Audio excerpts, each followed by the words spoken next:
recommend Meetup to a lot of my friends that are looking for different things. Wine tasting, movies, book club, meet a lot of new people, a lot of new friends, and it will make you more social.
What is a chess dynasty?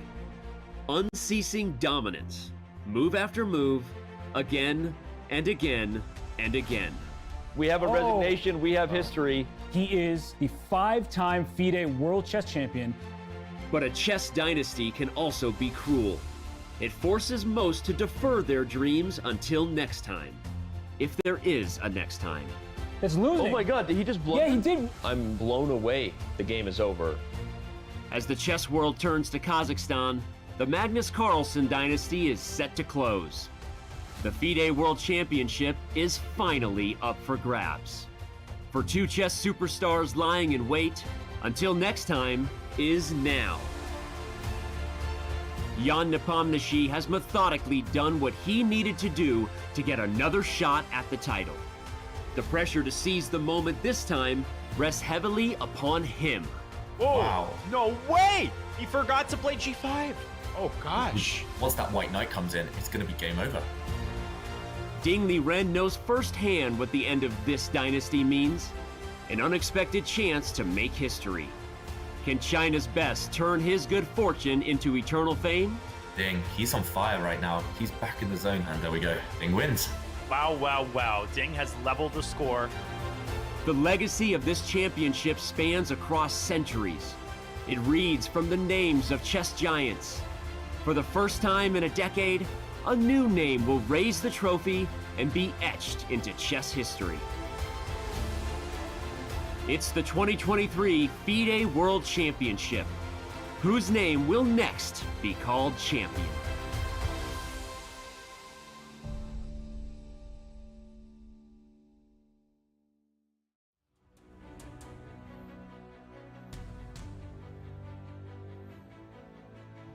It is a bitterly cold, snowy day in Astana, but inside the playing hall here at the St. Regis Hotel, it is warm and comfortable, and all is set for the 5th match game of the 2023 FIDE World Chess Championship between Ding Liren, world number 3, and Jan Nepomniachtchi, his opponent, the world number 2. It is a pleasure to bring you Chess.com's broadcast of the World Championship. I am your host, Grandmaster Daniel Naroditsky.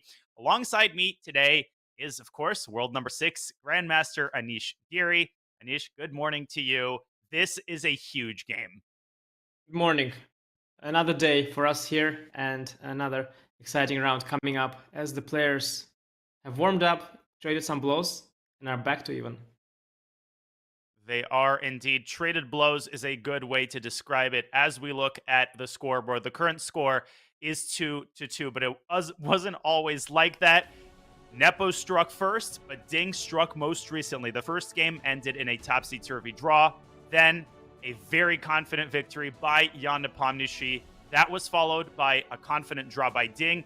Recovered all of the momentum in Game 4 with a stunning exchange sacrifice. Rook takes d4 and a clean conversion. Anish, both victories, both Nepo and by Jan and by Ding, involved an exchange sacrifice. What do you make of that? I didn't think of it actually, but indeed it's a very common motif, sacrificing an exchange. That's the smallest material sacrifice you can make almost after sacrificing a pawn, and it's very common, and especially at the high level nowadays, it's become a thematic thing. Earlier it was much more surprising when Petrosian, introduced this motif on a large scale. People were in awe, and then Topalov brought it to a whole different level, also a big exchange sacrifice guy. And nowadays, it's just a matter of culture to sacrifice and exchange, often to convert things. And as we had seen in both games, sacrifice of the exchange was a decisive blow indeed, and it hadn't occurred to me until you mentioned it. A good point, actually. Well, Ding played so confidently in the last game. It was a very different Ding than the one that we saw in Game 2, nervously getting up all the time, going to the rest area, and playing the kind of chess that we're just not used to seeing him playing. He is back on track, and now the ball is very much in Nepo's court. Well, FIDE Master Mike Klein has been doing yeoman's work over in Astana, bringing us behind-the-scenes coverage of the player's mindset. Now more than ever, we need Mike's wisdom to know what the players are thinking and how they are feeling going into Game 5. Mike Klein, the floor is yours. Thanks, guys. So far in the World Championship, we've seen everything come down to 2 words: comfort and momentum. And right now, Ding Liren has both on his side. He's more comfortable at the board. He's more comfortable at the press conferences, even according to his own words. And he's clearly even more comfortable with his surprise second Richard rapport. We definitely have a tale of shifting momentum. Jan Nepomniachtchi was better in round 1. He made his breakthrough in round 2. But in the next couple of games, it's been all China, because Ding was better in round 3, at least nominally. But now we have a back-and-forth affair. Will Jan Nepomniachtchi quiet the nerves and play solidly, or will he get back to what he did in his one win, play aggressively, use one of his remaining whites, and try to retake the lead in the match? We will see. For Chess.com, this is Mike Klein in Astana. Now back to you guys. Thank you, Mike. Excellent insights as usual. Well, here are some more insights for you. Ding and Nepo's matchup card, which we have discussed really since the start of the match, how evenly matched they are. Only 7 FIDE points between them, and 1 win for Nepo, 1 win for Ding. Their classical head-to-head is still very much even, a 1-point lead for Jan Nepomniachtchi. But let me ask you the question posed by Mike in his report, Anish. Is the momentum on Ding's side? How will Nepo recover given his misfortune in his World Championship match against Magnus Carlsen? We all know what happened after that marathon Game 6. Is the memory of that game and of his response to that game going to haunt him? To an extent, definitely. As I told you at the start, I think as soon as Jan would lose a game, he could get all these flashbacks. But the situation is different. There, he was facing Magnus Carlsen, first of all, a mountain of a challenge. Well, not to say that Ding isn't, but Magnus, of course, is a special player dominating the chess world for a decade or more already at this point. And there, Jan was trailing after that loss. And that's a whole different situation. When the status quo is not on your side, it means you have to get some action going. You have to win the game. You have to take risks. Now Jan is in a much better situation. Even though he's feeling awful that he lost that previous game, when he gets the time to calm down, look at the scoreboard, he will still see that everything is okay. In fact, even if he starts coasting now, plays solid, if the match continues with, for example, a bunch of draws, it's all fine for him. The situation is still under control. And I don't think he will panic just yet. But of course, if he loses one more game today or perhaps the next one, that would certainly be a very, very bad news. At the same time, he has the white pieces. I think he's done some prep. And maybe if he strikes right back today, momentum will shoot back into his corner and Mike Klein will give us a very different report next time. So I'm not, it's all relative. The momentum is with one player until the other one wins.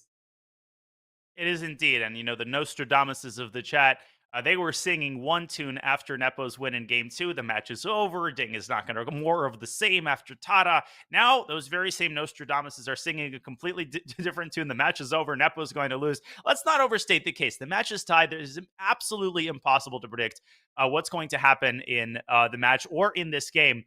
But I think one thing is for certain. Nepo's opening choice is going to be very telling because we're going to really get a sense of the kind of position that Jan will strive for. Something tells me, Anish, that we are going to see one e4 by Jan. Something tells me that when you lose a disappointing game, you want to go back to your roots. You want to go back to the kind of position in which you feel comfortable, precisely because you want to avoid the specter of 2 defeats in a row. Is that a fair prediction?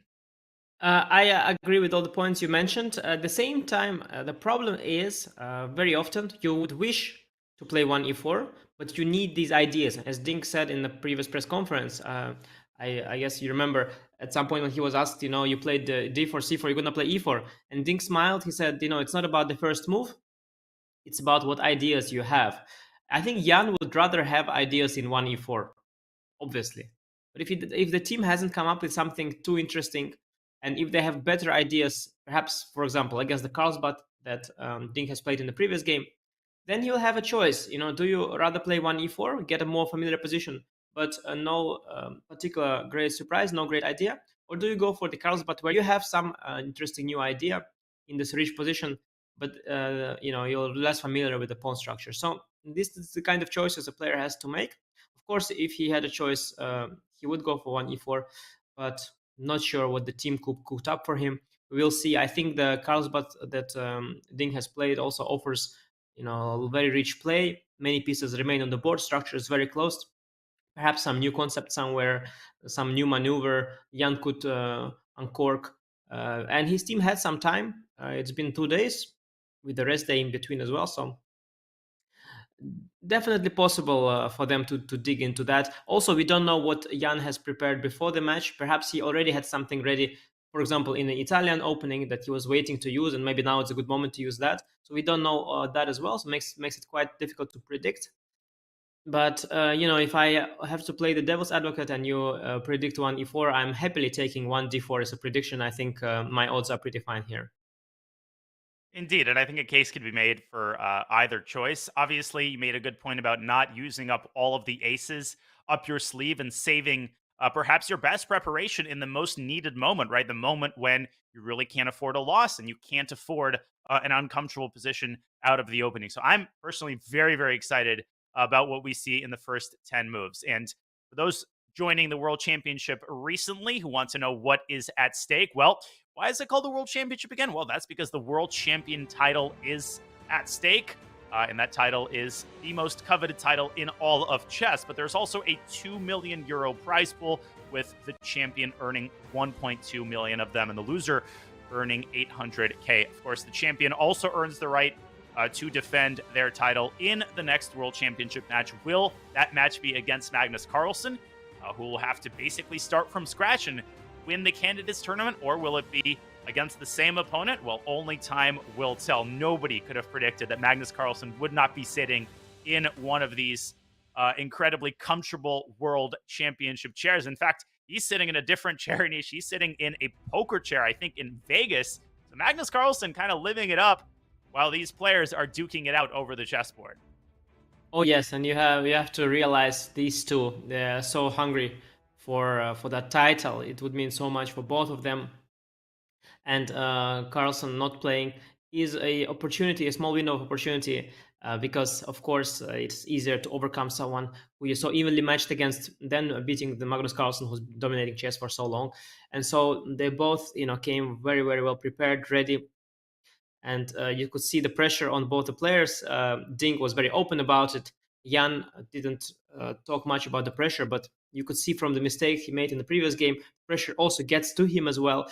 And this is indeed a unique opportunity. There are many tournaments you can win. There is a lot of money you can make, in all sorts of ways. But winning the World Championship, this is every chess player's dream. And yeah, it's definitely a special event for these two players. And you can tell from just the vibrations from the playing hall that you can see the tension, the way in which the players, their body language, the way in which they play, and the moves they make. You can tell this, the tension is really, really high there. It is indeed. I mean, to go back to the blunder that decided the previous game, Jan failing to play g5, instead getting his knight to d4 too quickly, allowing that exchange sacrifice on d4, after which the game was completely over. Unfortunately, not all blunders are created equal. Some blunders you make, they change the evaluation, but you can continue to fight. As much as Jan wanted to fight and tried to continue to fight, the game was completely decided. Not only was the technique straightforward, but it was, Ding was playing pretty quickly after that. The result of the game was decided after knight d. And Jan plays quickly, right? That's been his character attribute really since the start of his chess career. And in a tournament as important as this, you don't necessarily want to arbitrarily change your playing style, as we see the handshake there between the players. But I think it's fair to say, Anish, that Jan, he played too impulsively in the last game, and perhaps even in the game that he drew with the white pieces where he played d4. So maybe slowing it down just a little bit in the early middle game. Do you think that's the kind of coaching that he might receive from his team, or do you think they're just letting him solve problems on his own? I think this is not the moment to change Jan's personality. You mentioned he was perhaps too quick in the game he lost, perhaps too quick in the game he drew, but he was also very quick in the game he won. And remember, we spoke about it there, that the rook takes g5 came very fast. The next moves, knight takes d4, f6, everything came very fast as well. And I told you already back then that, when it works, it's wonderful. But just like that, it can also not work. And then people criticize him. This always happens. Your strengths are extensions of your weaknesses. You cannot play fast when the moves are good and play slow when you need to think. It doesn't work like that. You are either one kind of player or another kind of player. And yes, you have to accept Jan for who he is. He's a brilliant player, plays very fast. But sometimes the consequences are... that he plays also too impulsively in position where he should take a little bit more time. You can't have it all. That is a tale of life. I think you can't have it all.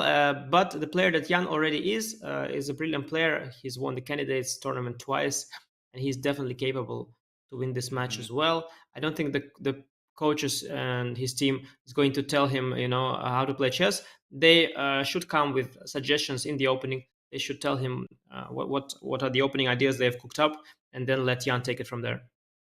Agree completely. They basically want to take a back seat. They want to provide moral support. You don't want to overanalyze the game.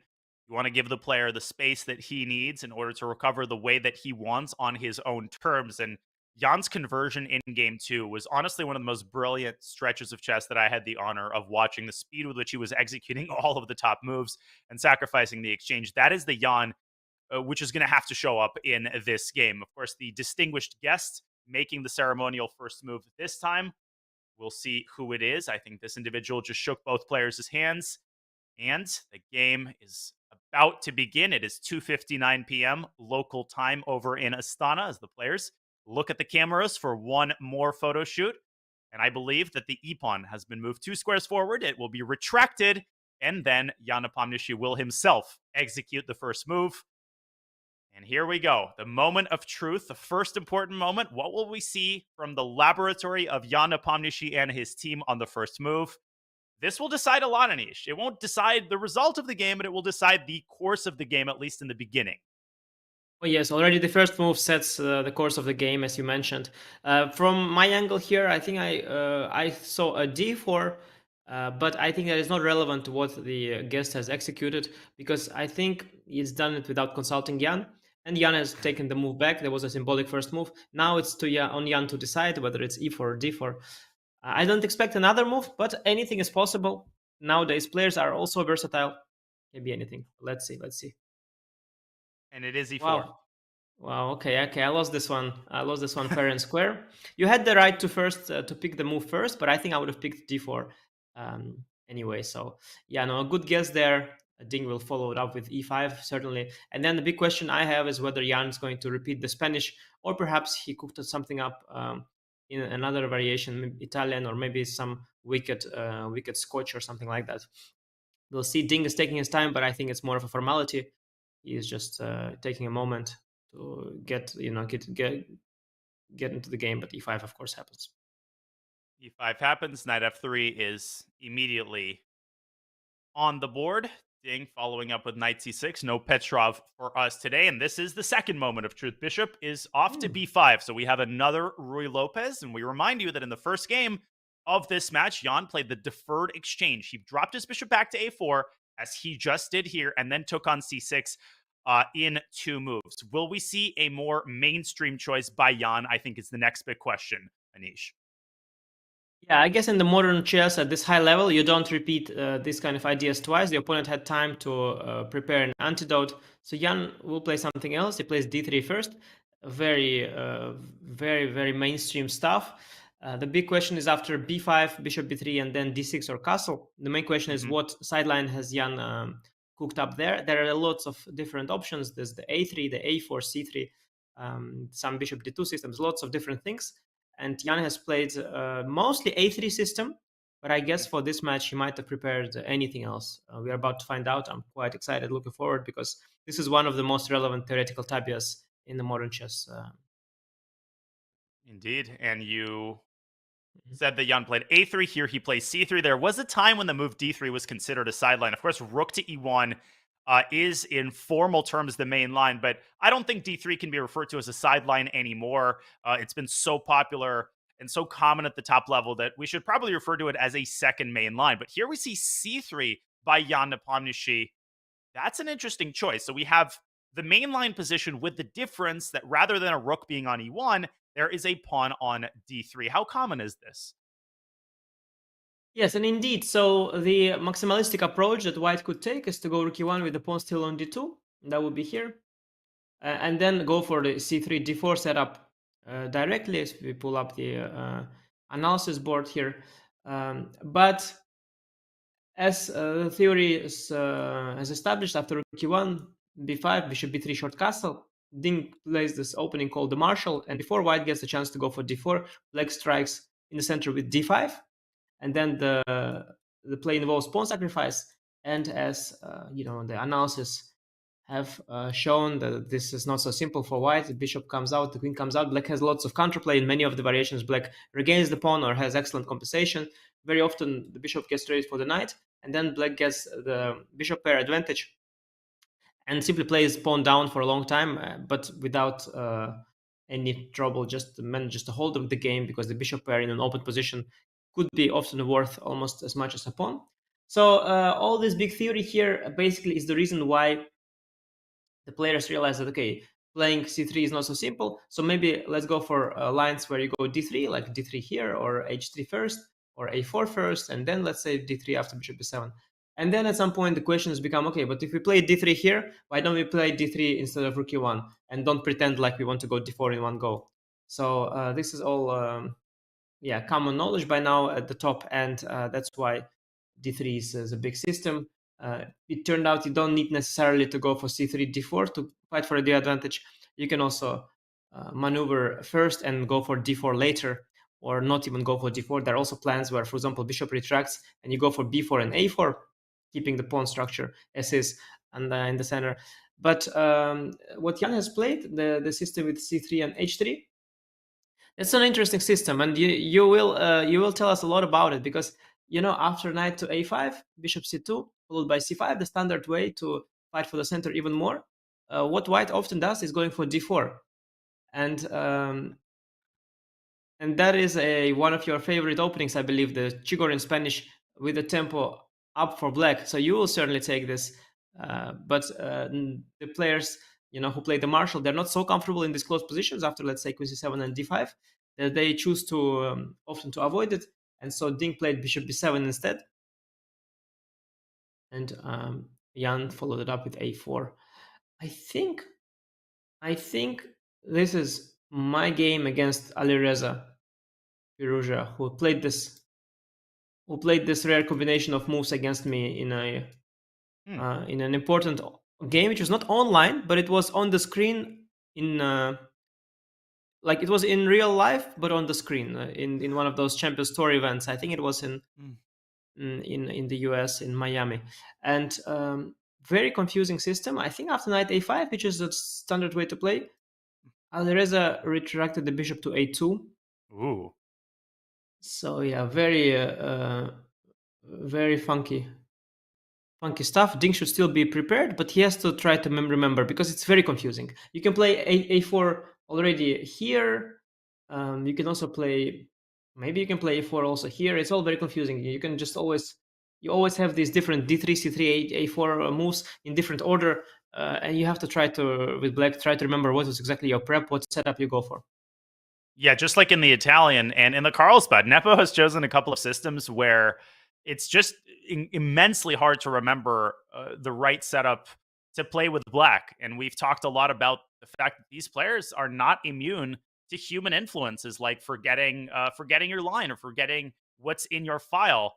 And we've seen both players essentially mix up their prep. Most recently, Jan mixing up his prep in the last game very confidently, putting his knight on f4 in the English. And then it turned out that would have been the correct move if Ding had chosen a different system. So we're still well within theory. It's just that Ding has to remember which move he prepared against this particular combination of moves. So a2, a4 is a very typical move in the Ruy Lopez. This is an idea that is applied essentially across all of these lines, whether your pawn is on d3 or d4. You often see white playing the move a4 and really highlighting, emphasizing the weakness of the b5 pawn. I think a lot of people would be tempted to play b5, b4 with black. But if you do that too quickly, you weaken the whole complex of squares.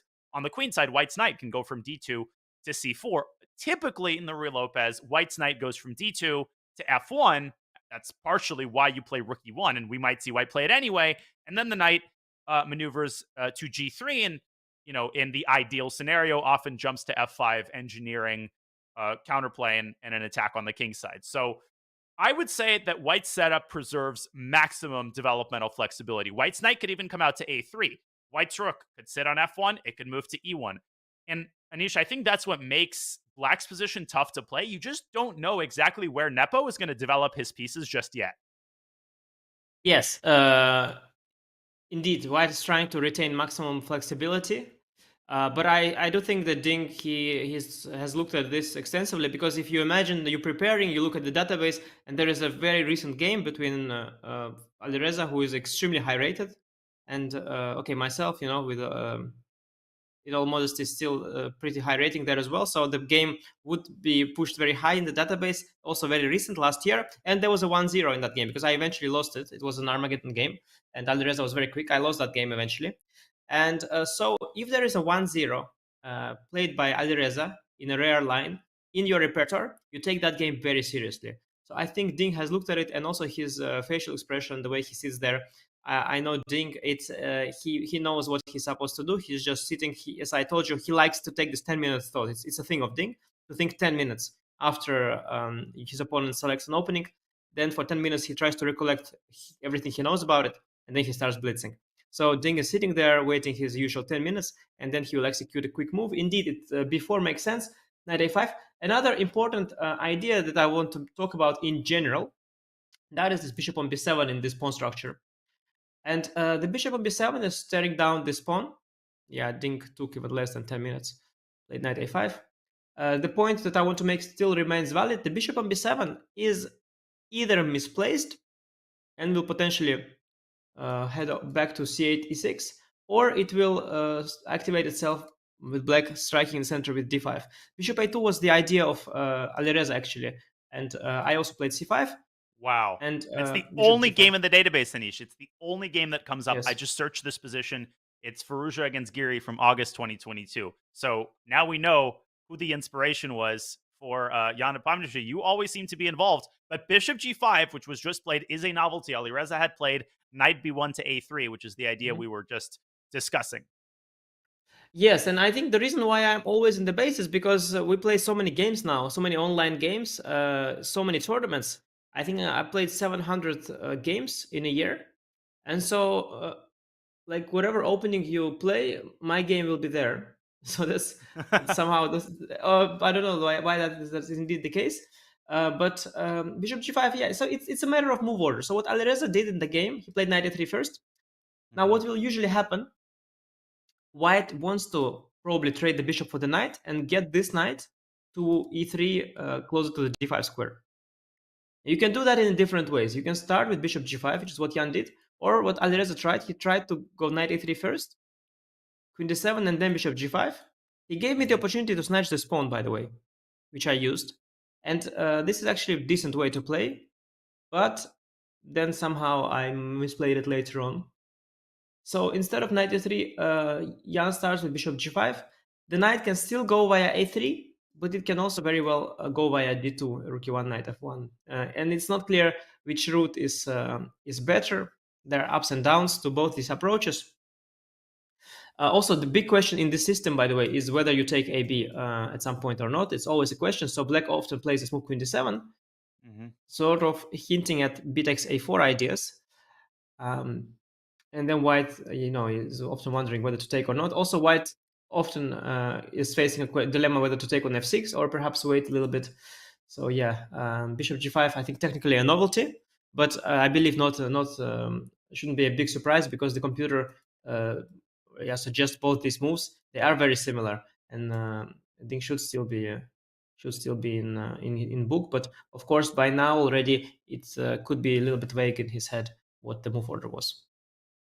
Very interesting description. So bishop g5 is played in similar fashion to Alireza's move, no pun intended, but a different move order which retains flexibility as to the development of the b1 knight. And it seems to me that b5, b4 would make even less sense now because white's knight could essentially fly through a different airport. White could say, okay, a3 is closed. I could just go knight bd2, f1, e3, and black relinquishes the pressure on the a4 pawn. So the bishop is out to g5, very positional idea, right? So this isn't tactical. He's going for the d5 square. And if he establishes control of that square, we know this from openings like the Najdorf, where black often has a weakness on d5. The last thing you want is for white to attain complete control of the d5 square, trade the light squared bishops, and then put a knight on d5. That would be essentially a nightmare scenario. But the other thing that I noticed when you said white doesn't want to take on f6 too early, if white does that, then you allow black the option to eradicate the weakness of that square entirely by playing the move d6, d5. Whereas now, that move wouldn't be as easy to execute because the e5 pawn potentially is hanging. So the way I would describe this position is largely strategic with a lot of these positional decisions to make for both sides. Is that accurate? Is the flavor of this position largely strategic? Oh yes, certainly agree with you. I don't see any big forcing variations. As you mentioned, the only pawn break that comes to mind is this d5 move, but it's more often than not premature. Indeed, as you mentioned, what white will want is to get the knight on e3 and trade the light squared bishops. I think white usually will gain control over the d5 square, but it's not the end of the world. And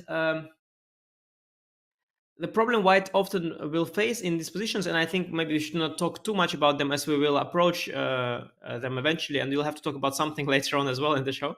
So not to tell it all at once. But if we do get there with the knight on e3 and the bishop on a2, at some point a big problem that white will be facing is that there are two pieces that are fighting for the same square. That's a common problem in chess. Both pieces will stand beautifully on d5 square. You cannot have them both there. So this is one thing that will become relevant. Another thing that might become relevant is the bishop from f6 will perhaps find some play on this diagonal or drop back to g7. Knight from a5 often reroutes itself to e7, fighting for that square as well in some cases. So lots of options there to uncork. In some cases, also black is trying to go for c4, trying to disrupt this diagonal. And if played in a good circumstances, it could be very strong. But it shouldn't be done prematurely because opponent c4 will be very weak. And finally, I wanted to make a point that it could also be sometimes interesting to avoid the straight and move the knight in some cases. Like, I'm not sure if it's good here. It looks a bit artificial. Probably I'll just go back with the bishop. But it is an idea to stay away from this bishop takes f6 trade. So lots of options here for both sides. Lots of things to think about. Again, Ding's posture is not his thinking posture. This, he is not very. The hand is not very deep in his head. It's not there. He's just here at the beginning of his head, which means that he is just trying to remember. He's just thinking. He's not really delving deep into the position because he has looked at it already earlier. But of course, with all this bishop g5, knight a3, and ab, it's quite vague. Also in my memory, it's a little bit vague because there are a lot of transpositions and they're all similar, but you're trying to figure out the differences. What is the difference? What he hasn't taken, he hasn't played knight a3. How does it go? How do I exploit it? Right, and just like regular players, GMs need memory markers. They're not just going to remember loads of moves without fully understanding why they're played. And in which position do you play b takes a4? In which position do you play knight f6 to d7? And in openings like the Ruy Lopez and the Italian, it's harder to establish memory markers because you have 10 or 15 positions that all look the same, and yet the moves that you play in them are different. So again and again, just because you just spent a year preparing for the World Championship match doesn't mean that suddenly you're going to remember all of the details of every file, as we've seen thus far. I had a concrete question for you, Anish, and we can continue discussing this conceptually, but you mentioned c5, c4. I'm struggling to puzzle out what happens if black tries c4 in this position, trying to aim at the e4 pawn before white gets a chance to develop the knight. Well, you put me on the spot there. These are the kind of questions I like to answer with lots of time on the clock. So one thing that I'm seeing, if I look at it very quickly, so if I play knight a3, let's say, putting pressure on both these pawns, my idea is that if you take on d3, perhaps I can take on f6, diffuse the pressure on the e4 pawn and take with the queen. And now I have a decent control of this square. I could also try to include AB, maybe. But then I was a little bit concerned. You have this bishop a6 option, but it's probably strange. So maybe this is the best way. I just take knight a3, and if cd I take queen d3. This pawn is weak. This square is still controlled. Looks good for white. Yeah, b5 is hanging. d5, white can now put a bishop on d5. And you mentioned the problem of two pieces contesting the same square. When white controls d5 with the queen and the bishop, that problem is largely eliminated because bishop d5 looks so nice. It forces the trade of bishops, and then white will have the outpost all to the queen. The knight on a3 has a different job. For the time being, it's attacking the b5 pawn. Yeah, that makes a lot of sense. So the concrete attempt to solve black's problems raises more questions than it answers, which means that black's move is probably going to be on the slower side. Of course, knight to d7 is the only other way to do something concrete and to offer a trade of bishops. You mentioned that that's likely premature. So you're pointing out queen to d7. Perhaps black should also consider throwing in h6, although trading the bishop for the knight is something that white might want to do anyway. So that could potentially be a loss of a tempo. But it's not like there's one candidate move here or one clear correct move. Yeah, I mean, it's not a position where you cannot you cannot afford a misstep. I think h6, as you mentioned, I would be very careful about doing that. It could be extremely, um, it could make white extremely happy, because imagine if white wants to take on f6 anyway, and you lose the whole tempo. Also with h6, you potentially slightly soften up your structure, because in case of an eventual trade, maybe you want to put the pawn on g6 and then drop the bishop back to g7. And now with the pawn on h6, well, this, okay, it's very hard to say if it's useful or harmful, but it's early to tell. And I'm very skeptical about a move like h6. I would think twice before making it, as you had mentioned. Also, I want to take a brief a brief moment to go back and to talk about this move bishop b7, which was not a given at all, of course, because the bishop is well, very often well placed on c8, and here black had lots of options. Ding played bishop b7 very quickly because it's his prep. But if you study this variation with both colors, you have to be aware of all other options. Black can also wait with some waiting move like h6 or rook e8. Black can also go for knight a5. I think you, Danya, I've seen you play lots of Spanishes. I've seen you play move like bishop e6 in positions like that. I've seen you play knight to a5 a lot. So I think yeah, it's not at all a given that bishop b7 is such a natural move. It's, if anything, is actually a very double-edged move, because the bishop, as I mentioned, often is not ideally placed here. So yeah, there was a moment that we kind of skipped because it was played quickly, but Jan has definitely looked at alternatives here as well, and so did Ding. So there was an important big moment that players just hopped over.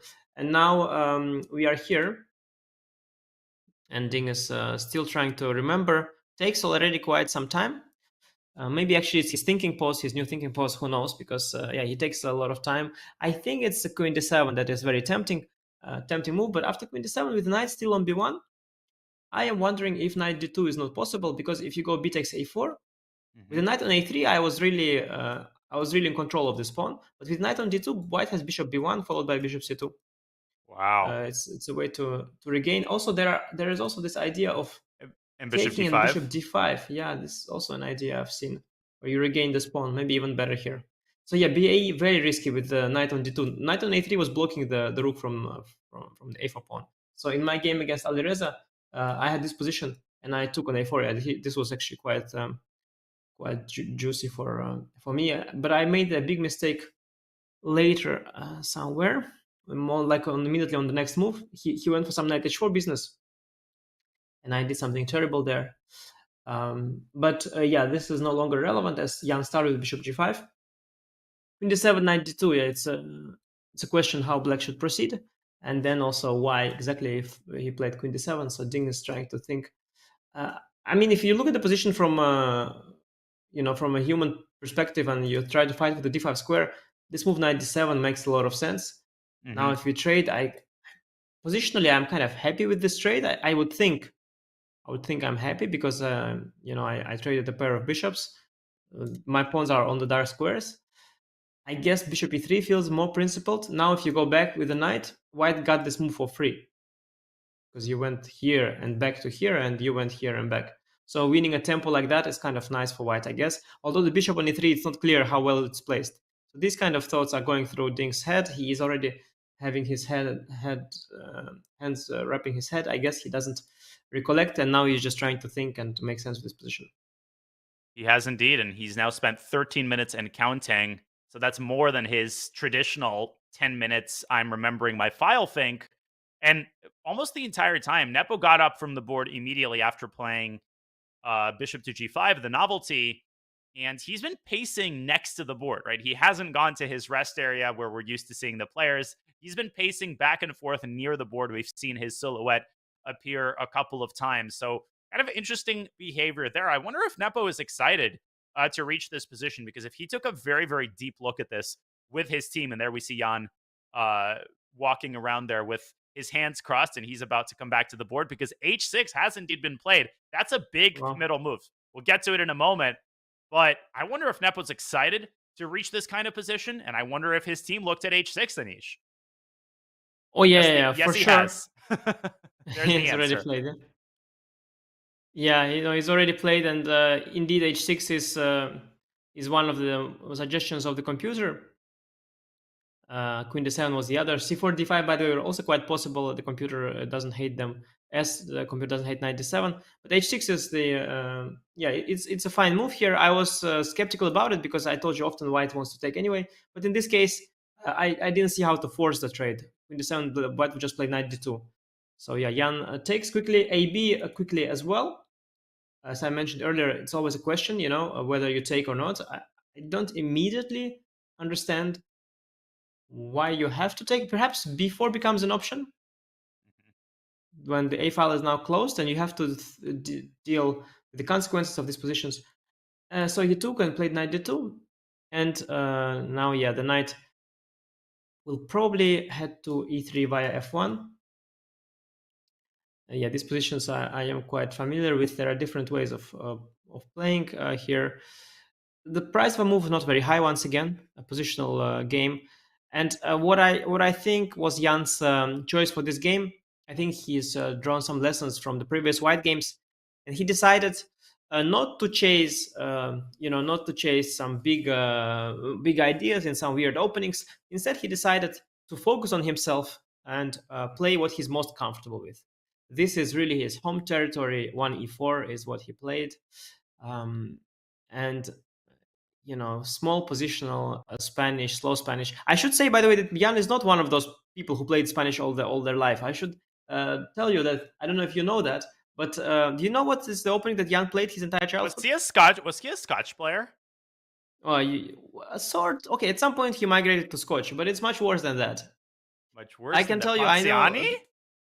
No, King's Gambit. Well, no, King's Gambit. No, it's not that bad. Not that bad. Okay, he plays some King's Gambit. He has a chessable course on King's Gambit, but it's not that bad. I can tell you a story.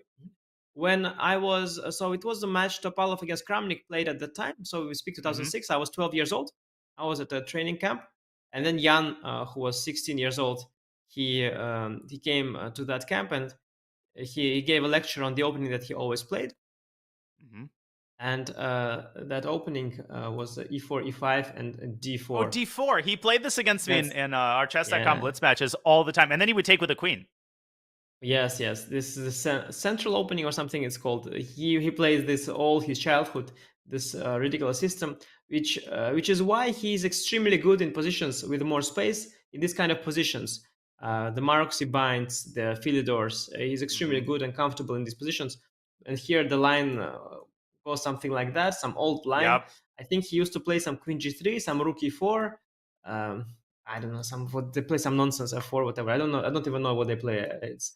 It's some old stuff that Jan was showing us. The knight sometimes goes to h3, all kinds of nonsenses basically here. So this is what Jan has played his entire childhood. So it's not like Jan is like super big Spanish guy. Yeah, it was much later. Already when he has matured, he switched to the mainstream Spanish, and of course now he's experienced there by now. But it's not entirely his comfort zone in his home territory. Wow. His home territory is this kind of nonsense. But the Spanish now we have a very standard Spanish, and Jan should be feeling very comfortable. He looked at these positions in depth. I have also looked at them. I can say that even though Black has a weak d5 square, they're not so bad for Black. Magnus Carlsen has played these type of positions a lot. He gets them from a different move order. He was getting them from the Sicilians. You can see it appear in a different order, something like that. Yeah, a lot of games by Magnus in these pawn structures, where you have this whole on d5, and Magnus has shown in many of his games, starting from 2019, from this match against Fabi in 2018, and in the next years that he played these pawn structures, he plays it here. He can also play it through from this order, and this d5 square, it doesn't win you the game. That square alone. Black has plenty of play. Even very often, if nothing happens, that d5 square you just cannot win because of just one weakness. So not the end of the world for Black, but of course Ding is taking his time. I think knight at some point should retract back to c6. Its job on a5 is done. It allowed c5 to be pushed forward. It's time to bring the knight back. But also sometimes you want to bring the bishop back to g7, and it's important, to decide in which order you want to do that. And, the Sveshnikov Sicilian, which I see some people mentioning in the chat, another opening where you weaken the d5 square, you violate all common positional wisdom. Someone like Capablanca would have probably looked at the opening and cringed, although maybe I'm not giving him enough credit. But this idea with g6 and then dropping the bishop back in f7, f5 can be incredibly dangerous. And, the Sveshnikov is an opening that has withstood the test of time. So the rule is often, like you say, one weakness, even if it's a glaring weakness like the d5 square, one outpost, it rarely decides the game. Of course, one could argue that the b5 pawn is another weakness that could eventually make its presence felt. If the knight retreats from a5, white could have queen d1 to b3 at some point to tickle the pawn. And of course, you don't want to play b4 prematurely and weaken the c4 square. You don't want to make too many weaknesses on the light squares in the queen side because you might not be able to handle all of them. So knight bd2, Nepo going for a position that makes him more comfortable. He's up now 26 minutes on the clock. So while we've been talking, Ding has been taking another pretty deep think. It's now up to 6 minutes as he decides whether to coordinate his rooks with queen d7, whether to work on his king side with g6. And to my uninitiated eye, Anish, d6, d5 is a move that has to be calculated. I'm assuming that there's something wrong with it concretely, or maybe it's just that white trades everything on d5 and plays knight e4. But I would bet a silver dollar that Ding is at least partially considering the move d5, assuming that he's out of his preparation, which I think, given his thinking patterns, he is. Yeah, certainly. If you haven't, if you have never seen the position, d5 is the first thing that comes to mind. You want to solve the problems immediately. Although we already mentioned that these problems are not so severe, and I think one of the main reasons why this d5 square is not such a big problem is because we have two pieces that we'll want to get there. So after knight f1, knight e3, we have to choose either the bishop or the knight. I think if you do get to trade the bishops and establish knight on d5, you will be definitely much better. You can sit on that position for a while. But what often will happen is knight comes to e3, you go bishop d5, the bishop will hide from the trade. Ding went knight 6. Yeah, d5, the only thing I can say is that I feel it's a little bit uncoordinated at this moment. The knight on a5 is a little bit weird. There are all sorts of, like here, as you mentioned, all sorts of soft pawns here. The knight is a little bit weird. Bishop also not very pretty. I don't see what's wrong with this immediately, but I can imagine that there are some tactical flaws with that. Also, it doesn't solve your problems entirely. You still have a weak d5 square, even if you trade this pawn, for example, and you still have a bad bishop. Let's say here you still have the bad bishop staring at this pawn. These pawns become soft. With d5, you've weakened the e5 and c5 pawns as well, right? So it has some downsides as well. Ding meanwhile played knight c6. Jan played bishop d5 very quickly. So bishop d5 before rerouting the knight. Maybe the rook will not go to e1. Maybe it will right away go to a1 at some point. Maybe this is the idea sometimes. And well, Ding taking his time, but I don't think Ding is entirely out of prep. But he didn't really expect this for this game, so he is trying to carefully, slowly play. He did the same in the last black game, if you remember, in the Carlsbad. He also didn't rush it, and he reached a position that he already knew. He already played against me actually almost an hour later. And it was fine. He had enough time. Eventually, Jan caught up with him on the clock. So Ding not rushing it, just trying to spend his time. That was also Carlsen's approach in the match, if you remember. Carlsen was never chasing Jan's clock. He was just spreading his 2 hours evenly across 40 moves, just playing his own game, ignoring Jan, who has his own pace. And this is a smart approach, because when you're playing someone like Jan, who is so fast, keeping up with him is, first of all, difficult. Secondly, it's unnecessary. Sometimes his quick pace backfires. So you just have to spread out your own time. You have your own game to play. Just make sure you don't end up in crazy time trouble. What is Jan's situation? If Jan still has 2 hours on his clock or not, it's none of your problems. So Ding is just taking his time, and I think he's pacing it out decently right now. And here he has a choice to make once again. Yeah, and I mean, the time control is pretty vast. You have 2 hours for the first 40 moves, and there's a classic FIDE time control that's 90 minutes with a 30-second increment, and that's it. You don't get any additional time. So it's almost as if he's thought for 30-plus minutes, and he still has an amount of time that you sometimes start with in a classical game. Of course, after move 40, you get an hour added to your clock as we pull up the time control there, and then another 15 minutes after move 60. But the flip side is that there is no 30-second increment until move 60. Once move 60 is carried out, a 30-second increment is added. So you don't want to bring yourself down to your last seconds because you absolutely could get flagged with no increment. But I think you're absolutely right. Right now, the most important thing for Ding is to make sure that he solves his opening problems, not to keep up with Jan on the clock. And the move bishop d5, I think, has revealed and put in stark contrast the problem of the pawn on b5, because queen d1 at b3, I think, is more than a one move threat. I think it's a serious problem for black to deal with, because if it's met with queen b6, then for the first time this game, tactics start to appear with a knight coming to c4. That's possible with the queen on b6 being x-rayed and undefended. So if black is forced to play the move b4, white's knight sinks its teeth into c4, and then both white's bishop and white's knight have found ideal posts. So would it be too much to say that queen b3 is a threat in this position, at the very least positionally? I don't think it's too much. I think it's a perfect point, and I think it's it's a big threat. That said, it's black to move, so I'm sure you can deal with it in multiple ways. First, the easiest is to just take on a1, then queen will be deflected from that square, and then after you trade, you can move the queen to d7 or b6, and then take the a file back with rook a8. That seems the most tempting here. You could also start with queen d7. After queen b3, maybe I have knight a5. And then where do you move the queen? Then if you move it to a2, I think I have knight c6 back. Also knight c4 is there. Oh, okay, you don't want to have the queen here x-rayed by the rook. So knight Maybe a5, queen yeah, I don't c2. know. Yeah, okay, yeah. You claim that you improved your queen a notch. Yeah, you can claim that. And then you can bring this rook somewhere and bring the knight here and the queen back and fight for the a file eventually. You can certainly try to do that.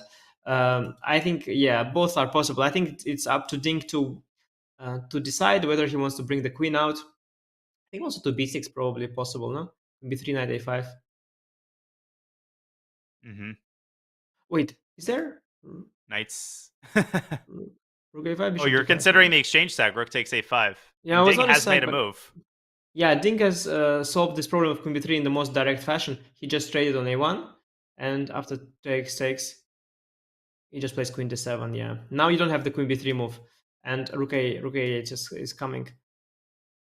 I think so far Ding has played in the most natural way. I think this is also what the computer was suggesting as its first choice. So Ding kind of prepared, and now Jan will continue blitzing, I suspect. Yes, he will. Yeah, And rook Rookie One e1. is already on the board. Jan playing the World Blitz Championship here in the regular World Championship.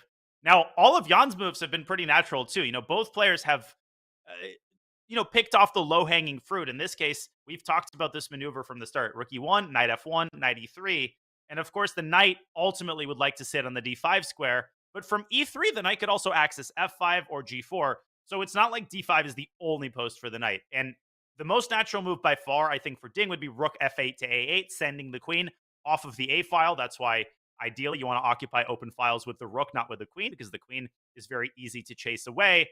And the next choice for Jan would be where to put the queen in the event of Rook A8. And maybe you don't want to play Rook A8 because maybe you decide the queen isn't all that good on A1.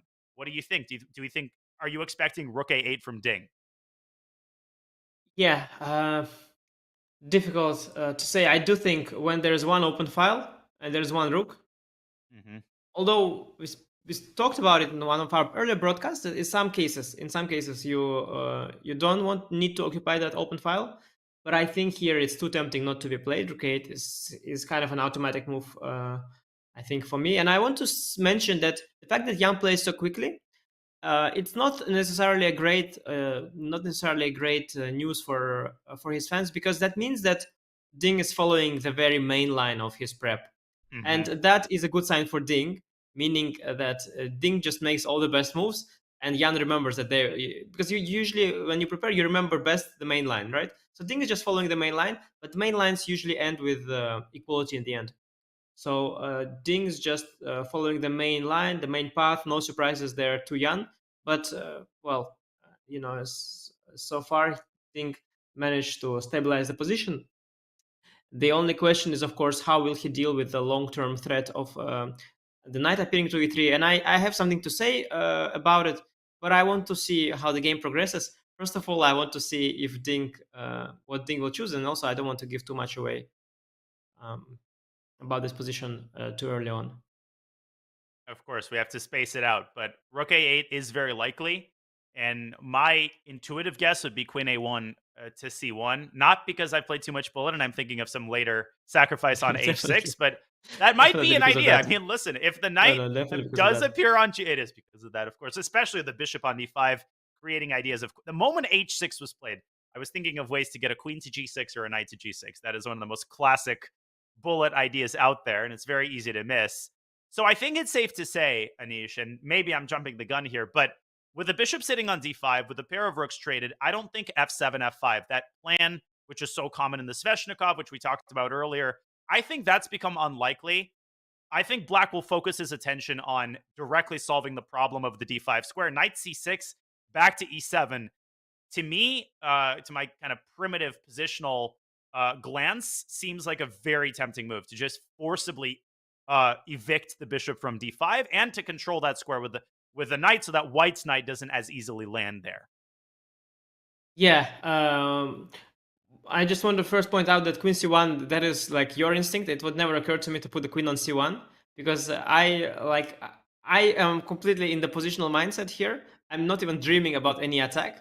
So what I was thinking after rook a8 is to go to d1 because there I have potential to control the light square. So I have an entirely different kind of mindset here. Not to say that there's a difference between the moves, but yeah, just a very different way of thinking. Yeah, you see some queen appearing here. I don't even think about it here. Like I'm, my complete complete blindness for any tactical potential is telling here.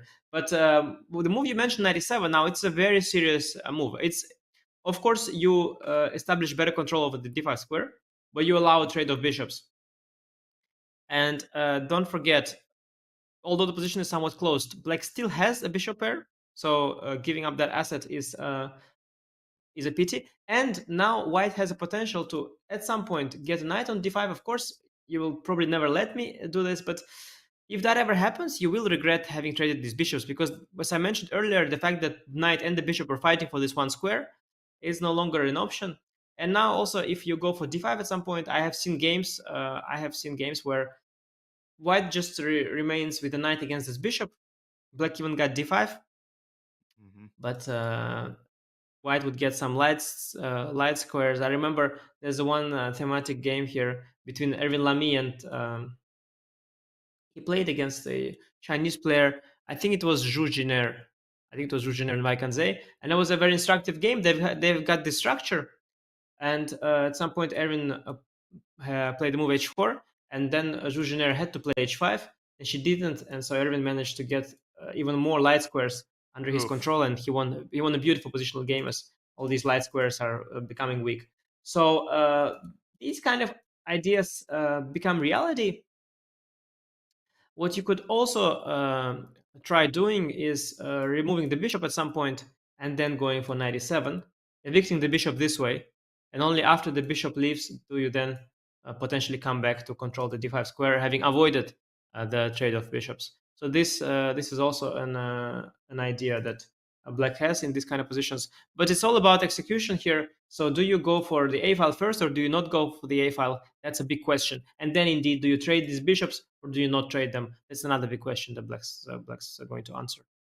And all of these questions are largely conceptual. It may seem like a relief that the price of a move, as you've put it before, is not very high, right? If you play rook a, you don't play rook a, that's likely not going to decide the game in the next 5 moves. But there's the opposite side of the coin, which is that these types of positions are much harder to calculate. So it's like you don't have all that much to grab onto. You don't know if rook a8 is going to help you or hurt you because you don't know exactly how the game is going to continue. In some sharp Najdorf, the position might be a lot more complex. The price of a move might be higher, but the lines can be easier to calculate because there's more tactics, there's more stuff to grab onto. And as I say that, rook a8 has been played. In the moment of truth, Nepo has indeed refrained from queen c1 and instead shifted the queen back to its initial square on d1. I will say in my defense, Anish, that perhaps the queen could make its way to h5 later on, so I wouldn't abandon entirely the idea of a kingside attack. But I would say it's remote. Of course, yeah. But I do think the queen on d1 is a little more natural because of this potential to get out via this diagonal. Yes, now the black has grabbed the a file. Again, the same question remains. Do you trade the bishops or do you not? Now bishop c8 is no longer enough. You need to also move the rook, so you could consider going like rook a7 or rook a6 followed by bishop c8 and then followed by knight a7. This kind of plan, um, a little slow, but certainly possible. We'll see what Ding's gonna do. I think he plays very confident, and so far actually he's playing all the top choices of the engine, starting all the way from move 9. All his moves are the first line of the computer, so I think he is actually, well, either he feels his positions very well, but more likely he actually slowly recollects his prep. And Jan's, this one weakness, it's a very small something to hold on to, and well, if the bishops get traded, maybe I see some potential here. If the bishops do not get traded, it will be even less. So I'm not sure Jan got as much from the opening as he had hoped for, but it's still very early to tell because now is actually the critical position for Ding. So far, all his moves were very natural. It is actually here that he has to take a decision or show what he knows because, yeah, this is the moment of truth. Do you trade bishops? Do you not trade bishops? And if not, then how? So I would say that so far it was all kind of a preface, and now it's time to start the game. And if you are trading bishops, apart from knight e7, there is something to be said for knight c6 to d8, trying to get the knight around to e6. Of course, without the supervision of black's knight, the d5 square becomes even more of a problem, and knight f1, e3, d5 could really make black pay.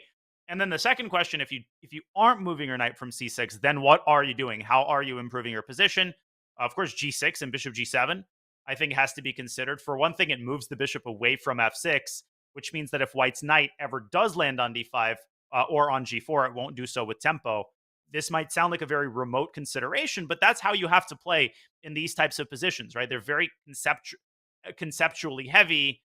There's no threat, and there likely will be no threat for the next couple of moves. So you're gearing yourself up for what's likely going to happen 4 or 5 moves from now. So g6 is a candidate move. Are there any other obvious candidate moves that you think Ding is considering? You mentioned moving the rook from a8 and then playing bishop c8 and trying to move the knight from c6 without giving away the bishop pair. That seems pretty tempting to me as well. Yeah, so I would categorize the moves into 3 categories. So there is the ones trading these bishops, knight e7 or indeed knight d8 to e6. There is black trying to evict the bishop but not allowing a trade, which is then moving the rook and the bishop in some order to some squares, a7 or a6, bishop to c8, first bishop c8 or rook to a6, I don't know. And rook to a6 first feels a bit more natural, but I don't know, it depends also on how you respond to queen b3. And there is the third category of moves, and that is g6, because g6, you are basically trying to first improve the bishop a little bit, get out of the way, and now you still face the same question. Do you still trade bishops or do you still not trade bishops? So this is just postponing the decision in a way. So yeah, one of these 3 options will be chosen by Ding. Very possibly he has already looked at this earlier, as I mentioned, because so far, even though he takes his time, he plays all the best moves according to the computer. And well, very possibly he already made up his mind, and now he's trying to recollect which of these 3 different approaches he thought was the cleanest. Because you would be surprised, well, you not, but I mean the viewer would be surprised as to how deeply players are prepared in general in chess nowadays. And it is impossible to memorize everything, which explains also why they always think so early. But I'm almost 100% sure that Ding has this position in his file, and it continues on and on. But of course, you have so many long variations in your prep that you cannot memorize everything. And sometimes you even, you looked at something for a day, but then like half a year later, you completely forgot what it was. But it is there, and often it is there at the back of your mind. So you think that, oh, rook a6, bishop c8, knight e7. Yeah, what an interesting idea, you think. But it's not that it came from your creative brain. It was there somewhere in one of your files, and it's somewhere at the back of your mind. So you will kind of think, and you come up with ideas that you've already seen. So I do think that Ding has looked at this, and I'm not surprised that he did. But of course, he doesn't know which of the, I don't know, 500 different opening lines Jan will play, whether it will be the Nimzo, the Carlsbad, the so one of the 20 different anti-marshals, or one of the 20 different Italian lines. So there's so many lines for Ding. He doesn't know what to expect. But at some point he had looked at this, and slowly he's taking his time. But so far he's making all the top choices of the computer, and now, well, we'll see what approach he chooses, whether it's a bishop trade or not, and very likely he's just trying to recollect. In any case, it is very slow, very little. Even if you get the worst scenario, you still have a solid position, because I mean, even here, if the knight appears on d5, well, first of all, it will never really appear on d5. Yeah. Because this knight is just not making its way there. So this is not a horrible position by no means. And so how do you even you can try to maneuver. Maybe Queen you b3. maybe you somehow get the rook on like here, and then on the a file. Maybe you trade the pair of rooks. Maybe you don't. Maybe you maneuver this knight somewhere. I really don't know where. Maybe you go h4, and after h5, let's make a waiting move.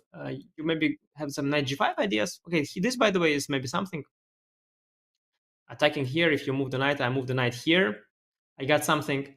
Then you kick me back, but I already established my knight, So these kind of little positional victories are possible. Still a long way to go, even if the knight is here. Even if the knight gets traded, it's a long way to go, because this knight is then very unlikely to make its way here. But Ding starts with bishop to d8. He solves the bishop in a different way. I've seen this idea as well before. Instead of g6, bishop g7, he retracts the bishop to d8. That's also very possible. So this is like the third category of move. He's not trading the light squared bishop. Yes. He's not moving the rook. He is instead solving, as you said, the problem of the dark squared bishop.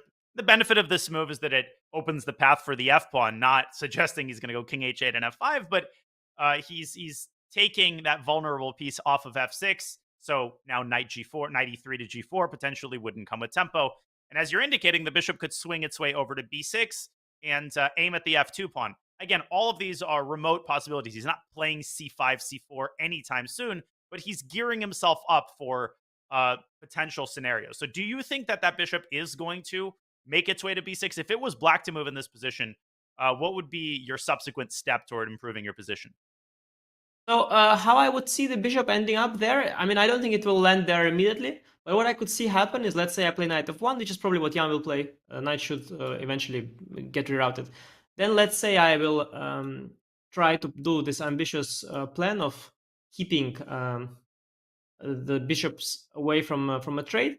And now I'm trying to engineer it somehow. Well, let me do it in some weird order. Let's say I go here, yeah? Knight comes here, and after d4 at some point, maybe not here because the pawn's hanging, but somewhere here the bishop could suddenly play a role on the diagonal, as you can see, in some of these positions. So let's say like here, bishop is quite active, even though this pawn is hanging, but it could work in this kind of position. And Jan played already knight f1, right? And did Ding already reply? Yes, knight f1 has been played once again instantly. Jan continuing to blitz out his moves, and knight c6 to e7. So category 1, category 3 move followed by category 1 move, offering the trade of bishops, which is very likely going to be accepted by Jan, although I wouldn't rule out bishop d5 back to b3. I mean, you could say, listen, my bishop is aiming at f7. That pawn is particularly vulnerable because it's not protected by a rook. But the likeliest is bishop takes b7, followed by knight e3. And Jan's play is really easy. I think that's another appeal of this position. Jan is saving some energy by playing quickly. Of course, this is also in his prep, but even if it wasn't, I don't think he would be spending, 30 minutes on each move, because there's essentially only one button that you can press, right? Which is to improve the placement of your knight. And there's the whole point of going for this opening and going for this very small idea, very little plus, this slight weakness of the d5 square, because the play is very easy. Jan and his team know that not little can go wrong. When it's easy to play, it's hard to make a mistake. And of course, Jan trades the bishops. I think it's an achievement for White. I think it would be outrageous to not trade them. I think White's really happy to trade them, and I think Black could have gone out of their way, removing the rook and the bishop from the diagonal, as you remember here, as I proposed, to remove the rook and the bishop from diagonal to then chase the bishop away. And if Black allows White to trade, I think White's very happy to trade. I think it's the first step to improvement for White. I think the bishop on b6 makes sense if White goes for d4.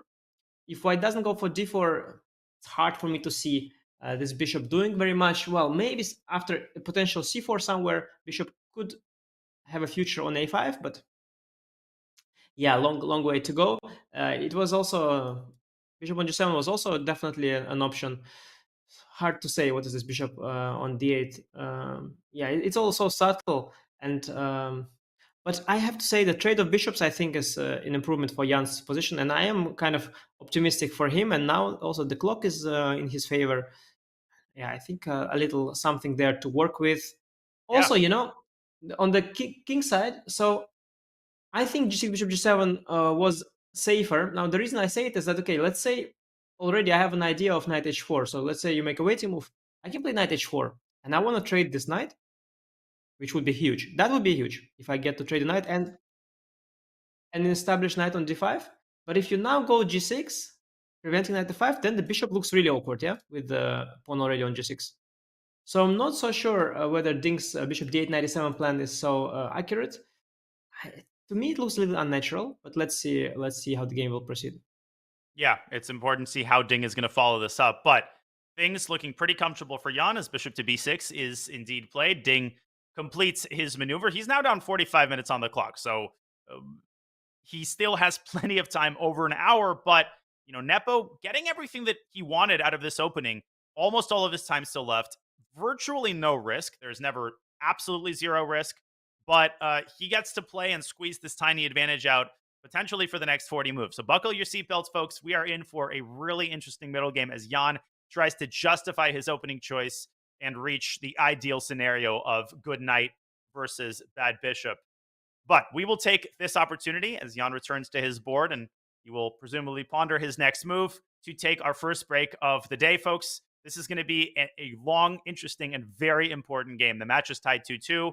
The momentum currently on Ding's side, and Nepo trying to reclaim that momentum with a vintage positional win. You're watching the FIDE World Championship 2023. This is Game 5, and we will be back with more Nepo positional squeezing on the other side of this short break.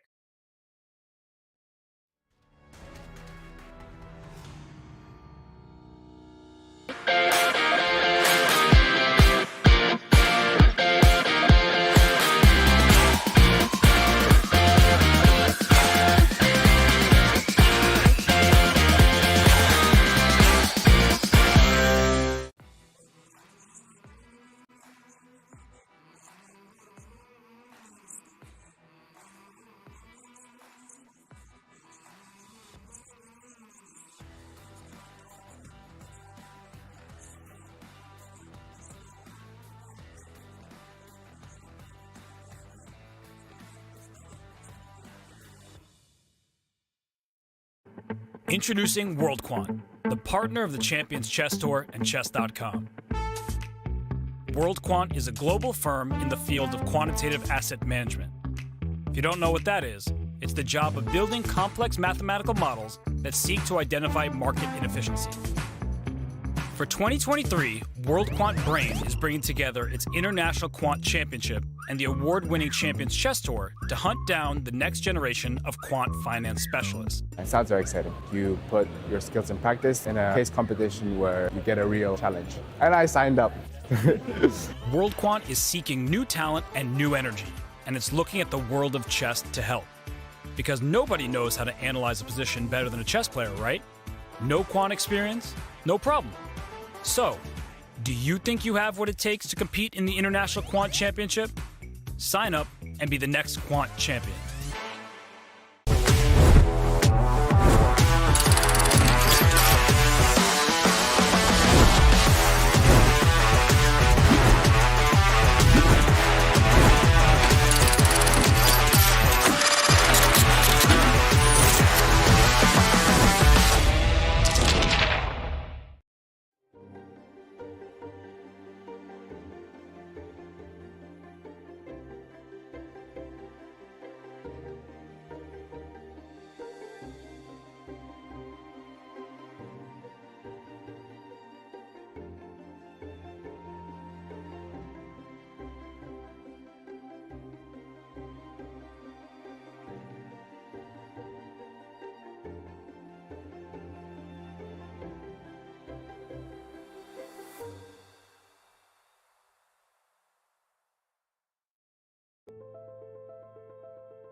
Welcome back to the FIDE World Championship. World Quant is an official partner of the Chess.com broadcast of the FIDE World Championship.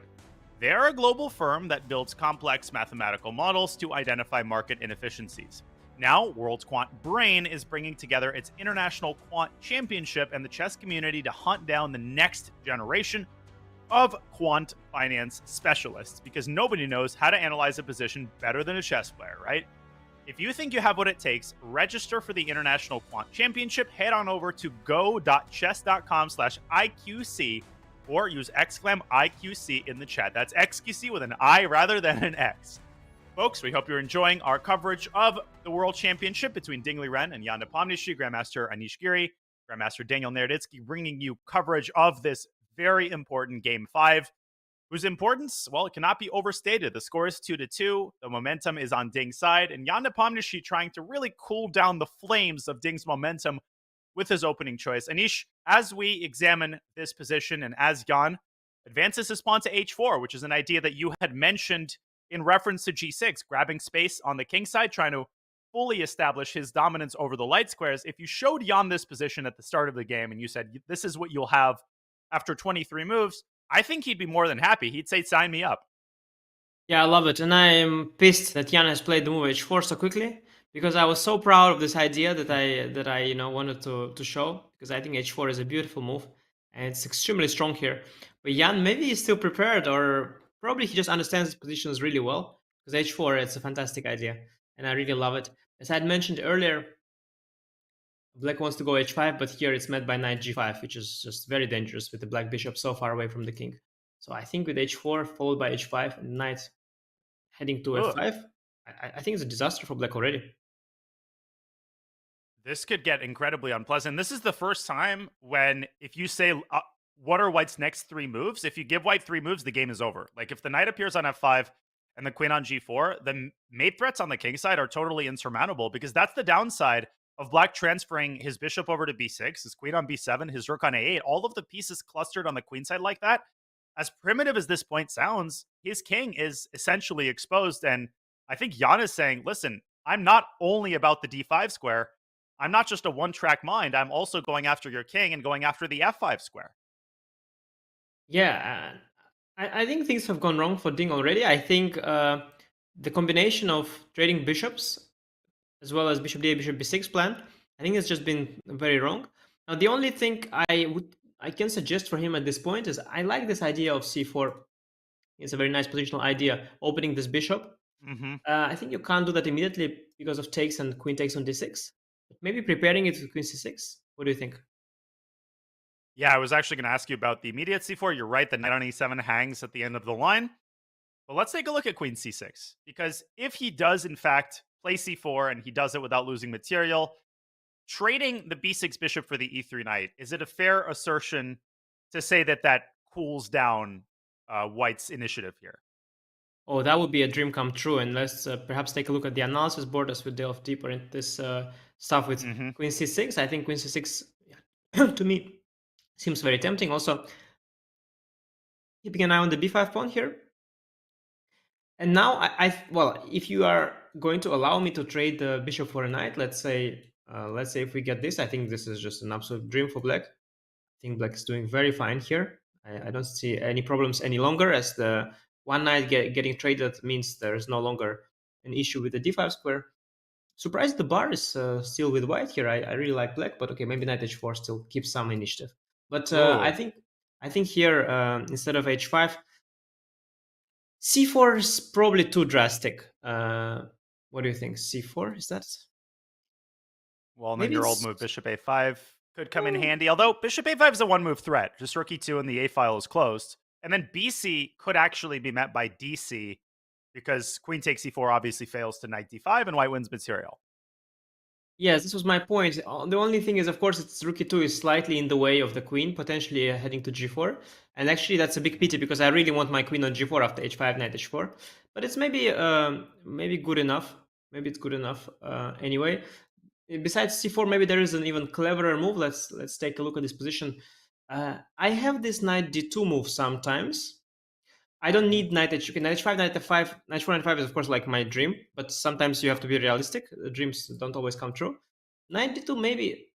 Oh, but then Can't I still play yeah, c4? Sorry, I just yes. You can indeed, and I forgot about that, and now you can defend this pawn if needed. This also looks okay for black. Knight d2 actually doesn't help. Okay, maybe c4 indeed. B3 even still allows c4. So maybe queen c6 should be met with c4. At least that's. And I also want to point out that this intermezzo with let's just show an example. This intermezzo with cb, it never works because of bishop f2 intermezzo. So it's not not an important motif here. But yeah, queen c6, c4 looks like at least c4 is some sort of a commitment from white side. It opens the diagonal for black, changes the pawn structure somewhat. After bc-dc, or the b pawn is a little backward, the b file is open. Maybe this gives black something to hope for. Besides queen c6, are there other moves you have in mind here, perhaps for black? Well, thinking of the pawn breaks that black could prepare, I think the idea of d5 is condemned. I just don't see any universe where d5 actually works. Even if e5 was defended, as you've been pointing out, d5 actually opens, it closes some doors, it opens others, and I don't think that's the break black should aim for. b4 obviously makes things even worse. It weakens the c4 square. f7, f5, could black try to prepare that with rook f8? Is that crazy? He does play queen c6 in the meantime. Yeah, this was quite wild indeed. As f5 is extremely committal, allows queen b3 check. Also, it's tactically, it's just not feasible. But indeed, he's played queen c6. Queen c6 is the most natural move. It's so tempting to try to make sense of this bishop here. And well, a logical play by Ding. And I'm really curious if Jan will actually go for this very drastic measure. Normally, you try to, I think, in this kind of Spanishes, you try to not take the measures as drastic as that, but maybe in this particular case, it's good. Who knows? Yeah, this c4. I can meet c4 with d4. So, for example, here, I can do this, and I still retain some advantages in my position because the bishop is still, although it's nicer now looking at our pawn targeting it, it still is somewhat locked in here. At knight h4, knight f5 still is on the menu, and d5 square still is available to my knight. So this is also possible to consider, and actually the bar doesn't hate it either. So maybe that is a way to play. Yeah, and it's crazy to me. It's crazy to me that the bar was giving 0.2 there, and it was giving 0.2 after black plays c4 and trades on e3. That's why you can't, with small advantages, you have to be really careful because not all small advantages are the same. I think the advantage white has after c4 d4 is just so much more actionable than the one that white has after pawn takes c4 and after black takes on e3, because this just seems like a much easier position to play for black.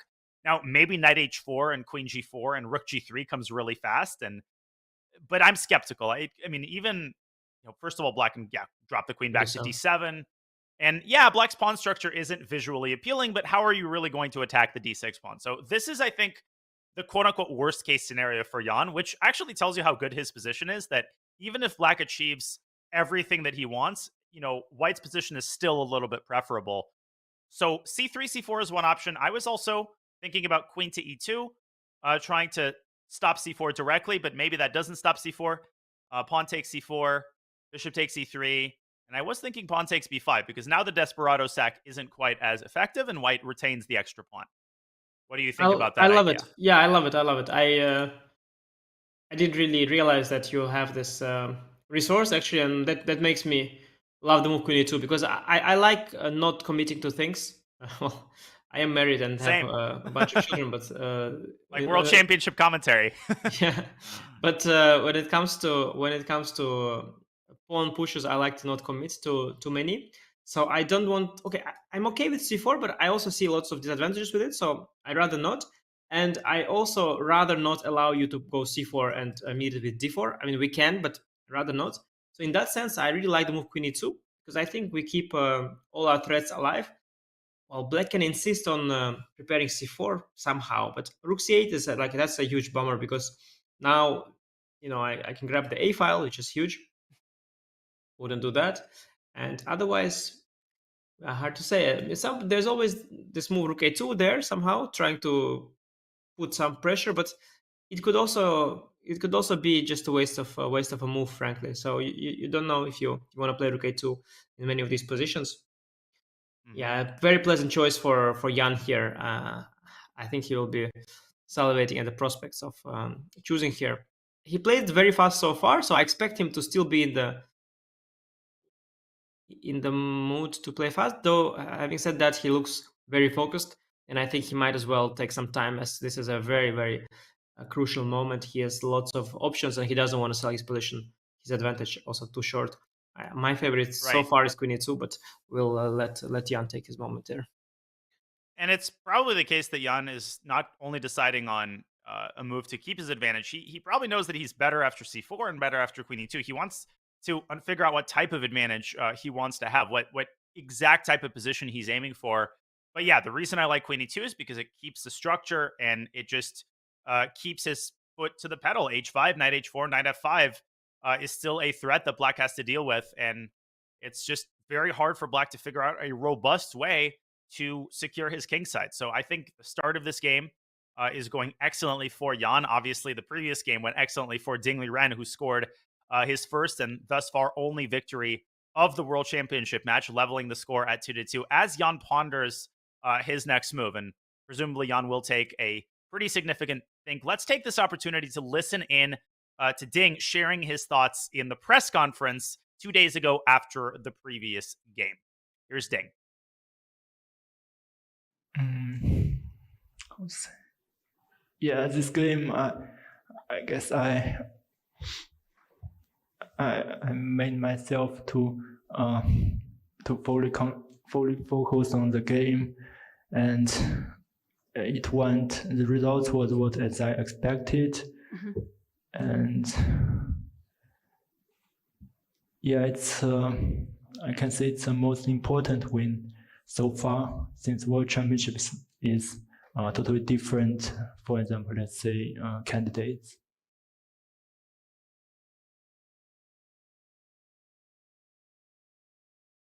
Obviously, Ding Liren, and we take a look at his incredibly impressive chess resume there. He is currently world number 3. He was world number 2 until he was replaced after Tata Steel by someone named Jan Nepomniachtchi. But Anisha, I want to echo your point as we feast our eyes on his achievements, which is that it's very important not to over psychologize particularly in these tournaments and in these matches, which are decided 99% on the board. They're decided by specific moves, but obviously emotions and psychological mindset, it plays a role too. Oh yes, for sure. But just to say what I always say, and you already mentioned, of course, the momentum is with Ding, and he looks very good.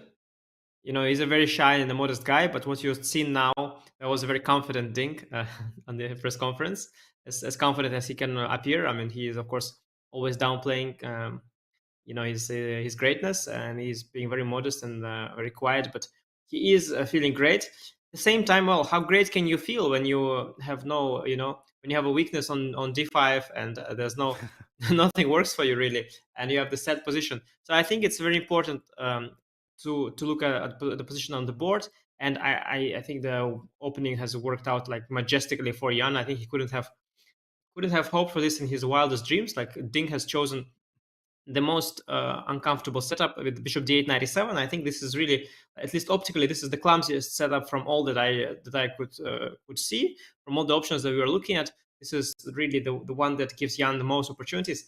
And the situation on the board really lays ground for Jan to take control of the match again. But this is an important moment. This is really where this move and the next 3 moves, I think, they will really determine whether Jan will be able to extract the most out of this position. And I think finally, it's safe to say that Jan, as we see the feature chat there, is out of his prep, is out of his file. You mentioned that this position may still appear in his file. These files go incredibly deep at oftentimes to move 30, move 40. So you never know when you're actually out of the file. I would also add that not only do humans have a tendency to forget, but at least in my case, we have a tendency to convince ourselves that we remember. I read an interesting study recently that so-called flashbulb memories, when you think you remember where you were when something important happened. For example, 9/11, right? You think you remember that day. That's actually a lie. You don't actually remember where you were 15 years ago, but you convince yourself you remember. I've had so many games where I'm absolutely positive that this is in my file and that I had just looked at it. I come home and I had invented something completely new. And in fact, I had confused the file 10 moves ago. So I think it's very, very important for that reason to take your time and to admit to yourself when you're out of prep, because it's a lot better to think on your own and produce a move on your own than to try to remember the file and end up playing a move that's even worse than one that you would have played had you thought independently. Is that accurate?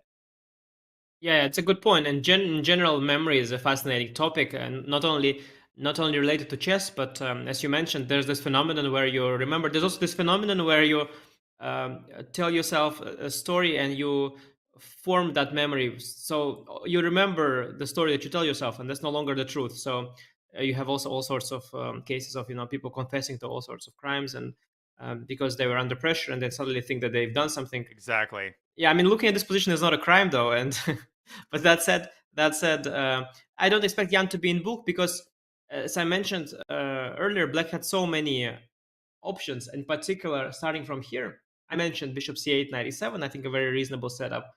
Rook A8, Queen D1, now Knight E7 right away. Knight D8 that you mentioned. Also G6, Bishop G7, and then Knight E7. Also Bishop C8 and Rook A7 here. So many different interesting setups. We can see here on the analysis board. And the one that Ding has gone for, which is Bishop D8, and then Knight E7 in this version. Here also Bishop C8, Rook A6, Knight E7 was a plan. So all these different options that Ding could play, I think he chose just one of them, and very likely this was one that Jan didn't prepare deeply. Maybe he still knew the move H4, but maybe his prep ended here. He could have come up with the move H4 on his own. It's a very tempting move. I also thought about it myself, but yeah, well, by now he's certainly out of book, and this is his moment to deliver. His team is waiting with with the bated breath. They've done their job. They've given him that wonderful position, and not only is the position nice and pleasant, it also fits his style. It's played in the arisen from the 1e4 Spanish variation that he's so familiar with, that he's played in the recent years a lot. So they've done their job, and now they're there in front of their screens, waiting for Jan to build up on that and actually build an advantage and get something tangible. And yeah, it's now is the moment of truth in a way. Has Jan recovered actually from his loss? Is it the usual Jan? Because so far, following prep and bringing knight from f1 to e3, anybody can do that. People that studying our chessable courses, they also can follow on the arrows. You don't have to be Jan kind of player.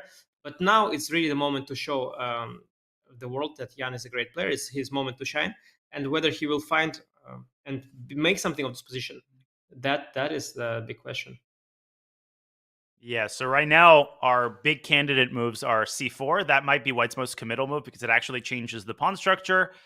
And then there's, of course, you could ignore the possibility of c4, and that is the least appealing, at least to us. You could play h5, and you keep a tiny edge, but it seems like Black's position is much easier to play. And I think the move that we're probably leaning toward is queen to e2. I saw some people in the chat also suggesting queen to b3, which is more, I think, appealing to some people visually because the queen controls more squares on b3. On the other hand, after queen b3, the move c4 comes with tempo, and it might still actually be possible. Definitely would have to be calculated.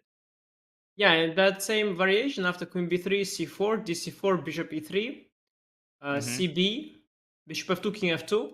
I'd rather have my queen closer to my king here, I feel, because there, queen c5 check is... and we could make the moves on the board, I think, because it is a likely line. Let's take a look. So queen b3. I'm not sure, of course. The pawn sacrifices are very difficult to estimate, yeah? But I don't like unsafe kings. And here, I don't know, b6 or c5. Let's say b6. Where do you go to g3, maybe? Maybe you go to or f1, but wherever you go, of course, maybe White is probably I was, because I was kind of hoping for some f5, but b5 I cannot play because it's pinned. d5 is also maybe not it, although maybe I can go d5. But yeah, well, I would rather have the queen on e2 in this position, but maybe that one is also good. So in this position, I feel like my queen is closer to the king. Although, yeah, it's a question. It's a question if being too close is also good, because here you do get f5 ideas, but intuitively it feels more natural, this one. And also after queen b3, I have a question. Okay, maybe I don't need to go c4. Maybe I can prepare it, because now c4, it will come with a huge tempo on the queen. So you'll have to respond. While if here, let's say you make some move, I make some move, you make some move.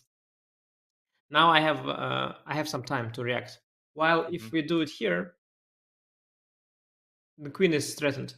So black gains a tempo essentially on this kind of stuff. So I'm not sure. Queen b3 to me feels a little bit counterintuitive, because I feel that I don't want to be targeted by c4. I want to have that extra half a tempo in reserve.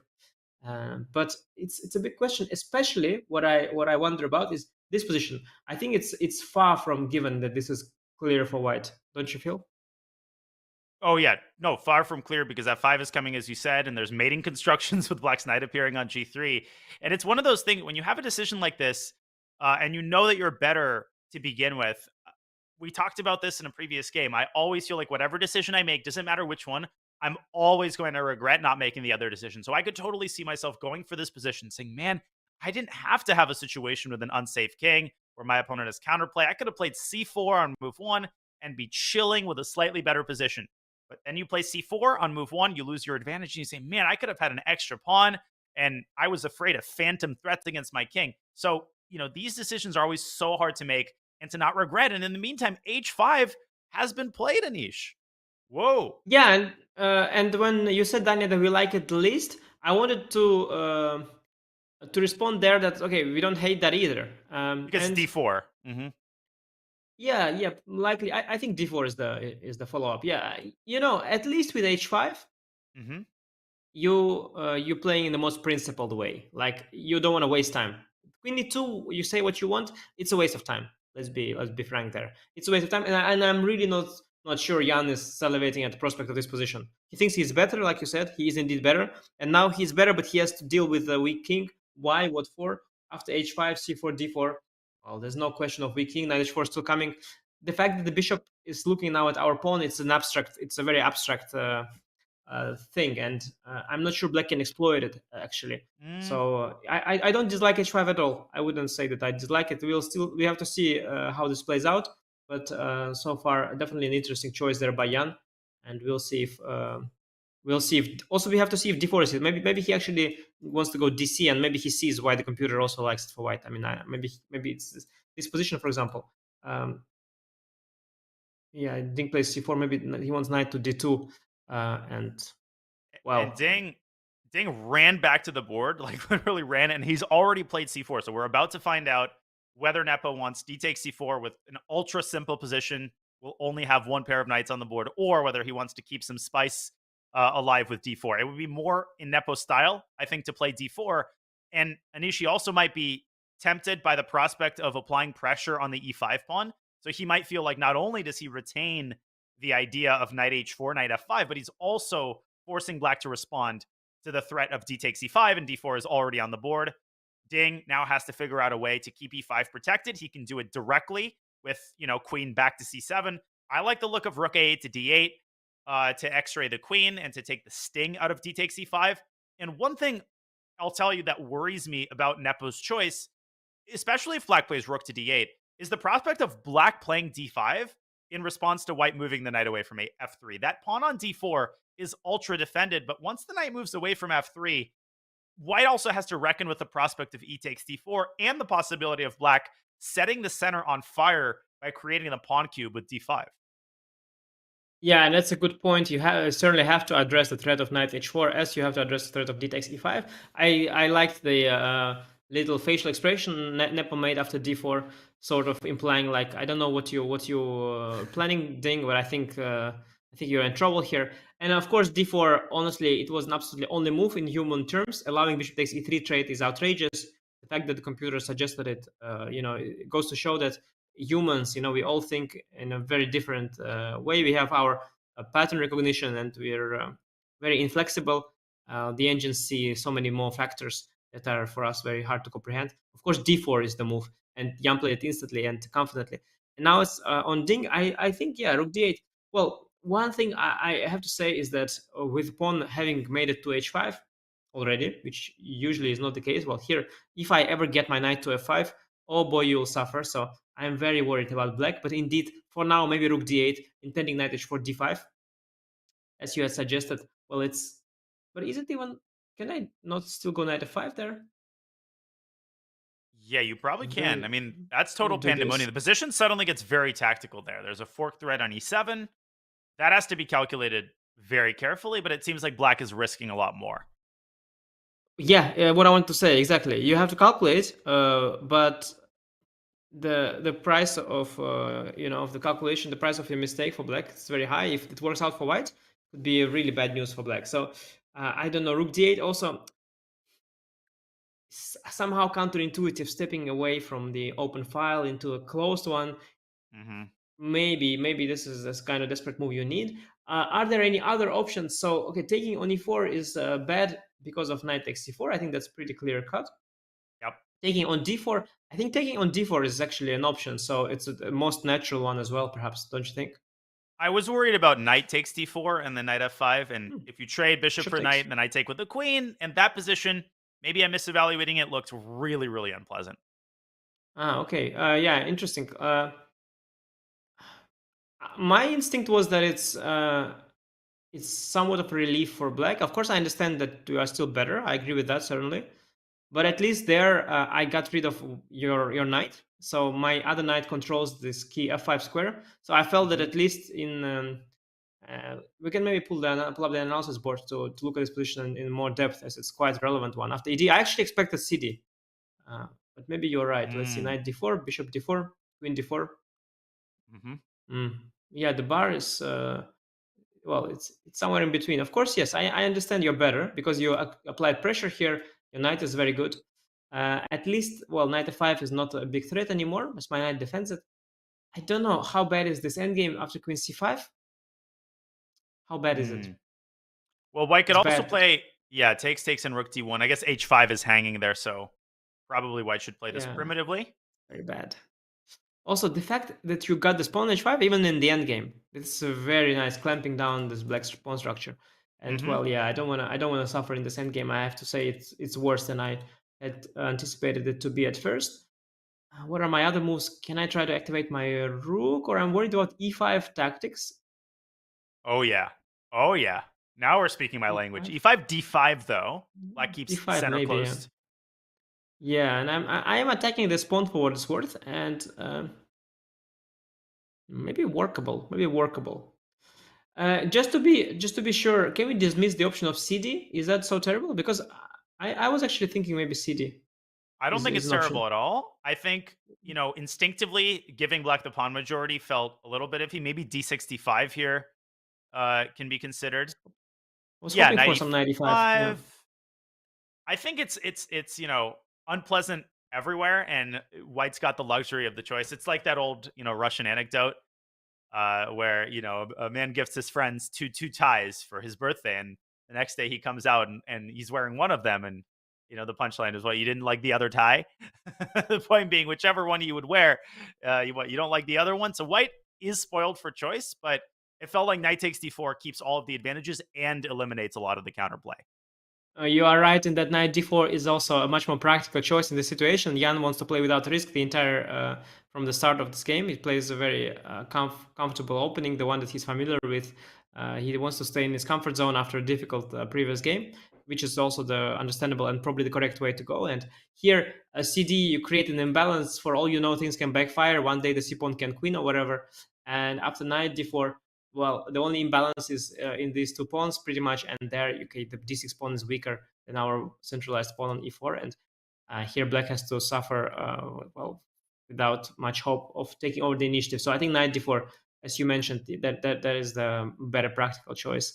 And yeah, ED, an admission of a failure of the opening somewhat, since the position that arises, it is quite clearly worse for black. Maybe not much, but it is worse. And of course, with the black pieces, at first you want to pretend you are not worse at all, that you equalized. But sometimes, well, you have to accept a minor defeat. And if we have to choose between rook d8 or ed. I don't know. It's a difficult choice. Yeah, I don't know what else. What other moves are there? I think de is actually is simply a threat. Actually, the pawn is just hanging. And well, what else? Your knight has no moves. Let's be clear about that. This bishop shouldn't move either. The queen, you don't want to bring it back. It's on c7 at least covers the d5 square somewhat. It's not in the hits the e4 pawn somewhat. No. Yeah, no. The f6, yeah. No way. Weakens everything even further. So by process of elimination, you either go ed4 or you make a move with the rook. Maybe you make rook a2, but here probably is just queen b1. So I guess rook d8 or ed are simply the two only moves. This move b4 is not really a move, is it? Yeah, just take the pawn. E4, even pawn takes e5. Yeah, exactly. No, it's nonsense. It's nonsense. And just to be clear, is that actually a threat? Because queen e4 in the end. Queen e4 in the end, and then I guess our old idea is knight takes c4. Yeah, then bishop f2 though. King f2 and... Oh. Okay, you're still better. But no, I have queen h. You're probably still better, no matter what. Yeah, but it's not the end of the calculation there. But okay, it's let's say that you want to address this threat of d. Yeah, I mean, no matter where you turn, white is better. And the depressing thing is that, the worst case scenario for white is equality. The worst case scenario for black, I mean, it would not be an exaggeration to say that a couple inaccurate moves, and black is facing maybe not a lost position, but an advantage that continues to grow. So this decision, e takes d4 versus rook d8, is an incredibly important one. Ding is now under an hour, so he's definitely at least feeling somewhat the pressure of the clock. He's got 15 moves to make before the time control. And the last thing I'll say is obviously decision fatigue, which is a thing, right? When you have to make decision after decision and the decisions only escalate in importance, you start to get tired of your position.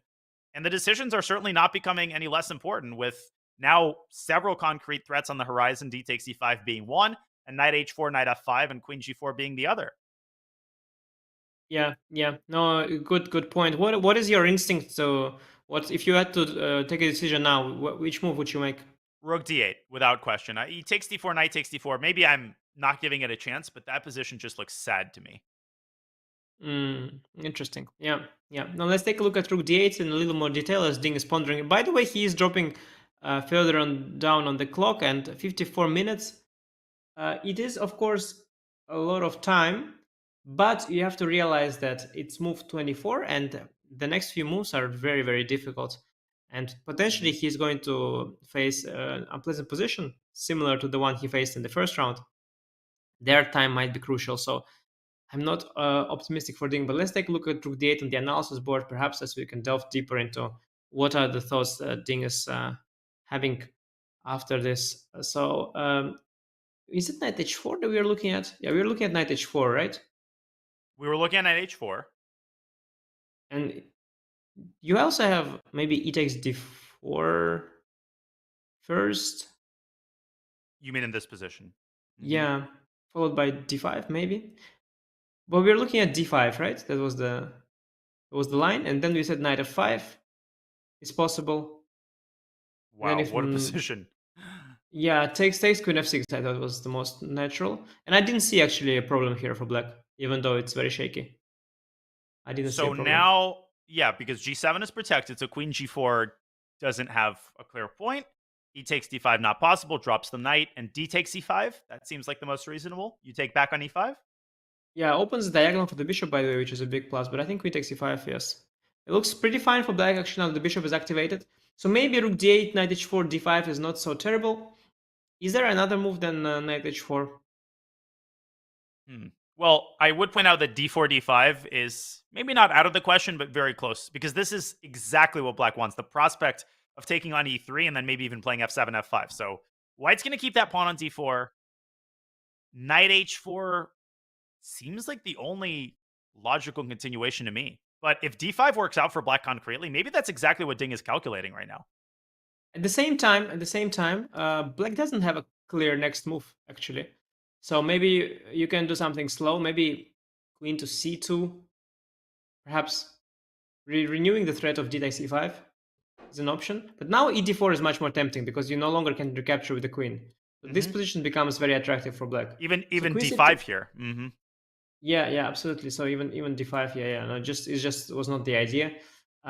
So yeah, rook d8 becomes a big favorite in my mind. After knight h4, d5. Here I had some options. I could also start with ed, and maybe something, maybe queen something else. f3 or something, trying to pin the Yeah. queen. There's tricky moves here, but I don't know, Now the is eval a- bar that's- seems to. Oh, yeah. Yeah, but it's different. It's because it's different. Now after knight f5, if you go queen f6, Mm-hmm. no, but it's just a different position. And you just take queen f3, and I mean somehow it's not the same. It's just not the same. Oh, Well, sorry, here e4. I here's blundered. e4, Yeah, but let's not instead blunder. maybe. Yeah, queen g4 looks tempting. Knight e3, maybe just knight 3, knight g4. Simply just pick up. Let's just collect. Oh, Just collect. beautiful Yeah. idea. Knight g4 forks the queen and the pawn on e5. Yes. So okay. So knight h4 is a thing. ed4, of course, is a question here as well. And I was hoping some knight f5 business. Very tempting. Oh, this looks tempting now. Queen g4 coming. Extremely. And you look at the eval bar, it says zeros. Well, imagine having this position with the twin threats of knight e7 and queen g4. You know, good luck figuring this out. Maybe takes in like queen e8 or something, but it looks kind of lost to me, to be honest. Like I mean, I'm same equal, okay, but I would think with black that I could just be lost here, or close to, like a huge Totally. trouble. Maybe something. Okay, no, king h8, queen g4, rook g8, knight e7 was a thing. Ugh, with a fork. So maybe what you mentioned is queen e8 move, but okay, I mean, well, queen e8, no, but this so dubious. Queen g4, oh, not, yeah, wow. E5, Knight h6, and you then don't care. king f8. Wow. Okay, wow, very impressive, very brave. Typical, right? Where the engine just gives zeros, and Ding has no idea if this is lost or equal or what. So we always have to remember this, right? He doesn't have that starting reference point. We know that this is almost equal to begin with. So likely, if the eval bar doesn't change, we're going down the right path. Ding has no idea if he's going down the right path or if he's blundering. So it's totally understandable that he's investing time. He's got 50 minutes on the clock, and he's about to make a very important decision. So you folks do not want to go anywhere, because this is a decisive game. The score is 2-2. The stakes could not be higher, and this decision on move 25 for Ding Liren could not be more important, as he attempts to, at the very least, draw the game and maintain his momentum. We're going to take this opportunity to go on another break. When we come back, hopefully we will have some clarity on Ding's choice. You're watching the 2023 FIDE World Championship. We'll be back with more action from Ding Nepo in just a couple of minutes.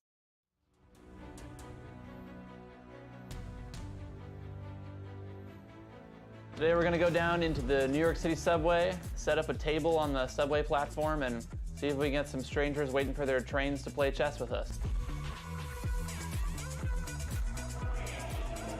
All right, now I'm going to see if I can get anybody. Hey.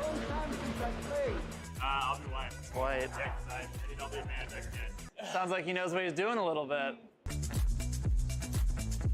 Don't worry, I'm not that good. Yeah? You're just out here playing chess, not that good. Got the Chess.com app. You ever play on your phone? Oh, yeah. He said he barely played. I'm a teacher. What do you teach? Chess. I'm just kidding. Self-defense. How do you stay sane? I used to do a lot of meditation, take medication. What's like lesson 101 of self-defense? Run. What are you listening to right now? Train, Sean Paul, Ed Sheeran. What is the meaning of life? It's funny because like what I'm doing I feel like doesn't align with my philosophy on what the meaning of life is, but it's like obviously spend as much time with family as possible. Be the best person you can be, get closer to God, not to be evil to each other. There you go. Good game, thanks for playing. Good game, thanks for playing. Appreciate it. I'll see you in a self-defense class. Enjoy Harry Styles.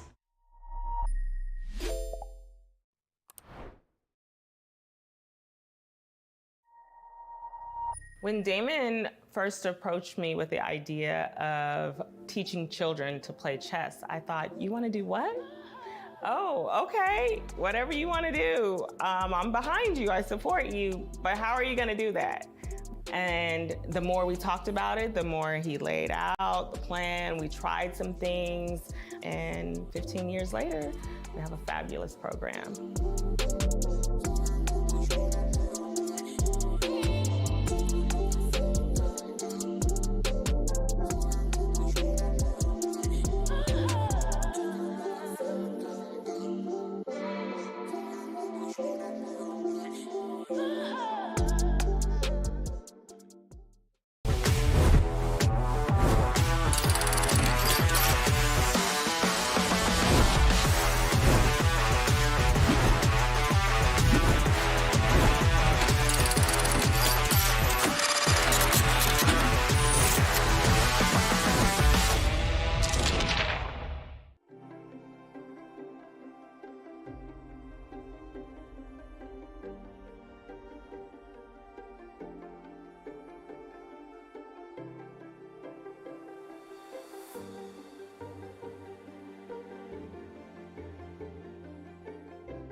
We are back at the FIDE World Championship where Jan Nepomniachtchi is pondering this very important moment. A couple of moves have been played since we went to break. Ding has made the very important decision to take on d4. Nepo has indeed recaptured with the knight. Anish. Now, we have not debated for a while the evaluation of the position. Clearly, Nepo has been in the driver's seat really ever since the opening. This was a Rui Lopez where Ding, he made the questionable decision of trading light squared bishops, and ever since then, his position has been unpleasant. The big question is how unpleasant. And with his last move, queen c6 up to c5, I think the answer is quickly becoming very unpleasant, Anish. Yes, he took the decision, sort of an in-between one. He did take on d4, but only once. This occurred to me. Actually, I wanted to discuss it at some point, and I expected him to bring the queen to d7, keeping the bishop more active with the sight on this diagonal. Now the queen kind of blocks the bishop, but I guess what he wants is to keep an eye on this pawn, to keep an eye on the fifth rank.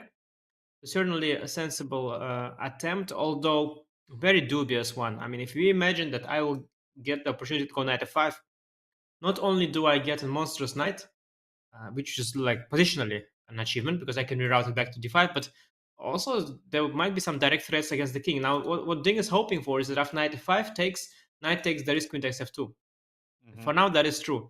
But since the bishop is blocked, and Jan can, well, he can make a move with the queen first, maybe queen to f3. I think f3 is the most tempting square, protecting the f2 pawn, introducing the idea of knight f5. I don't know. I think it looks really nice for white. And I want to just make, before we continue looking at chess, just a small note, just a small side note, because I've been watching a lot of World Championship matches in the past few years, and I have to say that so far this match is really quite remarkable because in every game so far we have a full-fledged game, and both players, especially the white players playing with the white pieces, they managed to get quite something going from the opening, and that is what I find remarkable because the narrative has always been that, oh, the theory gets more and more dried out, and the Carlsen, was telling, oh, I'm so good, I'm so strong, but the theory I cannot play. But, I'm really the better than all of them. You can see it, because I'm so good in the chess. But yes, in matches it's so hard because they're so well prepared. Now you see that's well prepared, but every day there is a game. Mm-hmm. And we've talked about this in previous rounds, the fact that there's a different narrative that states, well, openings aren't as interesting anymore because a lot of doors have been shut. You can't play the King's Gambit. And true, some doors have been closed. But guess what? You have a game like this in the Rui Lopez where engines, I think, helped Jan find a very interesting idea. And the Rui Lopez as a whole has been completely reignited, right? The flame has been enlivened in the Rui Lopez and the Italian, not only because of computers, but also because of the creativity and the innovation of top GMs, but also because computers have shown completely new ways to play old openings. The Rui Lopez used to be played in exactly one way, right? C3, D4, you would get the knight to G3. Now you have all sorts of different ideas. Sometimes the dark squared bishop comes out to D2. So, there's different sides, as you're saying, to this narrative. But let's try to figure out how objectively bad this position is for black. We are aware that the engine assigns a relatively modest edge to white, and one part of that is that knight f5 isn't possible immediately. Queen f3, Anish, I think without any question is the most natural move, not just because it reinforces the possibility of knight f5, but also creates the rather tempting possibility of e5 with a discovered attack against that rook in the corner. Yeah, I mean, it has everything going for it. And the question in this position is basically, if you are looking at it, I guess, at least that's my impression. If I was looking at this position, the only question I would have is why not queen f3? And that's what I would be thinking about. And probably there would be no reason not to play it. I am thinking maybe Ding, well, rook a2 would be quite bold, but actually possible because rook on a2, well, it's contributing here on the second rank, applying pressure on the f2 potentially. So I'm thinking of a variation. Queen f3, maybe it's time for us to pull up the analysis board because we've been staring at the position for quite a while. And so if I play queen f3, rook a2, if I'm going to go for knight f5 move, after takes, rook b2, suddenly rook is really contributing. So this is not so stupid at all. And what about that said, rook a2 feels very dubious. In worst case, I can protect the pawn with the rook, but maybe there is a tactic here or something direct we can go for. You know me too well. I'm thinking of knight f5 takes. I was thinking of taking on f5 with a pawn in order to potentially be able to play f6 and shatter black's king position. So, like, let's say knight. I'm not sure which knight off the top of my head. Let's say knight e5. Knight takes f5. And the eval bar believes that white is winning in that position. So I wonder if there's maybe knight to Knight d5. I think knight d5. To open the f5 score for the queen, we should show, I think, the line knight takes, pawn takes. What happens if black takes on b2? Now, with the f5 square unoccupied, it's made into queen f5, inducing g6, and queen takes f7 is made. And black is just way too slow, right? Even after black takes b2, it's not like black creates any threats against white's king. So white just comes a lot faster here. Yes, I mean, the idea you mentioned with EF was very strong, but with ED is just a better execution of that, and this is even more, yeah. So, no, Rook A2 is indeed as outrageous as it feels. I am briefly wondering if he's able to swing the queen across here or here, and then try to trade the bishop for one of the knights. This is also why I moved earlier. Like, my instinct would be to try and get rid of a knight and suffer, but or at least keep an eye on the knight. So queen d7 would keep an eye on the knight. Queen c5 is very risky move. After queen f3, I don't know, queen e5 or queen g5, do they work? Not sure at all. Feels very, very dubious for black. Yeah, I mean, there's so many options here. Knight f5 is still possible. Knight g4 and e5. That knight g4 also. Superficial, but could be very strong. You hit the rook on a8, you hit the pawn on d6, and man, white's knights have so much potential here, so much attacking potential. And Jan probably holding himself back, right? Really yes, for sure. Extracting the lesson of the previous game, and this time he has plenty of time on his clock, really digging deep, making sure that there's no hidden opportunity here, such as queen g4, which I think also has to be very seriously considered, because then knight f5 will come with a mate threat. And in some cases, you could even sack the pawn on f2 with check. So that it's not like Jan is just, sitting here and investing time thinking about what he wants to eat tonight. I think he's confirming, making sure that there's no more juicy opportunity than queen f3. And speaking of Jan taking his time and Jan's approach to classical chess, I sat down with Jan a couple of months ago. So as he's taking his time to confirm that queen f3 is indeed the best move, let's listen into his thoughts on classical versus blitz from the interview that I did a couple of months ago. Here's Jan. I mean, of course, it's more entertaining to look, I don't know, some 3+0 and flagging each other. But I mean, okay, I think I used to be quite good at this as well, yeah, but back then.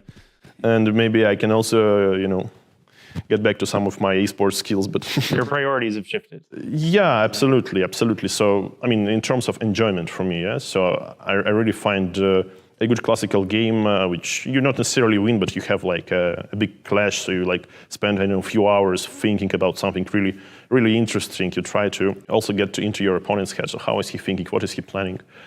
And when it just happens, everything happens, and in 3 minutes you have the result. Okay, that's quite favorable for our time overall, but I think it, leaves most of the beauty behind the scenes.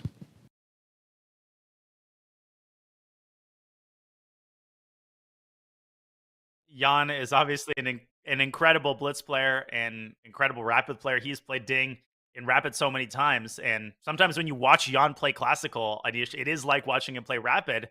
But I think it's awesome. I think it's awesome we have someone like Jan who's played quickly throughout his chess career, and it's really, really hard to do. I mean, that's why you don't find a lot of grandmasters who regularly play quickly in these long time controls and largely get away with it. I mean, Jan's sitting here at the World Championship. Oh yes, and he has slowed down, of course, a lot in the recent years. As you can see now, when he smells an opportunity and it's not obvious to him, he is taking his time. You made a very good point that he could also consider queen g4. I really like that idea of sacrificing the f2 pawn. So he indeed does have a choice, and he also understands that in a position like that, if he makes the right choice, this could be a huge winning opportunity. He understands that the position really looks very, very good. But between a position that looks good and a victory on the scoreboard, there is this large gap. And sometimes to overcome that gap, even Jan has to take a moment. And we see now, the modern Jan, the one that is trying to balance this quick, talented, but very sometimes very superficial play with this thinking Jan, who is going deep and tries to get into his opponent's head, as he mentioned. I definitely want to get back to concretely discussing the position, but one more general point I want to make is that a phrase which comes to mind in reference to this position, a phrase that's used often by commentators and annotators and is often mysterious, is critical position, right? You hear, well, this is a critical position, and you hear the phrase or the common wisdom in critical positions, you have to take your time. What exactly is a critical position? Well, there isn't one exact definition. Obviously, it kind of means an important position, but what does important mean in this context? My favorite definition involves a position where making the right choice is likely to define the result of the game, whether it's a win or if you're defending a draw. And this is definitely a position where the right choice is going to have a bearing on the result of the game. And speaking of that, it's like Jan heard us. Queen to g4 is indeed his choice. Would you look at that? And this is a product of going too deep. Or just deep. We'll see. The bar didn't like the move. I mean, I really appreciate that you found this move. It's a very creative idea, but it is really, that is the one move that you find when you go beyond. You go slightly beyond, because of course in a blitz game, Jan would have played Queen f3 without a thought. Without question, like even in a bullet game. Obvious. Well, in a bullet game, even more so. In a hyper bullet game, he would probably play Queen e2 because he would mouse slip Queen f3. So of course, Queen f3 is the move that you make. But the classical game, you have the opportunity to delve deeper, and that caused him to find this idea of knight f5 that you mentioned. Because now, if let's say we once again show this rook a2, yeah. Knight f5, maybe we can pull up the analysis board quickly because this line is a little bit long. And this is what attracted Nepo to this line, because people might be thinking, oh, Queen g4 is a mistake. What was he possibly thinking? This is the position he was aiming for. Queen takes e1 is not a check anymore, and there's just no good way to defend g7. Oh, yes, indeed. And this is, of course, such a beautiful idea. And in general, of course, Queen on g4 is more threatening, because after Knight f5, you have a threat of checkmate, while after Queen f3, you don't have a threat of checkmate after Knight f5. So Queen g4, it's sort of a more aggressive move, and if it has a tactical justification, then it also seems to be better. So I can totally understand Jan thinking this is a better move. I would guess the defense would have something to do with would just be Queen e5, which is also very natural. Now, the other advantage of Queen f3, in fact, is that besides preparing Knight f5, it also prepares e5, and after Queen e5, maybe this Knight g4 idea was quite strong, because now e5 is there, opening up the view on the rook, but also the knight on g4, has yes, and indeed, Ding used the opportunity and goes for Queen e5. And that's another downside of Queen g4, which is that Queen e5 is ultra natural. It protects the g7 pawn, takes the sting out of Knight f5, and this is what I'm most curious about. What on earth is Jan's intention after Queen e5? Because he must have seen this move. This must have been the main move he considered. And there must be some concept, some creative idea that Jan has in mind. I was thinking Queen g4 to d7 could be a thought to target the pawn and the knight, but it doesn't even really threaten anything. And I think concretely after Queen to d7, Black could play Bishop takes d4 cd, and then Queen takes e4. And because the rook on e1 is undefended, the knight on e3 has nowhere to drop back to and open up a discovery against the queen. So does he still want knight f5 Anish maybe? And is he tempted by knight takes h6 threats? That doesn't seem dangerous either, because Black could just move his king. What gives? Sometimes you miss a move. He could have just missed Queen e5 altogether. But maybe he has a certain idea in mind. Maybe it's... Well, Knight f3, I thought, but the Knight on d4 is doing such a good job. Even Queen e6 actually becomes viable. Maybe then Knight f5, but well, it's no longer so clear. I don't think Knight f3 is tempting. F4 doesn't work, I assume. Yeah, Queen takes e4. Simply there. Yep. Right? Yeah, I think so. Knight c2, Queen takes c2. Yeah, ugh. Yeah. Knight c2, Queen takes c2 is also what I thought. So I think even Queen b7, by the way, in the worst case. So I think this is just not working. I don't see it. Sometimes it can be simpler than, it can be as simple as he just missed Queen e5. That could also be. I don't know. The fact that he's taking his time. Well, wait. Is he? Knight, I think he was moving his knight. Let's see. Knight back to f3 is on the board. Good call. Queen e6. I mean, knight on f3, Knight on f3 in itself is badly placed, right? I mean, from f3, it should go to f5. So knight basically takes a step back from a better position. So queen e6 becomes now very tempting, getting a tempo on the white queen. I don't know. I mean, endgames black should be happy with space here and the bishop. And if knight f5, I thought about just taking queen f6, and then this knight is basically basically dominated by the bishop. Although the computer likes this, maybe queen e4 is there, yeah? Going for some weak squares. Yeah, and maybe knight f5 can be met with the immediate queen f6. It's scary, but I just think white is out of ideas. Like queen f6 here maybe keeps the structure the way it is. And Yeah, you are right. It's better not to give the queen the square on e4, because this knight on f3 is no longer as threatening as it was on d4, where it could hop onto f5. And what about queen f6 directly then, by the way? Another question I have. I think also very solid. I mean, e5, d takes e5 is a dead end. No, I mean, it's so clear that white has not come close to squeezing the most out of this position. Queen d7 now, I think, is a little bit more appealing than it was on the previous move. But it just seems like going in the wrong direction. Okay, one. I have all kinds of ideas. Yeah, I mean, it of course, no, maybe white is still for choice, but I was kind of hoping for so much more. I was thinking we're going to crush, but we're not crushing here. I think very likely Jan maybe saw some issue with queen f3. Just to briefly go back to this point, just to demonstrate what he might have considered, because in that position, by the way, after e5, d5, I didn't see a finishing blow here. So maybe he was not convinced with this position, for example. Well, knight f6 check has to be calculated, but it just I would play devil's advocate and say just intuitively this just seems so much more juicy than, let's say, the position after knight f5, queen f6, which could arise in the game. I wanted to sneak in a point, though, because I know Ding is going to make a move and it's going to be too late. Is it possible that Nepo did indeed miss queen e5, maybe because he was so fixated on the battery that black built on f2 that he forgot to consider queen moves? Could it be the case that Nepo missed queen e5, realized that he missed it as Ding was thinking, and decided to take the strategy of playing quickly to nonetheless convince Ding that things are going according to plan? Or am I, doing too much speculating? No, you're probably exactly right. You are probably exactly right, and that is likely what happened. He probably saw this diagonal here, thought the Ding's point is to eye the f2 pawn. So he first thought about queen f3, and he some move. Well, I mean, I don't know. Maybe it was a move like rook e8 or whatever. He didn't think about queen e5. Probably he thought it's not so simple. He was calculating knight f5, takes. Queen comes to e5 there. Let's maybe demonstrate it, yeah, because it didn't happen in the game, but it could be relevant to his thinking process.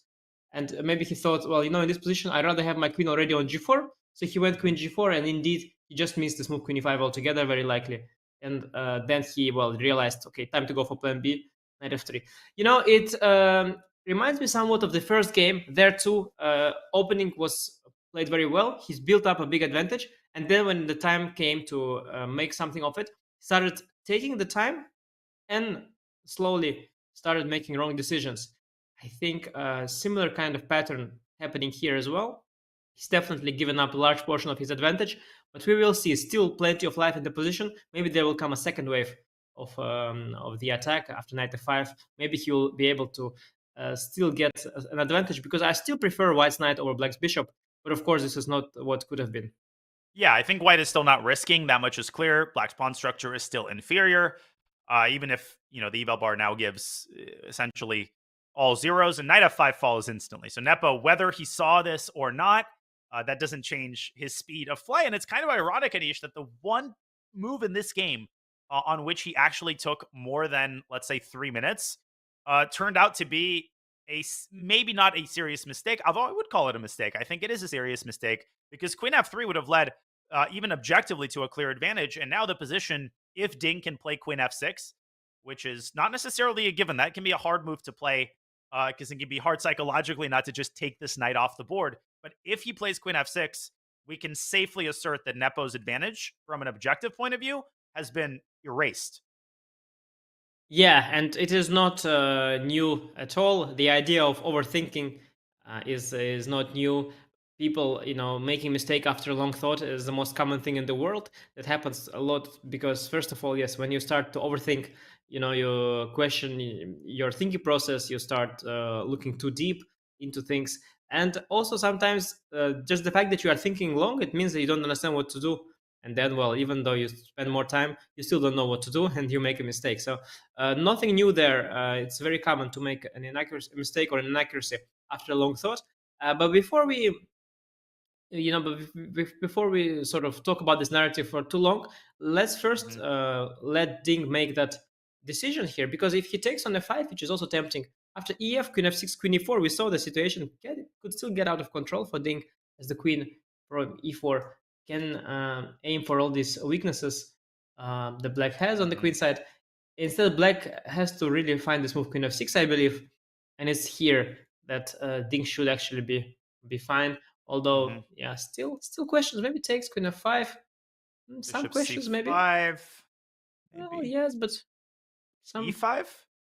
Maybe e5 somewhere. Maybe not immediately. Maybe somewhere. Maybe queen d5 first. Well, the bishop's quite stable here. These pawns are also nicely placed. This is definitely an advantage for black compared to how it was earlier. Yeah. But maybe, we still have a nice light square play here with the knight on the king side, this pawn h5. There is some aesthetic value in white's position as well. So maybe still some advantage, some small edges there. But after queen f6, which I think Ding will find, yeah, very little will be left from Jan's advantage. That's for certain. And with the king a lot safer, right? A pair of knights is gone. Black doesn't have to worry about getting checkmated. Given Ding's time, it's just so much easier, I think, to make the value of each move. The margin of error increases for Ding. So 40 minutes now for 12 moves doesn't sound like all that little now that the position is clarified and a pair of minor pieces is going to come off the board. I think we are going to see queen f6. And it's an instructive moment, right? I think a lot of people would be tempted by knight takes f5 just because you want to take the knight off the board and you want to double white's pawns. But the cons of this move greatly outweigh the pros. The fact that you open up the e-file and white's rook is uniquely positioned to take advantage of it. And the fact that you open up these prospects for white's queen, those two things make knight takes f5 a serious positional inaccuracy. And we are about to see a move by Ding. He was hesitating there. Let's see if he can maintain his composure and play the best defensive move. Queen e6 to f6, simply keeping the status quo and defending against the mate on g7. Yeah, I think if you make a mistake of knight takes f5, you do that quickly. Because superficially, that was like my first thought. I just thought, I take, and bring the queen here, and knight is dominated. And then I realized, oh, wait a second, queen e4 is there. So you can sort of make this mistake quickly, but once you already think, for as long as Ding thinks, you notice queen e4. And then I think you realize that, okay, whatever the issues after queen f6 are, they are not as big as the ones after knight takes f5 first. So I think Ding will, after some time, play queen f6. Although I have to say, also knight f5, ef, queen f6, queen e4, it doesn't look lost for black either. No. And you have some potential for eventual d5, d4. So maybe you'll then think I'll go rook b8, bishop c5. Try to stabilize, then maybe have some before ideas. Doesn't look terrible, actually, frankly. And when you trade on f5, you also diffuse potential e5 ideas, because after queen f6, you have some e5 ideas somewhere after takes, and queen to f5 and to d5. So not an obvious choice here, by no means, I have to say. For example, so let's make this on the board just to see what Ding is calculating through here. Knight f5, ef, queen f6, queen e4, so rook b8. I guess queen to where even? Queen, what is exactly the problem? Well, queen d5 and then maybe knight d2, knight e4 seems like an option. That's maybe indeed. Yeah, he takes. Taking it. Not shocked. Not shocked. I mean, I'm not shocked. It doesn't look so bad to me, to be very honest. I agree, and I think people in the chat should realize, like, we're not talking here about the difference between a winning advantage and an equal position. This is gradations of an advantage. White is better everywhere, but after queen f6, white's advantage we thought was minuscule. Here, maybe Nepo has somewhat more practical chances. One question, though, Nepo's going to take back with the pawn as soon as he comes back to the board. Is queen f6 forced? Like, queen d5 runs into f6, and that's game over. Queen d7 looks really awkward as well. I think Ding might play queen f6 right away. Yeah. I think queen f6 is essentially forced. Although, as you mentioned, queen d7, I realize it's a possibility too, but it's like it's an alternative. Basically, sometimes you look for an alternative for the sake of looking for an alternative. This is one of those moments. That said, there are some advantages to that move. You keep control of the d5 square. So, for example, queen e4 is not met by d5. So, queen d7 actually is not out of the question at all, and it might be the best move now that I made it. And rook e8 becomes a possibility. No, Bishop for b6 sure. can be swung to f6, actually. Bishop d8, bishop f6 could put an end to White's shenanigans on the king side. So, Ding, again, Anish, you made a great point. The fact that he is thinking tells us he doesn't believe that queen f6 is totally automatic. No, but you are actually right. I didn't see queen d7 as a possibility, and in fact, if he plays queen d7, it could even be that taking on f5 was the more accurate of the two. The gradation between all this 0.2, 0.4. Oh, okay, no, he went for queen f6, the more natural one, of course, the more natural, yeah. Queen d7 was the top engine move, actually. It was the only way to keep a position close to equality. Now, I think, once again, the size of Nepo's advantage is comparable to what it would have been if he played queen f3 instead of queen g4. Of course, the nature of his advantage is now a lot more positional, whereas after queen f3 there, he would have been tactically better. But, I mean, this has got to be a relief for Jan. Do you think he realized that black comes close to equalizing after queen f6 immediately? I think to be honest, from a human perspective, and I'm looking at this position, I don't have the engine moves, let's say. I see the evaluation, but from a human perspective, I feel that queen f3 was the most scary. Like, I think I could be on the verge of losing there. Like, maybe I exaggerated danger, but I would be like, queen f3 would be like a huge issue. After queen g4, I would think that after knight f5, queen f6, I'm slightly worse. After knight takes f5, ef, queen d7, I'm slightly worse. And after knight f5, ef, queen f6, I'm slightly worse. Now, I would have to try to compare which of these slightly worses are more slightly, and which of them are more worse. But I'm not an engine. I don't know what's 0.2, what's 0.7, what's 0.4. Like, it's hard to say. I see that there are advantages and disadvantages to all of these. Like here, the advantage is I keep your pawn in full control and in check. Yeah, you don't have any dynamic possibilities. You don't have e5, you don't have f6.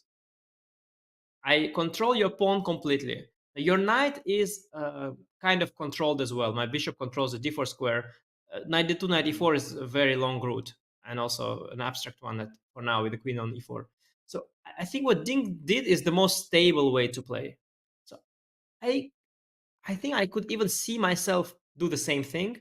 To be very honest, I could see myself making the same mistake.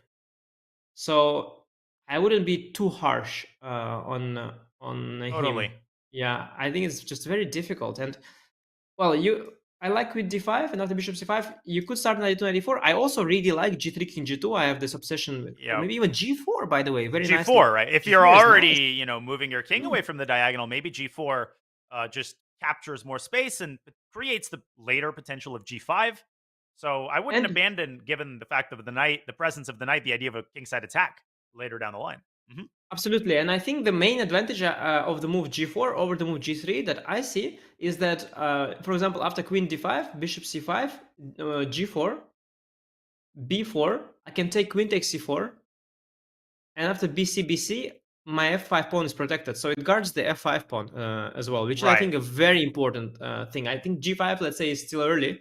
G5 is a long way to go, but protecting the f5 pawn is nice. And after g4, I can also potentially go with my queen to c6. I really like this construction because, this move is weakening a bunch of squares, but all of these squares, they're protected by the knight. So after g4, I control all of these squares on the king side. And after king g2, even more. Basically, after king g2, I will be controlling all the squares around my king.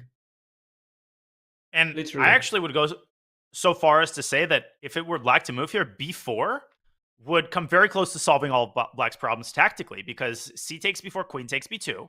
And if you play queen takes c4, to your point, the f5 pawn hangs, and that looks incredibly drawish. So g4 is not only an aggressive move, it's also prophylactic, because you're protecting the f5 pawn, taking the sting out of b4.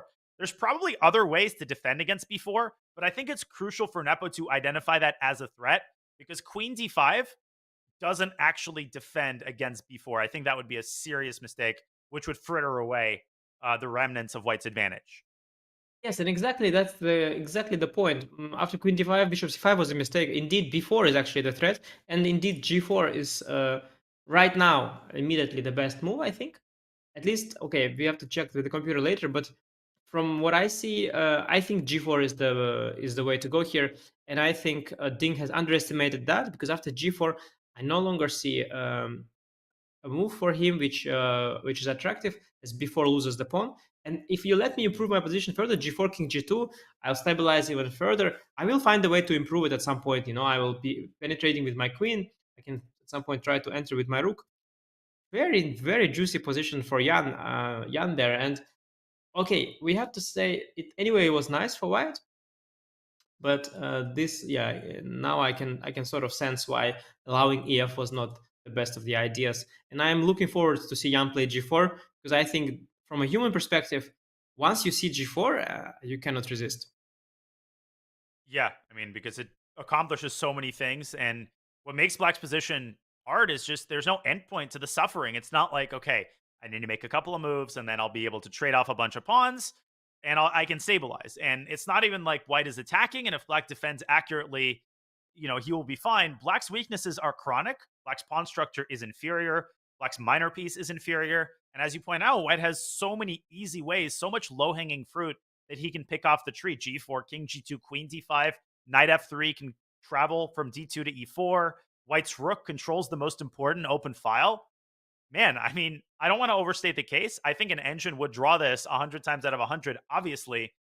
But I think you're right. I think Ding, he was so happy to rid himself of the immediate problems with his king that he might have underestimated the other types of problems in this position. And his king may still face problems if White's knight ever reaches E4. I think he simply means g4. I think the way Ding plays chess is a very concrete way. Mm-hmm. He is calculating a lot, and I think he was simply calculating this position, and he saw that b4 is coming, so he calculated queen d5 before, he calculated g3 before, and he was content. Yep. I think g4 escaped his radar because it's a very weakening move, usually speaking. But here, somehow, with a knight on f3 and these pawns here, everything is completely under control. And this surprising move g4, it just escaped his attention. I'm sure if he saw it coming, he would never go for this position. Now I realize why all the alternatives were better. Only now that I see g4 do I realize, okay, better had been to go queen d7 up knight f5. Better had been to go queen f6 instead of knight takes f5. So it's all, the chess is kind of a weird game where often you combine these positional factors such as the good knight, safer king, weak squares, with concrete moves. And this is a good example of how this concrete move g4 suddenly makes the whole thing work. And okay, Black, of course, still has, first of all, there is no clear threat. And that's the big thing that that Black has going for him, is that Rook e2, best move, actually, according to the engine. Wow. Same exact idea. He's protecting the b2 pawn. After okay. b4, c takes b4, there's no follow-up. Chat was actually saying that rook e2 is preferred by Stockfish. g4 was also good, but rook e2 is computer best, and Nepo, I think, he smells it. Wow, what a moment. And he delivers in the critical moment. Wow, yeah, I got a bit excited there by the pretty move g4, but actually rook e2 serves the same purpose and is less committal. Maybe g3 king g2 is actually more flexible, not weakening at all. So wow, yeah, rook e2 is a strong move. Let's see. Okay, bishop c5. Bishop c5 is a move trying to stabilize the position, but it doesn't really create a threat of b4. Nope. Oh wait, sorry, it does now. It does now. It creates a threat of b4. Well, I think now's the time for g4. Now is a perfect time to reinforce the f5 pawn. Yes, because you have to. Yeah. Because before is a threat. It's a threat now because previously you could play c takes b4. Now, of course, the way to meet b4 is queen takes c4, so you need to reinforce the f5 pawn. I have a feeling Nepo will play g4 pretty quickly because he's understood that what he needs to do right now is take the sting out of b4, and then he can proceed just to improve his position. He has carte blanche.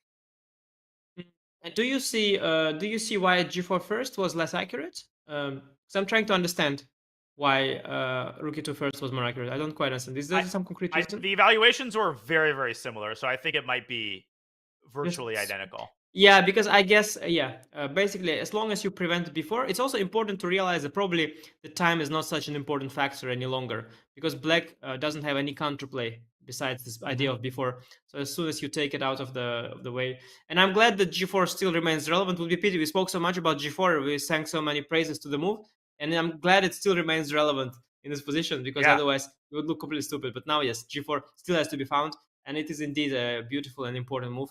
And I hope Jan will play it quickly, showing the, It would be Jan's style to play it Yeah. quickly, right? He would be such Jan style. And it reminds me of the second game where he puts pressure on the clock as well as on the board. And we called it G4 already on the board. He played it instantly. He was just not at the board. Such a juicy position. And I love this position. White is so much in control it's a juicy position. And I'm fearing for Ding. Oh, this is not looking good at all. And Ding now has to figure out a way to even like not doing anything. Anisha's hard. Zugzwang would be way too strong of a word here, but queen back to d8 maybe, but that opens up the path for the f pawn. It closes the rook's control of the 8th rank. Not a move you really want to play unless you have to. Bishop c5 back to b6. Well, then the d6 and b5 pawns are not as well defended. So not only does Ding have to figure out a way to do nothing, he has to come to terms with the fact that he's not going to be able to play b4. Yes, I think one of the thoughts you might have is to nevertheless go b4. The idea being that you want to simplify even at the cost of the pawn, and after b4, queen c4, b takes c3, b takes c3, maybe you can activate the rook with rook b1 check. A very dubious idea, of course, followed by rook c1. I don't buy it at all. I don't think it will happen. I don't think it's good. I think at the end of the variation, I'll play king g2, and then I will penetrate on the 8th rank with my rook and the queen. So I don't think that is a good idea. I think bringing the bishop back is also harmful because bishop is really well placed, as you mentioned. And I think by elimination, I would consider queen d8. I think queen d8 is not terrible because also f6 is not yet an idea. I am maybe hinting at the move d5, maybe. And I could, well, let's say if you make a rook to move the rook to d2, preventing d5, then I will have the opportunity to go queen e8. So I think queen d8 is a move that you could actually play reasonably quickly. I don't see a big disadvantage of it. What do you think? Do you see any flaw with that? Not tactically. I think queen d8 might be met with queen d5 to stop d5. Of course, yes. Queen d8, queen d5 is possible. Then actually I have maybe a rook a8 trying to... But again, a problem with activating the rook, I think it doesn't bring so much. And in fact, you will allow me to activate my own. And when I penetrate the back rank, it will lead to checkmate because your king is stuck here. While if you penetrate, my knight will protect my king for now. So indeed, a very difficult position for black. What black wants is to trade... Well, trading queens would be a dream. That would be fine. Trading rooks would be a big relief as well. But I think the big problem, of course, trading bishop for a knight is completely unrealistic. So let's not even talk about it. But I think if I could jump with my queen to b7, or if I could somehow magically prepare, go like rook e8, king f8, queen d8. So if I would trade one of these pieces, I would be in a much better shape as black. But I think somehow swapping the pieces around and trying to arrange for such a trade is difficult, especially because if you move the queen too far away from f6, then f6 or g5 or both will be on the radar. So yeah, a difficult situation for black. Queen d8 perhaps, but after queen d5, back to square one. Not sure. Very difficult. Very, very difficult position for black. And I would also point out, as far-fetched as this may seem, I think it's an important tactical observation. The pawns on f5 and h5 create a vice-like grip over the g6 square. Why is that important? Well, there is a scenario where even in the event of a queen trade, black gets checkmated. So for example, maybe we can make these moves on the board. Let's say black plays queen d8 and white plays king g2.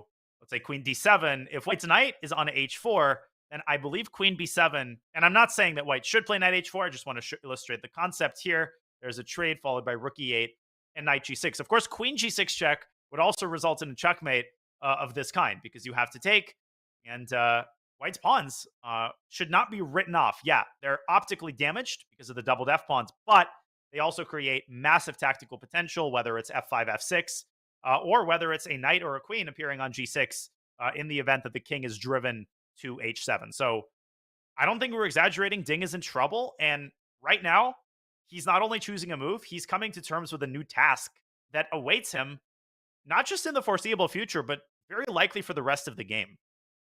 Yes, and Danny, I once again have a good angle on the players, and I can tell you, I told it to you in the previous game, and you know, Ding's ears are also turning red, and I mean, I don't want to make that point again, but it is a very good indicator of missing something big, and that's what happened to Jan after the spectacular rook takes d4 last game.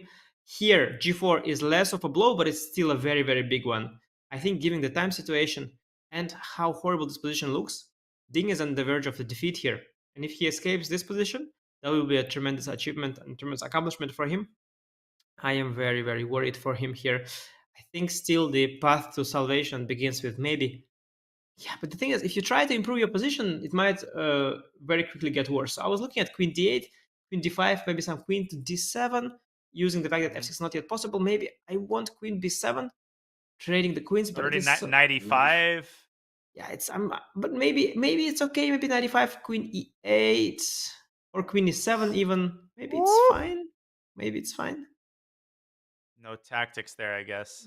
Just not. And yeah, black has to be very accurate. If that kind of operation works, by the way, I could escape potentially. So I have some potential there. Queen d8, I think, is the only chance to somehow solve the problems immediately. I don't see simply any other move that makes any sense to me. But well, it's difficult. It's a long shot. Queen d8, and also, yeah, long shot. This queen d7 can be 7 idea. But perhaps the best black has at this point. Yeah. Oh, no, sorry. It doesn't work. Like, just to finish, because you made a good point. This idea of queen d8 doesn't work because queen d8, queen d5, queen d7, queen b7 is not a threat because I can still take, and the point you made earlier, check and knight h4. That will just be made.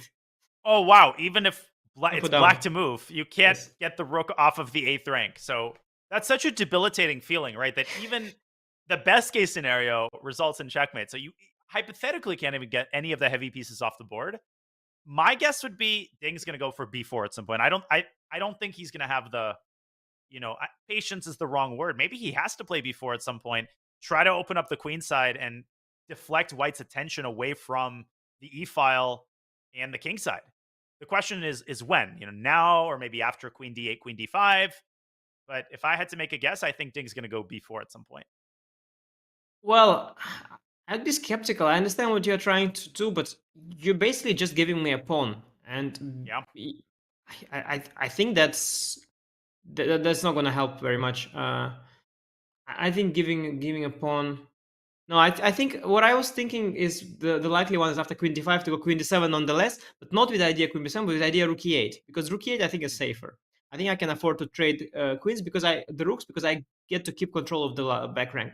So I think queen d8 is the way. I think b4 is too desperate, and I think it doesn't solve your problems. You will still end up with the same problems you have, only not have a pawn. Just down a pawn. Yeah, exactly. Right. I'll have the compensation. So I really think your best shot is queen d7 followed by rook e8, which makes me wonder if queen d5 is the best move. But if I may interject with a tactic, we can make the moves on the board. Queen d8 has been played. Queen d5, queen d7. I can play king g2. And what happens if I wait for rook e8 and then play knight e5 and then try to take on f7? No, I guess that doesn't work. Wait, why does that lose? Because that loses apparently. Yeah, because after queen e7, white does nothing, I guess. Even queen c7. I'm just wondering, like knight f7 is not. Is it? Oh, is it checkmate? Or is it a checkmate? Or I guess I can't take up. My idea was knight takes f7, rook takes rook, and then some sort of discovery. But I guess there's nothing good here. Knight h6, king h7, queen g8, king h6, and the king runs out from g5. Beautiful. Jan played queen d5 instantly. Sorry, instantly. Yeah, but after queen d7, okay, queen d7 is the only move that gives black hope. Okay, also queen f8 is of course the similar purpose, but yeah, now these squares are really very vulnerable, and I suspect a move like f6 or g5 becomes extremely juicy. Yeah. That's the benefit of queen d7, I guess. You're keeping an eye on the f5 pawn. For sure. Yeah, queen d7 is better because the idea is that if f6 I will collect here. That was the idea. Yeah, very important for Jan not to fall overly in love with the prospect of winning the game tactically and to remain patient. Yes, and the question is after king g2, rook e8, what is the best move here? You could even give up the file, or you, of course, even if you trade rooks, you still keep an advantage, I suspect. But this would be somewhat of a relief for black, don't you feel? Well, at least morally. Of course, does start in queen takes c5, but rook d2 black can move the queen aside, maybe to e7. Yeah, it's an achievement for me to have grabbed control of the e file. Even queen c8 also to keep an eye on the g4 pawn. This would definitely be a huge achievement for black to control the e file, the file that matters so much. I think king g2 is maybe slow, so after queen d7, we already have this position on the board at queen d5. So now Ding has to play queen d7, and we reach the critical position. I think here white has to come up with a good move, and maybe it is g5. Mm-hmm. Maybe it is g5. Yeah, g5 does come to mind.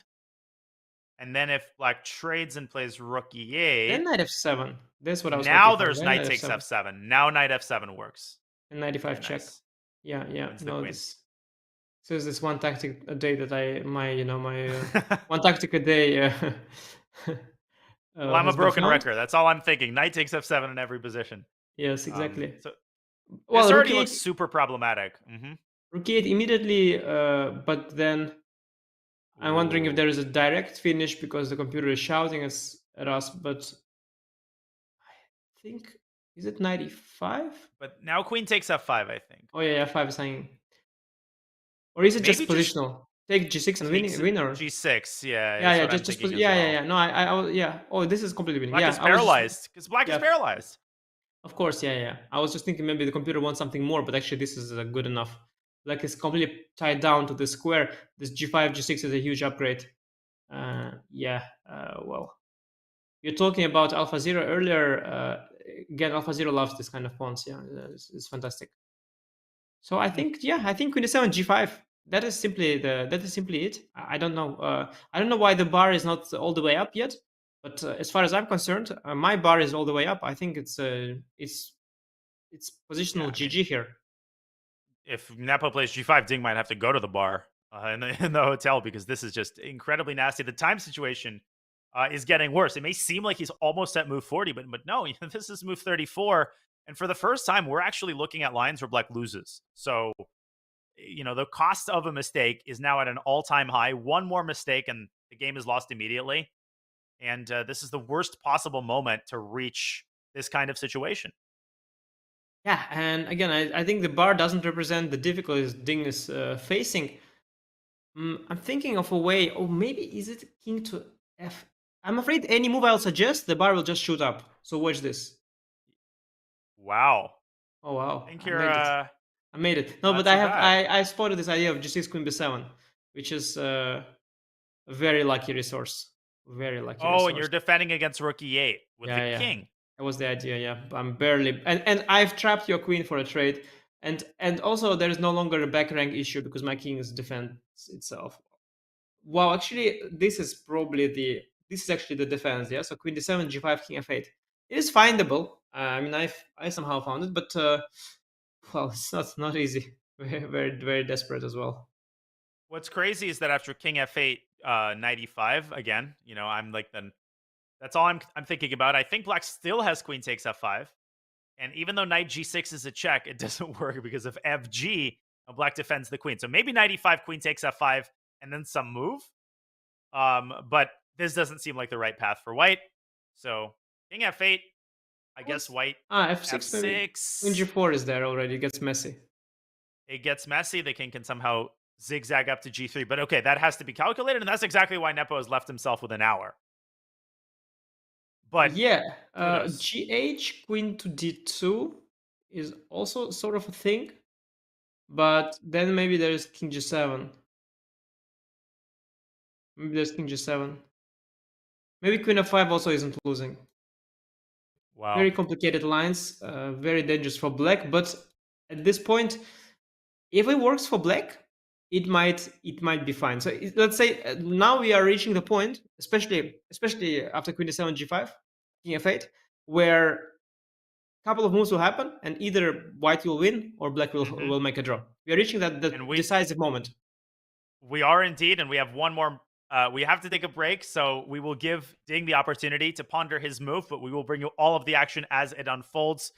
We promise you that. But before we go on a quick break, we wanted to remind you that if you dream of playing the FIDE World Championship, Chess.com has made your dreams come true. You can now challenge both World Championship contenders in bot form. Ding Liren and Nepomniachtchi bots are available for play right now at chess.com/play/computer. So head over there and let us know if you can beat the bots. Of course, first finish this game. Use !FWC bots in chat. And challenge Nepo and Ding. While Ding Liren is pondering this incredibly important moment, he is in crisis mode. Nepomniachtchi is knocking on the door of what would be an absolutely huge World Championship victory that would send him back over the edge and give him that 1-point lead. We will be back with more FIDE World Championship action on the other side of this short break.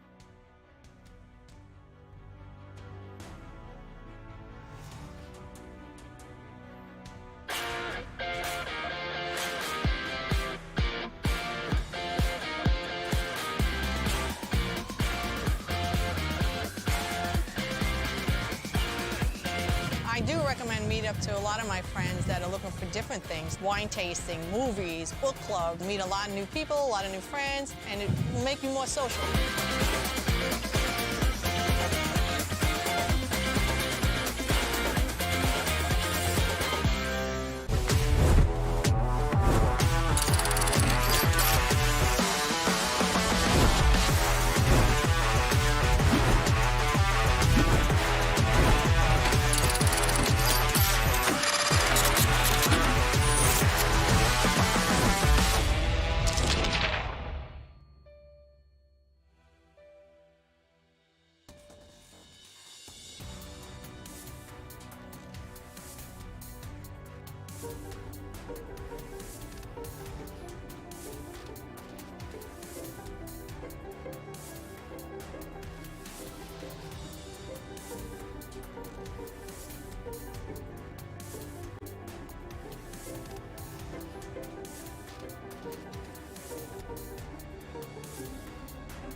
Welcome back to the FIDE World Championship, which is held in Astana. But the former world champion, Magnus Carlsen, weird to refer to him that way, is in Los Angeles, where he is playing a poker event along with other streamers and influencers, such as Alexander Botes and Magnus Carlsen posting on Instagram there saying Astana is calling. So he is watching the match very carefully. Well, we wish Magnus the very best and the best of luck in his poker endeavors. And right now, Ding Liren needs a fair dose of luck in his 5th match game against Nepomniachtchi. Grandmaster Nishikori, Grandmaster Daniel Naroditsky bring you commentary of the 5th round of the FIDE World Championship. Okay, since we went to break, King F8 has been Ding Liren's choice. So Anish, you called it. I think he is initiating a larger strategy in which he wants to bring his queen over to b7. And the reason you need to play King F8 is in order to protect that e8 square with the king. What do you make of this move? Yeah, I actually...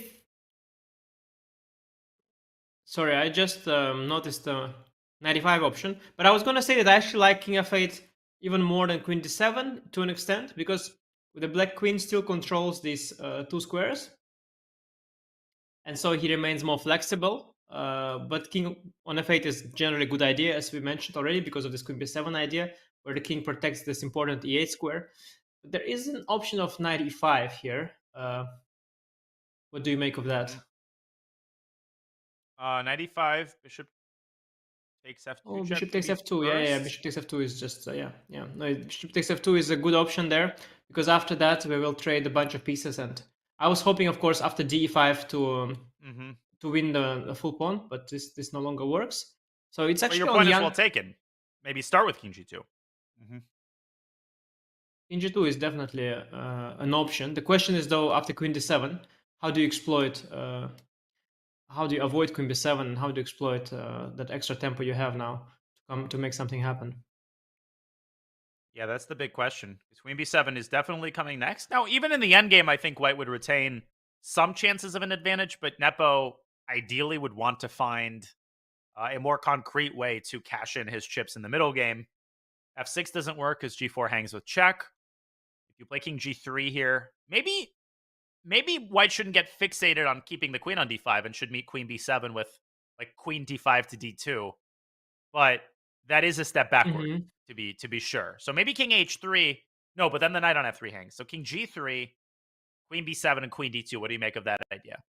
I think then I understand you're going for the second wave business here with f6, but we have to, first of all, it's a very complicated position. But I was wondering about rook e8, but I'm worried if rook e8 that you will take and go f6, yeah, and then collect the h1. Plan.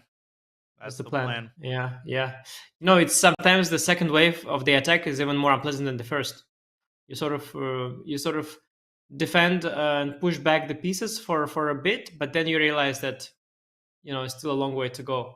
That said, okay, I am wondering, like, as White, you of course want something more than that. You want to go forward before you go backwards.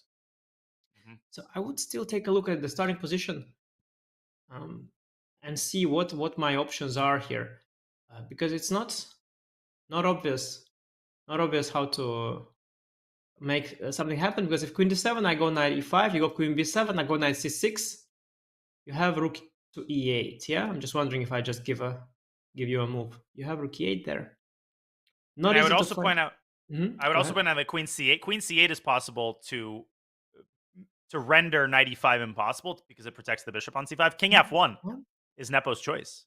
So deep. Let's think. But I like this. I like this move because I don't know what the point is, but if you made it, then I think it must be smart. I'm just trying to figure out why. If you made the move f1, okay, tell me.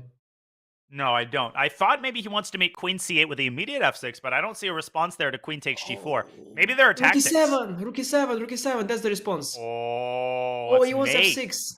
He wants f6. Oh, yeah. That's what he wants. We should show that on the analysis board. So king g1 to f1. Why? So that black takes the g4 pawn. It's not a check anymore. That gives white a tempo. And if you play f6 here, which is a typical idea, queen takes g4. Great find. Rook e7, queen h3 check is an empty check. King e2, and the black has to give up a queen to stop checkmate. Wow. You know, I when I saw king f1, I knew this is an absolutely great move. I don't know why, but I knew that, okay, if the guy made it, there must be some brilliant justification. And this is actually quite brilliant stuff. This is really brilliant stuff, king f1. Now, is GF queen d2, or what is GF? What is the plan here? That's the big question, right? Also, after queen c8, f6 GF, what's the follow-up here? Well, I mean, I can take my time, yeah? I can even if we envision an endgame here, I can knight h4, knight f5, like somewhere. The question is, what is the order? So I suspect maybe queen to d2. Okay. King g7. And if king g7, maybe simply queen f4, and next I go knight h4. And once the knight lands on f5, the game is over. So black basically has one tempo to do something about it. Yeah, wow. And he played it so fast also, king f1. If I would ever play king f1, that would be a very, very, very long thing, I can tell you that. Yeah. Jan is a special player, of course. Oh, so much pressure. Ding has 18 minutes. For how many moves? Okay, only 5, but these are the 5 moves. In these 5 moves, he can lose the game. These are the crucial 5 moves. And the 5 most difficult moves that he's made, because again, the price of a mistake is now at an all-time high. One mistake and you let the knight get into f5 and you lose the game. So the tactics are starting at the most inconvenient possible moment for Ding. He's most tired, and he has the least amount of time to make time control. I think when your opponent plays king f1, very often you lose this game. You lose this game. This is this kind of move. Yeah, this is this kind of move that wins games. It's the move that you 100% missed. In a situation where you already look like you are in the bad shape, king f1 is that one blow that they can knock you down.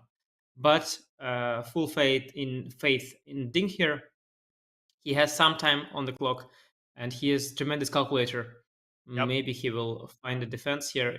These lines, like, for example, queen d7, f6, gf, queen d2. I was not sure about queen takes g4, queen takes h6, queen and g7. then or maybe even king g8. Oh, intending some counter checks of my own. So I was not, or queen g7. Yeah, I don't know. I was not sure. Queen g7. Maybe I go back. I was not sure, but let's just say that it's not lost. Yeah, it's white gets something going.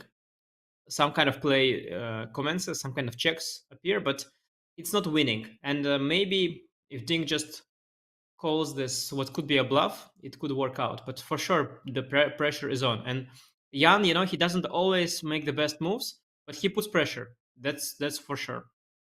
Yeah, and I mean, 16 minutes sounds like a long time, but when you're sitting there and you're Ding and you're calculating, 5-6 minutes can go on exactly one line. And then you look up, you've got 8 minutes. And obviously, Jan hasn't calculated all of the ramifications of king f1. You could take an hour and barely scratch the surface. So he's using his intuition. His intuition is incredible, and it's well established that it's incredible. But Jan is risking. I mean, obviously, by relying on his intuition in a position like this, it might be possible that one of the lines he thinks is incredibly promising contains a hidden defense. Maybe black can force the trade of queens in a certain position and make a draw. But that's Jan Nepomniachtchi for you, and that's what he does. Yes, but even what you said, like it ended with black making a draw. Like, how big a risk is that? So all in all, a decent practical call by Jan to make this king f1 move and make it fast. And well, I see the bar dipped a little, so he had a larger advantage than this. I don't know what was the computer's approach. Computer's approach was surely better, but whatever it is, the bar is still liking white here. And I think, yes, Ding has lots of questions to answer. And if everything goes well for Ding, when everything goes well for Ding, he will maybe make a draw. But yeah, the situation is looking good for Jan. I think a sort of a similar situation to the game one, except much better this time for Jan. Much better. I think Ding is under even more pressure than that time. Jan also has a lot of time. He has 58 minutes. If Ding makes a mistake, he has a lot of time to pound on it. And if Ding keeps responding well, Jan has time to recuperate and find another question. Now, that's a fantastic message by Slayer, by the way, that Ding is playing Minesweeper. One mistake, and the game is basically over. Not queen c8. He actually moved his rook to c8. Okay. I think it's a desperate move. I think he thought queen c8 and queen d7 lose to this f6 idea or something like that. I guess But it was by the way. Maybe g5 also. Maybe Jan wanted to go g5. But rook c8 is basically saying, I think the point is like this. He thinks queen d7 or queen c8 are losing because of f6 or g5. Because I think g5 is also, by the way, an interesting idea. Now that I think about it again. Oh my god. Can I show you one variation on the board? It's absolutely insane. Let's I pull don't up an think analysis board. I don't know if it's relevant, but it's just so beautiful. So after queen c8, g5, queen b7. Can I play gh? Oh! And h7. Oh, I cannot because queen d1, queen e2. Yeah, I take Queen the rook, e2. and then the king e7 stops the pawn. Yeah, I saw queen d1, but I missed queen e2. Oh wow, that would have been pretty. But anyway, something along these lines. So Ding was terrified of all this kind of queen d7, f6 business, and he played rook c8 because he saw that he has no time on the clock. He has to make a move. Queen d7, queen c8 he doesn't like, so he keeps control of these squares. Just makes a waiting move, saying, okay, I'm going to make a move and beat me now. Literally, I think he's going to go rook c8, rook b8, rook c8, and he's keeping his queen on d8 to prevent f6 and to prevent g5. So Nepo, I think now is going to make some sort of slow move. If he can find a way to prepare f6 or prepare g5, he will make Ding regret the move rook c8, because not only does rook c8 not do anything per se, it also removes the possibility of the queen trade along the a8 h1 diagonal. Now queen d7, I guess it might prepare queen c6, but we already know that queen d7 runs into knight e5. So I think Nepo has a tempo. How does he use this tempo to prepare one of the pawn breaks like f6 or g5? Do you see anything off the top of your head that efficiently prepares particularly f6 pawn break? I think is the one that he's aiming for. Well, I think it's quite easy to understand this position. Well, not understand, but quite easy to come up with a move here. If you look at the position, so you have very limited options with white. Your queen is well placed. Your knight, well, you can try rerouting it, but I guess you don't want to allow queen h4. Yeah. So I guess by elimination, you gotta move the rook, and you could try to move it up here, or you could try to move it around. The problem with moving the rook around is that even after you do that, it's still not clear where you landed, because all these crucial squares are taken. So I think Ding's defense is actually sensible. I think he's just standing and waiting for Jan to show us, and I don't see what Jan can show us, because rook e4, rook f4 prepares f6. That's very awkward, but very awkward. By process of elimination, I mean, yeah, maybe. But even after that, maybe I have some. Okay, it's possible, of course. Yeah, it's possible. The problem is now queen f6 runs into queen b7. That's another downside of rook c8. It opens up the b7 square for white's queen. Yeah, yes, and Jan might well play rook e4. I like rook e4, yeah. And if I make another waiting move... Yep, rook b8, for example, rook f4. Maybe now queen f6. Yeah, that was my thought, but maybe you can enter with the queen somewhere like here. The bar keeps swinging back and forth because, okay, we are humans, unfortunately. Yeah, I mean, this position's insanely hard to handle. I mean, there's also g5 in response to queen f6, and then rook g4. This might be going a step too far, though. No, the bar loves it. Okay, I didn't see this idea. It's a very, very strong idea. Now, immediately. And it's this also is Jan's very nice style. This is Jan's style. Yeah. Yeah, rook e4, actually. Rook e4 is also a move... it's a move, it's not non-committal move. It's a sort of a risk-free move. You can make rook e4 instantly without any... He'll make it probably instantly. Oh my goodness. Yeah. Jan is, and it is the top move, and I think he sees the idea of f6. And what you said about it being non-committal is so important, because he knows that worst comes to worst, I calculate rook f4, it doesn't work. Big deal, right? The rook is on e2, it's on e4, it doesn't matter. That's what makes Ding's position so depressing. White's moves are all completely risk-free. Yeah, incredible. No, he's losing it. I mean, he's losing it. Because this idea of standing and waiting, it doesn't work. We tried it, so it doesn't work. Because of rook f4 and this g5, no, I think he's done here. He's done here. Only a miracle will save. I'm even wondering, by the way, if I cannot play g5 here. Oh my god. All sorts of sick tactics, like, I don't know, like some knight h4, h6. I mean, all kinds of ideas come to mind here. No, this is really, really, really bad. You cannot stand and wait here, apparently, with black. Really bad stuff's coming your way. no, this is over. Too many breakthroughs. And I think Ding had that one opportunity on the previous move, and he had to use it to get his queen to b7, come by hook or by crook.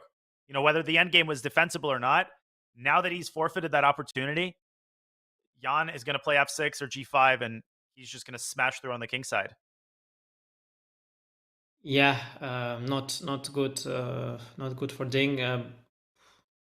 This, a remarkable match, really remarkable. I believe Ding will come back, by the way, after this game as well. I think it's going to be an incredible match, and there's so many plot twists, and it's early to speak of Jan's victory here on one hand, but on the other, I mean, I see so many ways for Black to lose, so many natural ways to lose. I don't see any way to defend. I see the clock situation.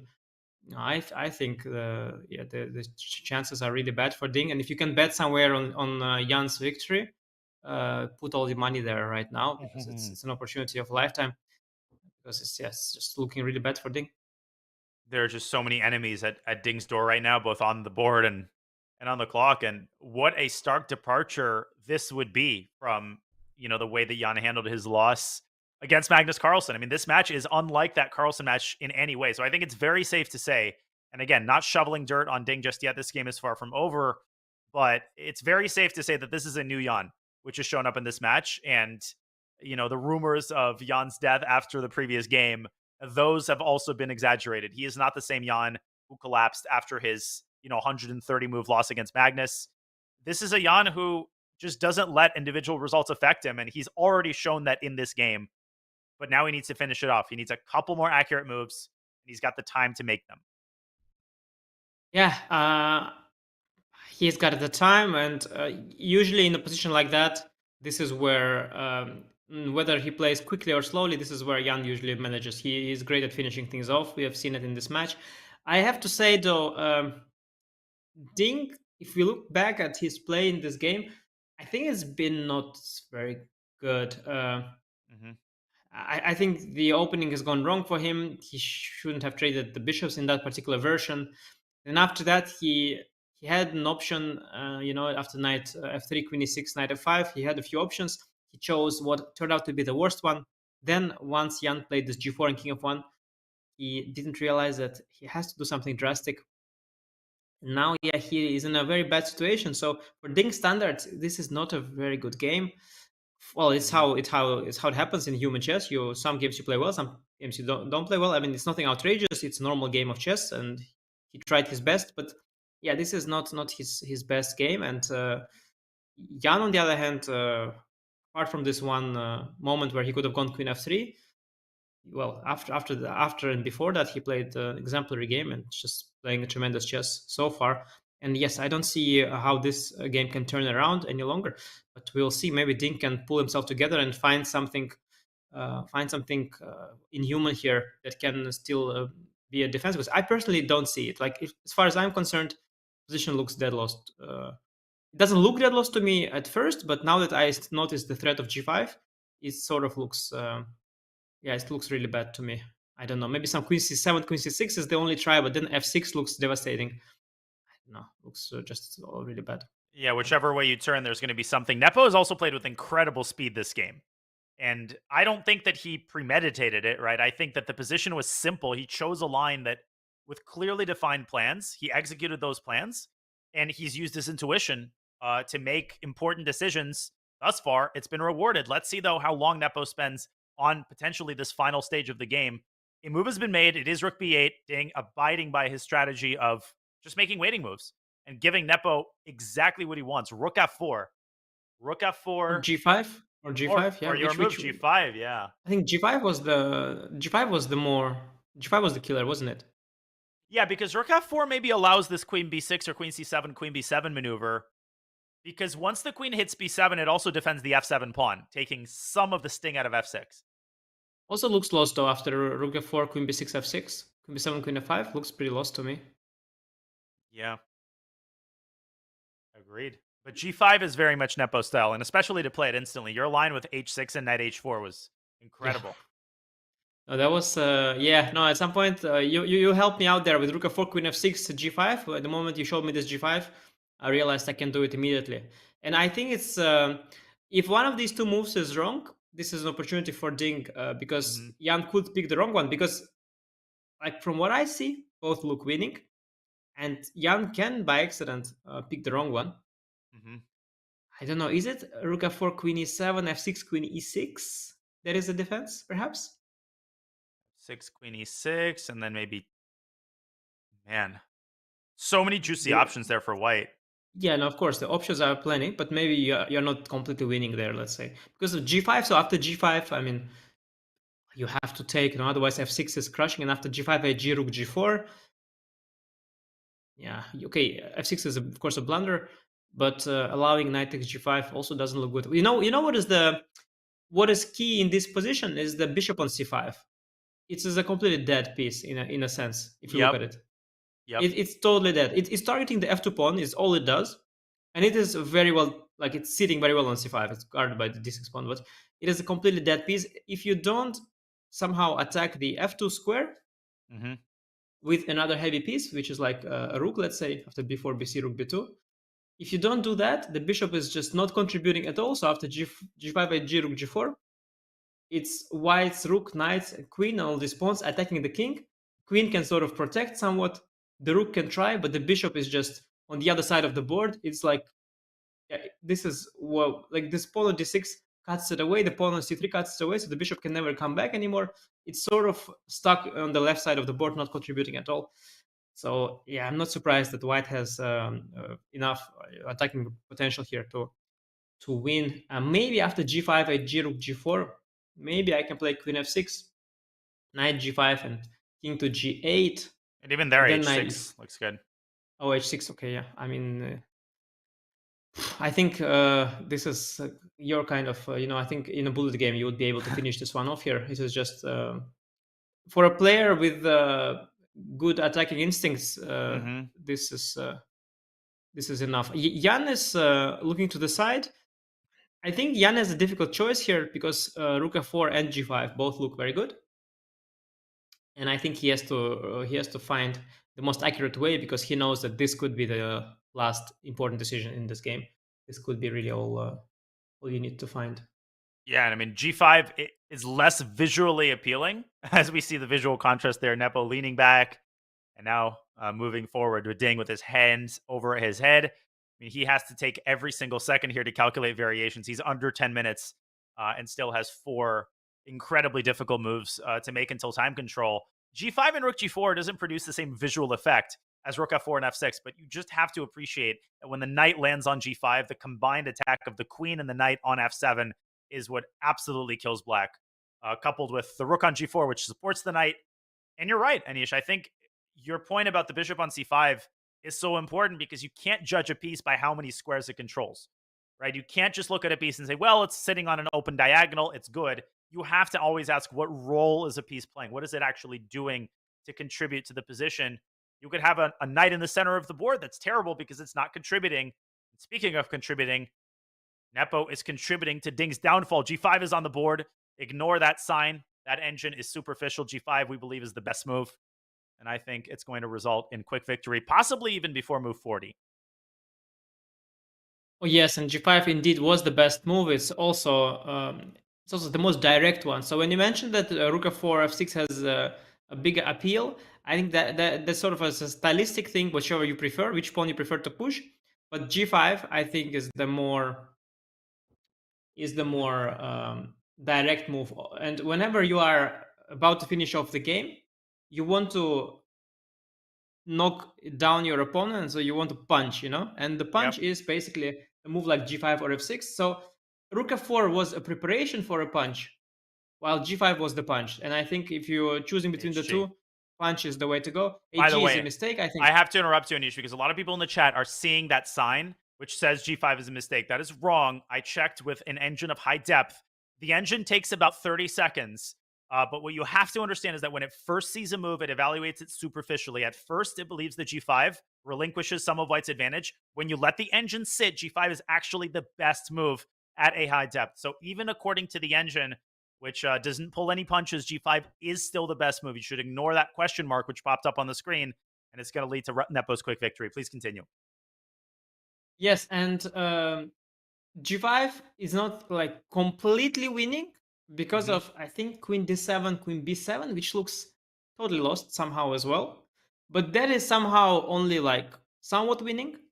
Instead, the most natural move, which you think is the only move, which Ding played, 8G, this move is, by the way, losing completely. And now Rook G4. So basically, in a practical sense, G5 is the killing blow. So in a practical sense, even the deep engine, not deep engine, whatever it is, besides the G5, as you mentioned, is the best move also objectively, practically it is the winning one. It is the winning move because after G5, the only move you consider is 8G, and then there is Rook G4, and now you realize that F6 is losing to this Knight H4, H6 business. Beautiful. We're going to have that on the game. I think Ding is going to play F6. Again, what else do? You don't allow Knight takes G5. I think we are going to have F6, Knight H4. Well, I think this Queen F6, King G8 might be a little more resilient because there after H6 I had some hope still. I think Ding sees Knight H4. I think Knight H4, H6 is kind of screaming at you.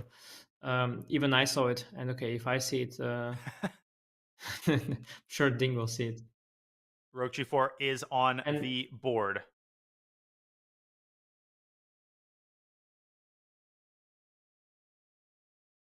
And it's the moment of, well, it's no longer the moment of truth. I mean, whatever Ding plays, it's all over. The bar is completely, it's all the way up there. It seems White's attack is as crushing as it looks. And the positions that look winning and also are winning are usually won. So this is all over. And well, what a game, I have to say. Ding made a few mistakes, but it's the nature of chess. First of all, mistakes don't come alone. And secondly, humans make mistakes. This is why chess is a game we still play. This is why it's a beautiful game. So obviously, Ding didn't have a good day. Ding didn't play a good game. You cannot play a good game and lose. That's not chess. So of course, it was not Ding's day, but Jan, he did everything right, and what a fantastic win! I have to say, so far in this match, so many beautiful games. Just incredible. No, this idea. I mean, Rook G4, F6, we are being treated to, the kind of chess that we hope to see in a World Championship match, but haven't seen in a lot of matches. Not, judging. Every match has its own character, its own flavor, but I'm loving what I see thus far. This is going to send the ball back into Ding's court. And thus far, anybody who tries to predict the course of the match has been proven wrong. Anybody who talks about momentum and how Nepo is going to react, I mean, nothing about this match is similar to Nepo's match against Magnus Carlsen. And Nepo, he didn't play mistake-free, but ultimately, I think his decision to go for an opening he felt more comfortable with, that is the decision. That was the money decision, because 1d4 in that game, it didn't turn out well. He learned his lesson, and now he's going for a position that he just feels comfortable with. Yeah, it's objectively equal. Yeah, Ding should have been able to make a draw with a couple more accurate moves, but he succeeded in making Ding uncomfortable and in reaching a position that he studied better and more deeply with his team than Ding did. And of course, always good to take inspiration from the game of Anish Giri. Well, I actually was on the black side there, so the one who took inspiration was Ding, and he lost just like I did. But yeah, I mean, it's always hard to say. In hindsight, it worked majestically. I think predominantly what decided the outcome of the opening was Ding's very unfortunate handling of it. I have to say, if you are Ding or his team member, you are disappointed with how it went. You hope for better, of course. This is a critical line. Okay, there are hundreds of critical lines, so that's not easy, but still, his handling was particularly unfortunate. He really landed in a very unpleasant position from the opening, so definitely nothing to be happy about there. But from Jan's, we have a tremendous game so far, and indeed, looking back at the recent World Championship matches so far, this one from purely a creative point of view, from a purely chess games point of view, the beauty of the games, the clarity of ideas and instructiveness of them as well. Like, every game can be shown as a separate lecture, and there's so much to learn from these games. From a creative viewpoint, certainly one of the best World Championship matches we had seen in a long time, and I'm really honored actually to be commentating and having such a good time here, because not only are all these games ongoing, and the theory is far from theory killing these games, but also they're just so good and such high quality by the player that wins. And I think it will be Jan that will win this game. I don't see how it can finish differently. No, I don't either. And Ding, he's now at 5 minutes. We're not at a stage where, he has some chances or he can get into an endgame. He's literally getting mated. Knight takes G5 is coming. White's moves are playing themselves. Nepo has already seen f6, knight h4, so he's done all of the hard work. Now he just has to make the incredibly obvious moves. I think he would win this in a bullet game. And I just love the complexity of the positions that we're reaching. It's not a coincidence that someone like Ding failed to handle the position that we had today. It was just so strategically complex. There were so many different candidate moves and different options. And I just love the interplay of positional chess and tactics that we're seeing today. The way that this game transformed from a positional battle with moves like h4 and a fight for key squares to the final stage of the game, which is purely tactical, g5 and rook g4. We can see how positional play and positional mastery leads directly into tactical victory with a series of breakthroughs and perhaps even a beautiful knight sacrifice if Ding plays f6. Yes, and for sure, if Carlsen would be playing, this game, we would be singing, the songs for him. It's truly an incredible display of how, as you mentioned correctly, how strategy and tactics work together.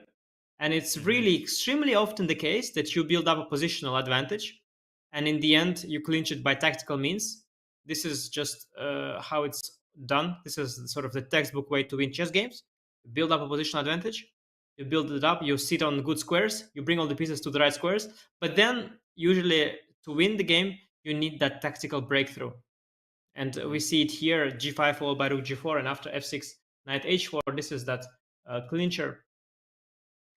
And yeah, this is all you can hope for. And it's just, I don't like repeating myself, but again, just having this position at the World Championship match, playing this kind of game, this must be so satisfying.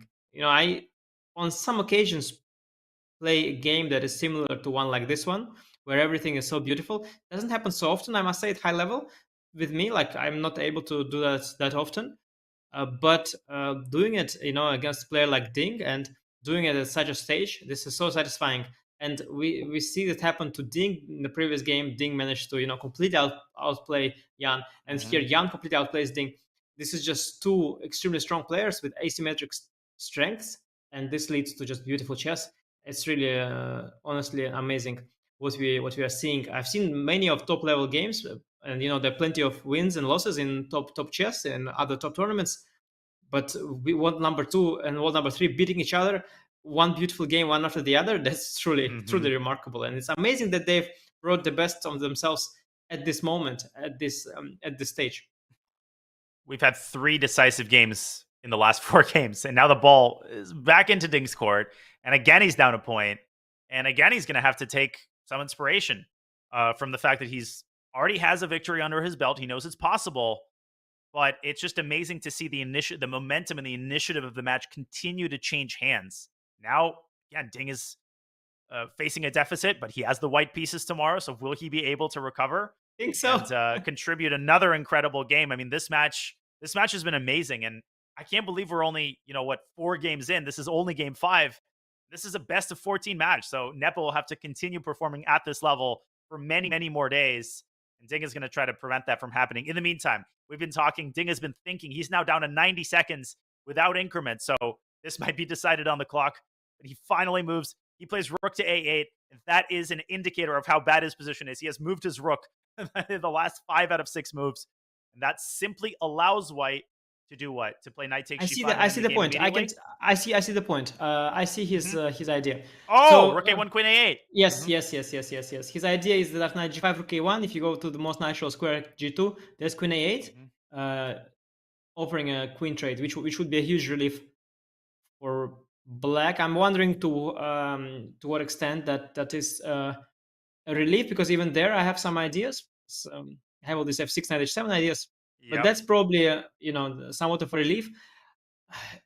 Let's see. I didn't see this idea at all. So maybe knight g5, rook a1, king e2 is cleaner. That's one question I have. That is probably also the way, by the way, because if you play queen e7 check though, now queen e7 check can bring the king. Yeah, it's okay. Your idea though. Yeah, I feel like in that endgame, your idea, king g2, queen a8, like trade queens, go f6, gf, knight h7. I think White just promotes the h pawn there. King e7. If I'm calculating correctly. Rookie I'm 4, not and then you sure, go rookie maybe. 8. We can show that on the analysis board We can because I think show that, Nepo is probably going to take a little bit of time Oh here. my god, yeah, it's incredible. So this it's quite hilarious. This bishop is so useless also in an endgame. Yep. So you mean that here I think I F6. see what you mean. I think you mean that in this position I can even play rook to e8 and there is no stopping. It's incredible. There's no stopping the h pawn. The bishop is just so dumb here. It cannot go here. It also cannot go here. It also cannot go here, and it cannot go here. It is a study. This is just a study-like position. And b4 Incredible. doesn't do anything because white's b2 pawn. That pawn chain is what's holding the bishop back. King d7. We should show white just plays h6. White can pre-move h6. I guess bishop e3, but white can essentially pre-move. You would play it. You would play bishop e3. Oh, I know absolutely. you. You would play bishop e3. Absolutely. Or bishop d4 trying to get a pass pawn. But king d7, h6, king takes c8, h7 is perhaps the most fitting final position of this game because it ultimately shows the incompetence of black's bishop. And who could have predicted that this position would be decided by a passed h-pawn? And yet that's exactly what I think is likely to happen. And I think one of the reasons why we saw that post by Magnus Carlsen about Astana calling, I think, okay, whatever it is, as we can talk about him, withdrawing from the cycle and all this, and him playing poker and all that. He loves chess, and he must appreciate the games here. And I think one of the reasons he mentioned Astana is because he must have appreciated the games so far. He must have enjoyed watching them, whatever he says. I mean, maybe he doesn't care about losing the title anymore, but from purely chess aesthetic perspective, from purely perspective of the game, these are really nice games to watch. And I think this one as well is just it's a treat. And I think even Carlsen would agree that this is a masterpiece. And especially if it would follow this path that we just showed, this endgame, it's a very strange way to convert. Like, I think you should try to checkmate in a position like that. I'm all for endgames, but I would feel that there should be a knockout blow.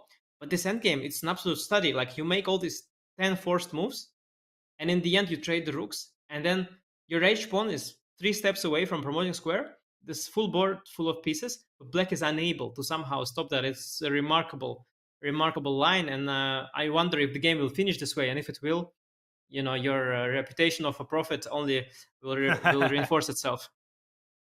No, but this would be so fitting that black has been trying to trade queens all of this time. And finally, when he succeeds, it actually favors white because white creates, a passed h-pawn. Of all the ways that this game could finish, it would be almost impossible to predict that, a passed h-pawn. Think, how could you even create a passed h-pawn? And yet we see the line. And I think Nepo, he's such a good calculator. And for a 2,700 plus player, this is just such an easy line to calculate because it's all forced. There's literally no choice that black has at any juncture. If he doesn't trade rooks, that doesn't help either. I don't think Nepo is going to take too long. I think he's going to take within a couple minutes at a maximum. And I would like to just note that after knight g5, rook a1, king g2, queen a8, that endgame after takes, rook takes, f6, gf. We can maybe show it briefly on the board because it's kind of a relevant line for this game.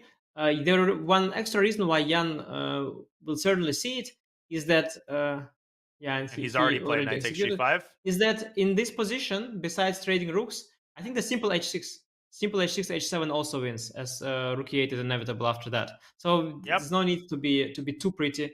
You can just go simply h6 and only after d5 play rook e8, which is even easier. And so Jan is definitely heading for this after knight g5, rook a1.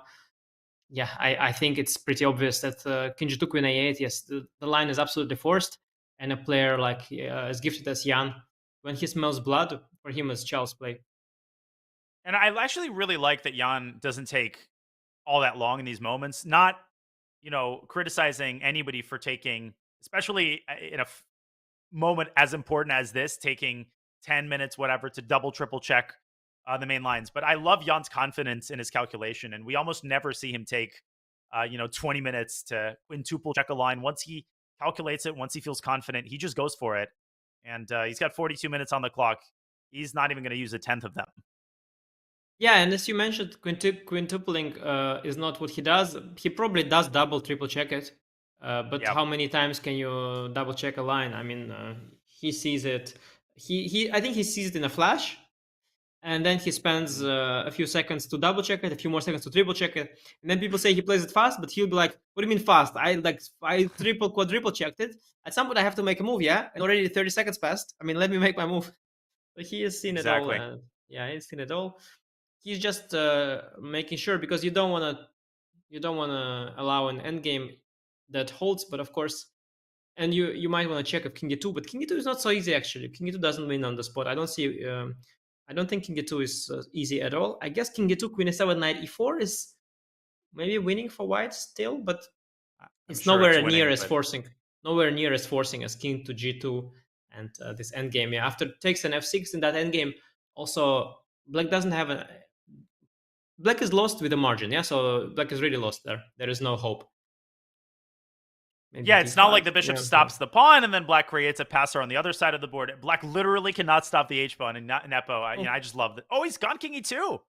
Oh, okay, you didn't see that Whoa. one. And Okay, I guess maybe- queen e7, knight e4 just ends the game as well. Probably, yeah. Okay, it's a matter of taste. We just went deep into one of the wins, and we didn't go into the other one. But it seems he has here he has the luxury of choice here. It looks that king e2, yeah, it seems king e2 knight e4 is actually completely winning as well. Yeah, it is. Queen e7, Mhm. knight e4, no checks, and h6, Mhm. f6. Even rook takes g7 is a threat after queen Yes. e7, knight e4. So Ding, having made the 40th move, which he's about to, might just resign after knight e4, because at that point the game is over. Well, yeah, I think he'll have to make a move of sorts, but we are not far away from the end here. We are not far away from the end. It might be a little anticlimactic in the sense that after queen e7, knight e4, the players will take a moment because they'll reach the time control. But sooner or later, the handshake will come, because black just doesn't have a defense. I guess he will try some move that doesn't lose on the spot, but I don't know. Maybe queen e8. Queen e8 is Yeah, even queen a bit e8 I was better. thinking too. Maybe queen e8, yeah, is a bit better. Trying to. Yeah, and with 3 seconds on the clock, move 40 has been executed. And Ding gets up, but Nepo's not going to take any time on 94. That move is virtually forced. Yeah. No, he's completely in control of it, and I think when he had this position, queen e8. Mm-hmm. When Sorry, he had go that ahead. position, he saw king g2, queen a8 very quickly, Mm-hmm. and then he started calculating king e2, and he realized that king e2 is winning, and so he didn't go back to king g2. I think that's just what happened. So he just he saw one, and then they say, you don't need to see 2 wins, you just need to see 1 win. And he just saw 1 win and stuck with it. And now, 94 will probably follow. Yeah, and the biggest threat that 94 poses is actually rook takes g7, followed by f6. So that's the threat, which probably necessitates queen e8, and then you could play f6 and h6. That's the secondary threat, because the pass pawn is just as strong, almost as strong in the middle game as it is in the endgame. White preserves all of the mate threats, and the white's king is incredibly safe. That's the most depressing thing for black, is white's king can even chill on f3.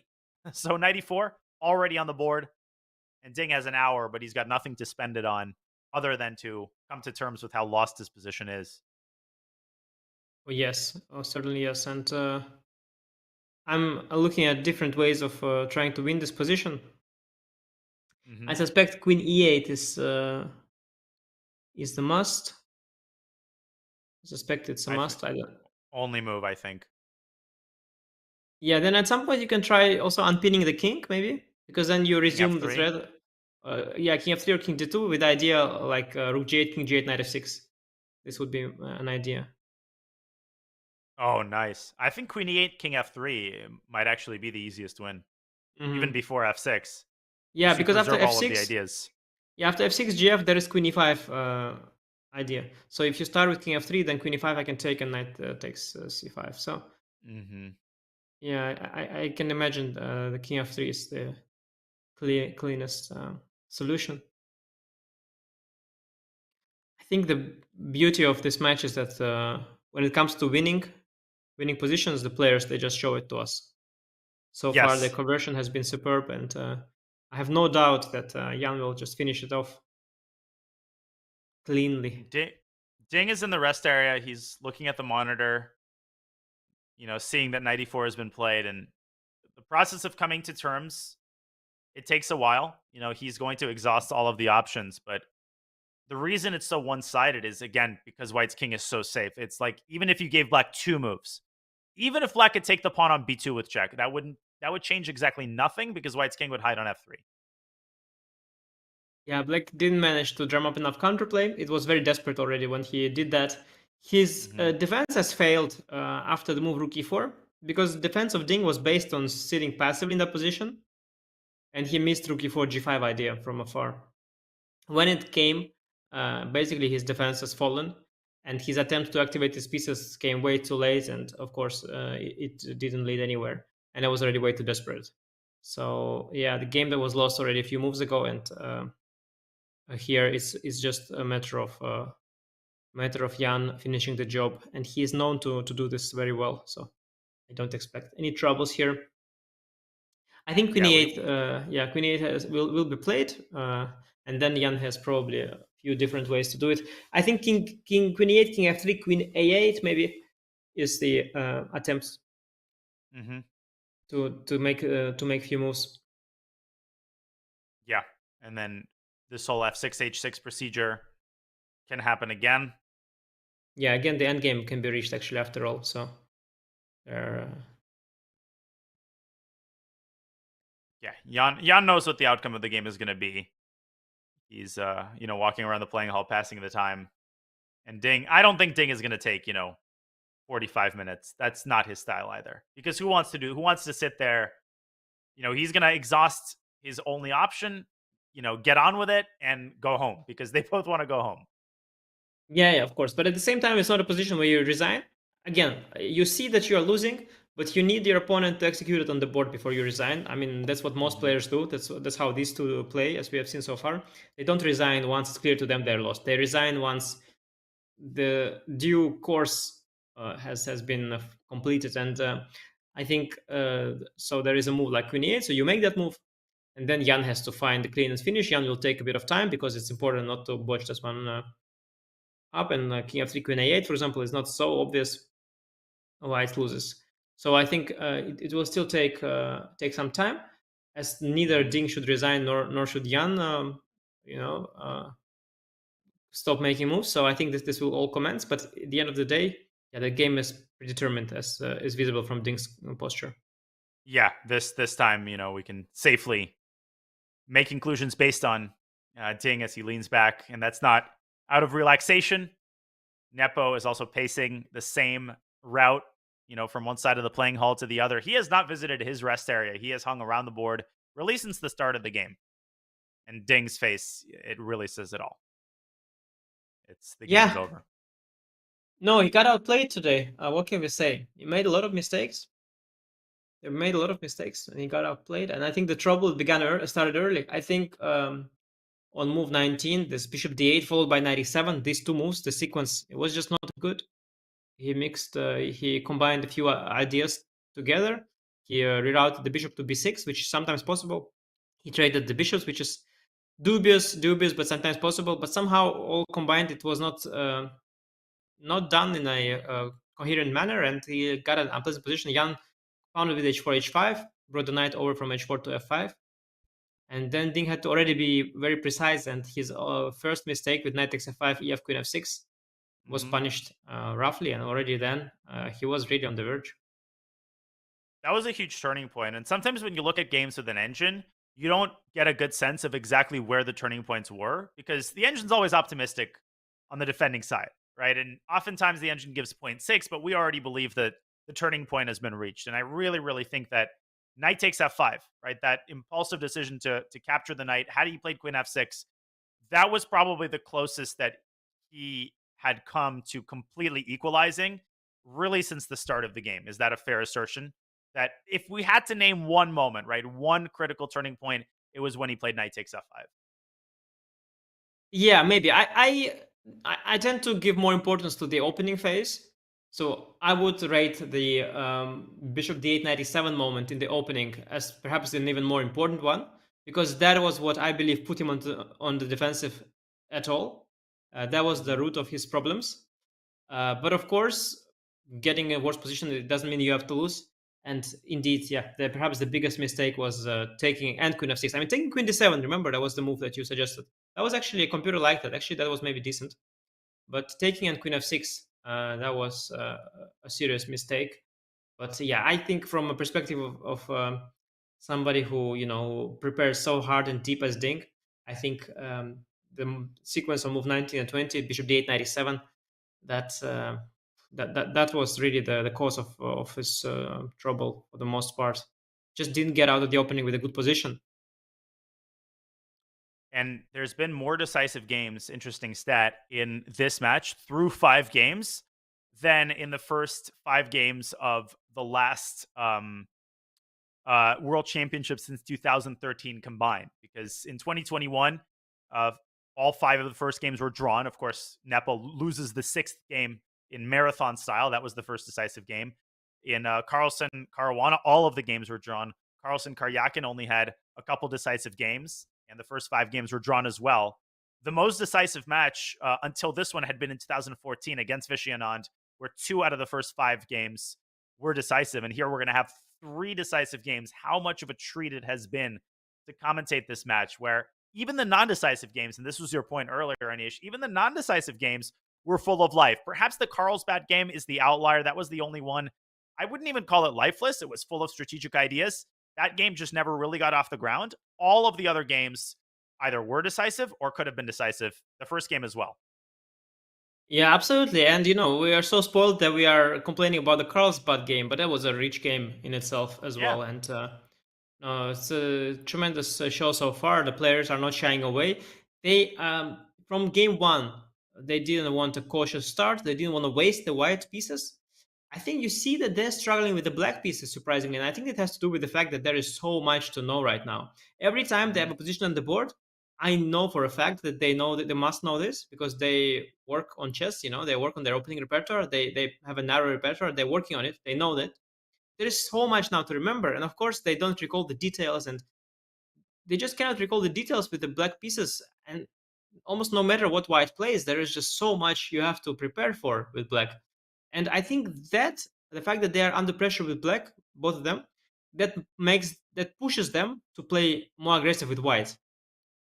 If you understand what I'm trying to say, like the knowing that you have a black game to go means that you cannot make a quick draw with white because that will only, you'll just waste an opportunity and later you will suffer the next day. So both of them are using the white pieces to the max. Both of them are unable to memorize their huge opening repertoire.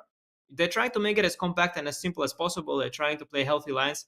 They just cannot remember everything and they land in trouble as the theme of the match so far is that white is just pushing in most of the games. White was getting things going in the opening. That one game that Ding lost with white, he got some advantage after h3 and move 4. But okay, that backfired eventually. In terms of opening, so far, white is doing really well every day. And that makes me optimistic for Ding for tomorrow. Ding knows he can bounce back. He already bounced back before. And tomorrow he'll have the white pieces. So no need to get too depressed. I think today is not his day, but maybe tomorrow he'll strike back, or maybe one of the other white games. Lots of opportunities left. Absolutely, and Ding was indeed able to put pressure out of the opening in that English game he played. Of course, Nepo equalized at some point and then committed that terrible mistake with knight to d4.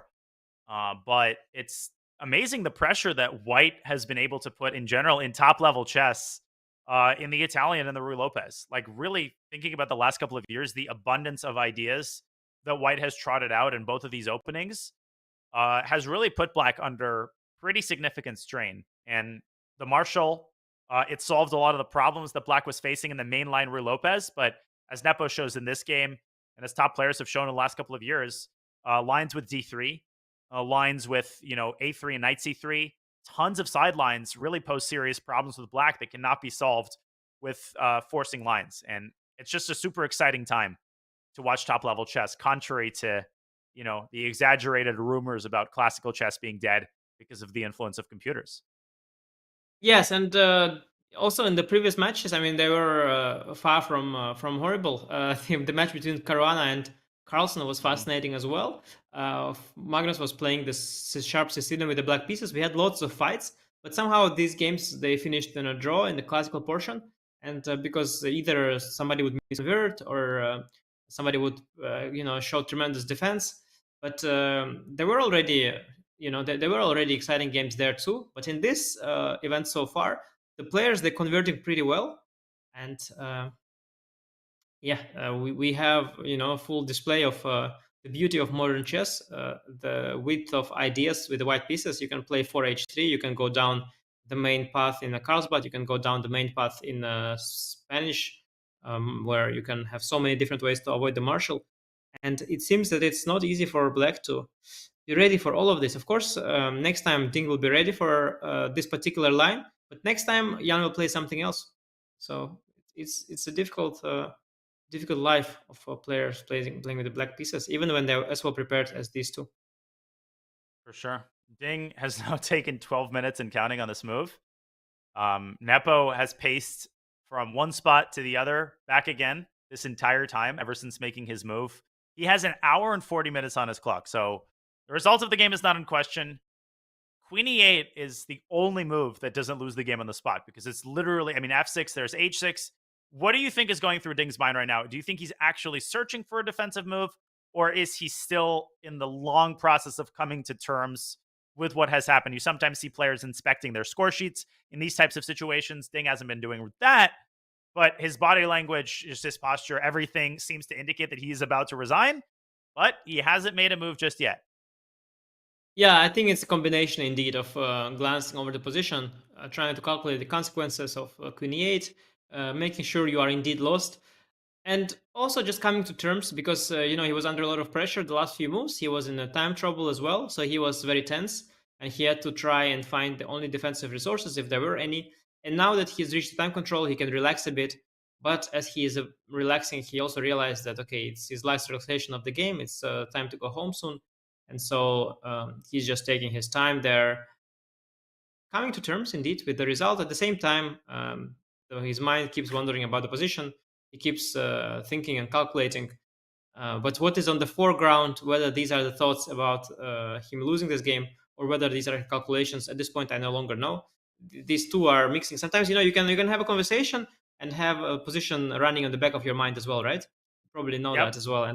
And this is probably what's happening to him. He's got these two conversations. On one hand, he's calculating Queen e8, which he sees as lost, and he keeps going over these lines over and over, looking for a miracle, but there's not one. And at the same time, he's surely thinking about the miserable spot he's in right now, having come back yesterday, yet having lost once again, and lots of twists and turns in this match. I didn't see him losing this game, but as I told you already at the start, so much decided at this high level, so much is decided in the opening, so much is decided who gets a pleasant position. And Jan, just from the start, he just took initiative and just never let go, and it was all his day today. And as you make your point, Queen e8 has been played, and I think Jan will spare us, a 15-minute think, and King f3 should follow pretty quickly. Of course, Queen e8 takes the sting, and a rook takes g7, which was the threat. I mean, King f3 is such an easy move. It's such a natural move because it unpins the knight and it reinforces all of the threats, such as f6, h6, knight takes d6. I think Jan's playing that move pretty quickly. Mm-hmm. I think it might be our opportunity to take a look at the analysis board, because I think Ding is not going to resign now that he's not there at the board. So we can perhaps take a last look and just see if there indeed is no difficulty here to convert, because I think there's still some variations to look over here. So the move you suggest is King f3, and unpinning the knight, setting up f6, gf6, rook g8, tactic, right? Predominantly. Now let's just establish how white wins after Queen a8. Mm-hmm. So let's say trade in f6. Trade in f6, you have to take. Knight f6. And king e7, knight g8, I think, is an important move. Knight d5 also nice, because your king has no good there's no good squares, I think. Right. I was just thinking knight g8 and h6, but that's probably easier and just crush. Yeah. The knight just blocks the rook, and if I try to go around, there are multiple ways to do it. King g2. Yeah, I like that, the most primitive. And bishop is unable to stop. Yeah, and knight of h7, knight of 6, yeah, also. Yeah. Yeah, also this is very direct as well. h7, here knight f6, right? I mean, the worst case, it's actually king g2 here wins on the spot. Oh, the rook has no squares. Rook Yeah, h6, because I knight mean, g8 is a fork. this would require some conversion that would be completely unnecessary, would ruin, would actually ruin a lot. But it's not needed. You have this king in g2 move. So yeah, the endgame, king of 3, queen a8 in the endgame is probably the easiest way to go at. Yeah. And Nepo, he's going to enjoy himself. He has plenty of time. He knows the result of the game. He's going to savor this moment before the result has been counted and you need to start working on the next game. You know, this is a very pleasurable moment for top players when they know that everything is under control and they know that they have it in the bag. And we are going to take this opportunity to take most probably one final break. Nepo is going to spend a little bit of time, and this game is going to go on for a little bit longer. We will watch as Nepo puts the finishing touches on an absolutely brilliant victory. This will be his second victory of the World Championship match, and therefore of his World Championship career. We hope you've been enjoying our coverage, and don't go anywhere because we'll have the conclusion of this game 5 of the FIDE World Championship for you. But first, we'll take a short break, and we will be back with more Nepo Ding and likely Nepo's second victory of the match in just a couple of minutes.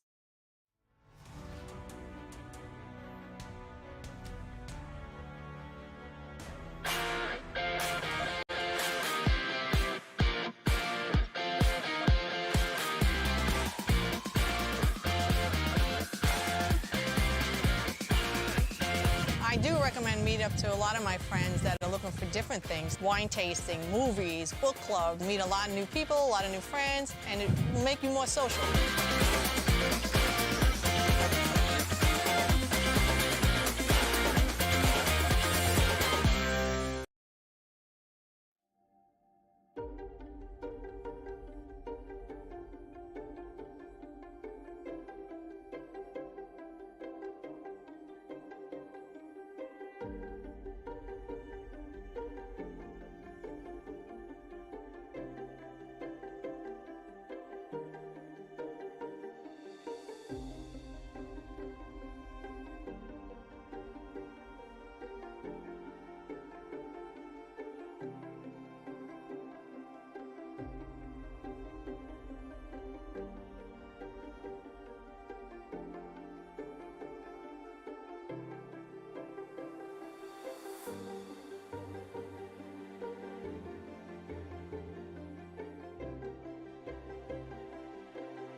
All right, I'm not finishing a granola bar here, but I got to commentate the World Championship because Ding Liren has not resigned.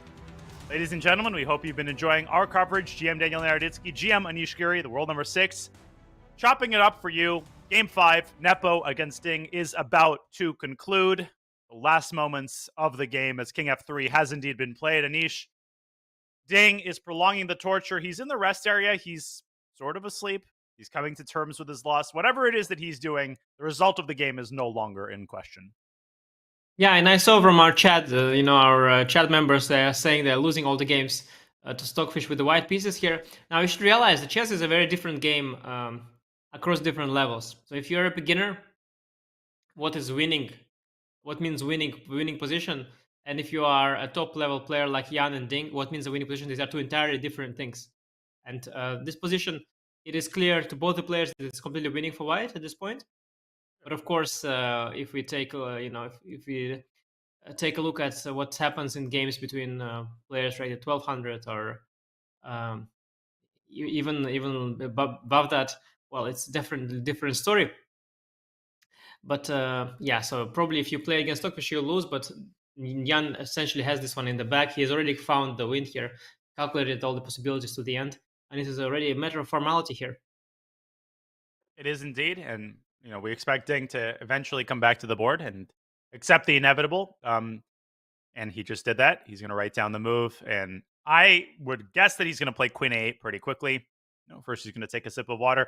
We have an interesting stat for you, though, which is all of the players who have hit 2,800 and above. Obviously, that is a huge milestone. It's a milestone that's been hit only a couple of times throughout chess history. And Jan Nepomniachtchi has hit 2,800 live. He's 2799.7, but that was before his loss, so he's dropped a little bit. But page 1 of the 2,800 club has some incredible names on it. Obviously, Magnus Carlsen achieved the highest rating ever in 2014, 2882. Garry Kasparov, as early as 1999, he was the only player over 2,800 by a country mile, his highest at 2851. As we look at this list, Anish, and admire these names, do you think 2,900 is ever on the horizon? And that name on the bottom there, of course. Mm-hmm. Yeah, no, it's 2,900 is a difficult thing, especially because it seems to be that there is no inflation happening at the top. As younger players keep stealing rating from the top players as well, and somehow for a long time already, the number of players that are 2,700 is not, is not changing. Definitely not becoming bigger. And so, without inflation, I'm not sure. Not sure it's easy to get a rating as high as 2,900. You have to dominate chess like Magnus Carlsen did for a long time without having a single misstep. And even Carlsen, he does these missteps from time to time. And yeah, Ding, is also a very, very high rating at his peak. But today you cannot see the 28-16 player back. Mm-hmm. So the point of of course you can, if you're a great player, you can get a high rating, but to get even higher, you need consistency, and consistency at an incredibly high level, and it's difficult. Even the players at the match now, you see, just 2 days ago it was Ding who played the brilliant chess, and today it's Jan. And on their best days, they're playing wonderful, and he plays Queen A8 now, going for that lost endgame. But the consistency, maintaining that level. If Jan played every game like he played today, he would be 2,900. If Ding played every game like he played the last one, he would be 2,900. But unfortunately for them, it doesn't happen every day. Maintaining this kind of level, it's really, really hard. You need also the opening to go your way. You need to have the energy, and everything has to be right. And it's just difficult. Okay, Jan is forcing the endgame. He's calculated it already to the end. I just love that he's playing quickly. I want to repeat that. That confidence, and it's not misplaced confidence. He's calculated it, and Jan doesn't take unnecessary time. Once he believes in something, and once he's figured it out, he goes for it. And he's taking exactly 0 seconds on these moves F6 has played. And at this point, resignation has become a very likely option. Yeah, I suspect the GF will still happen, but after GF, knight F6, king E7, one more move, perhaps knight G8, as you mentioned, the cleanest one. That could cause the handshake. And Ding also, he is visibly he's visibly disturbed. He doesn't hide the fact that he's dead lost. And indeed, at this point, resignation. At this point, it becomes a realistic possibility. And I think we will see it quickly. Both players have a lot of time, but no need to waste time. Tomorrow is another day, another game. You have to rest, you have to prepare. So I suspect Ding will make a few moves as a formality, but will eventually extend his hand. Yeah. And of course, on the topic of rating inflation, I just want to add that the number of grandmasters has obviously increased over the years, but you cannot attribute all of that to quote unquote rating and title inflation. People have actually gotten better, and opportunities for most players have increased across the world. So unlike, even 10 years ago, you can become a grandmaster, more American grandmasters, or more norm tournaments around the world.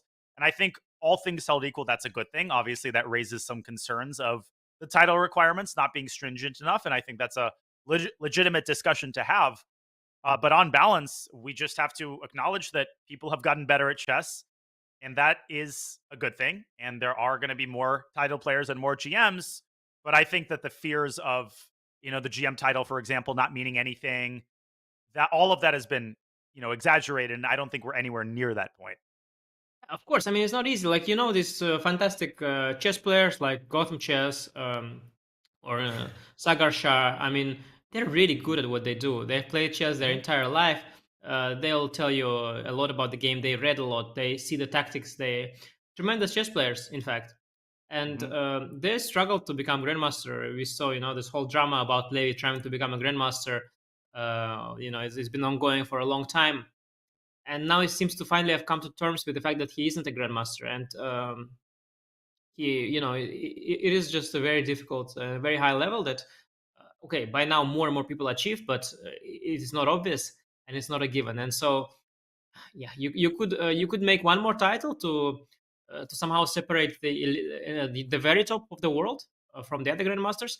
But you also have the rating, and there is the unspoken super GM sort of super GM title that people kind of quote unquote receive once they reach the rating of 2700, because 2700 is rating that only around 40, 50, I think usually 40 people in the world have. And okay, that's elite enough to get a name like an elite grandmaster or a super grandmaster. You could actually try to make this title official for fun, like score 3 super grandmaster norms, meaning 3 tournaments where you score 2800 performance and you reach rating of 27, 20 once or something in your life.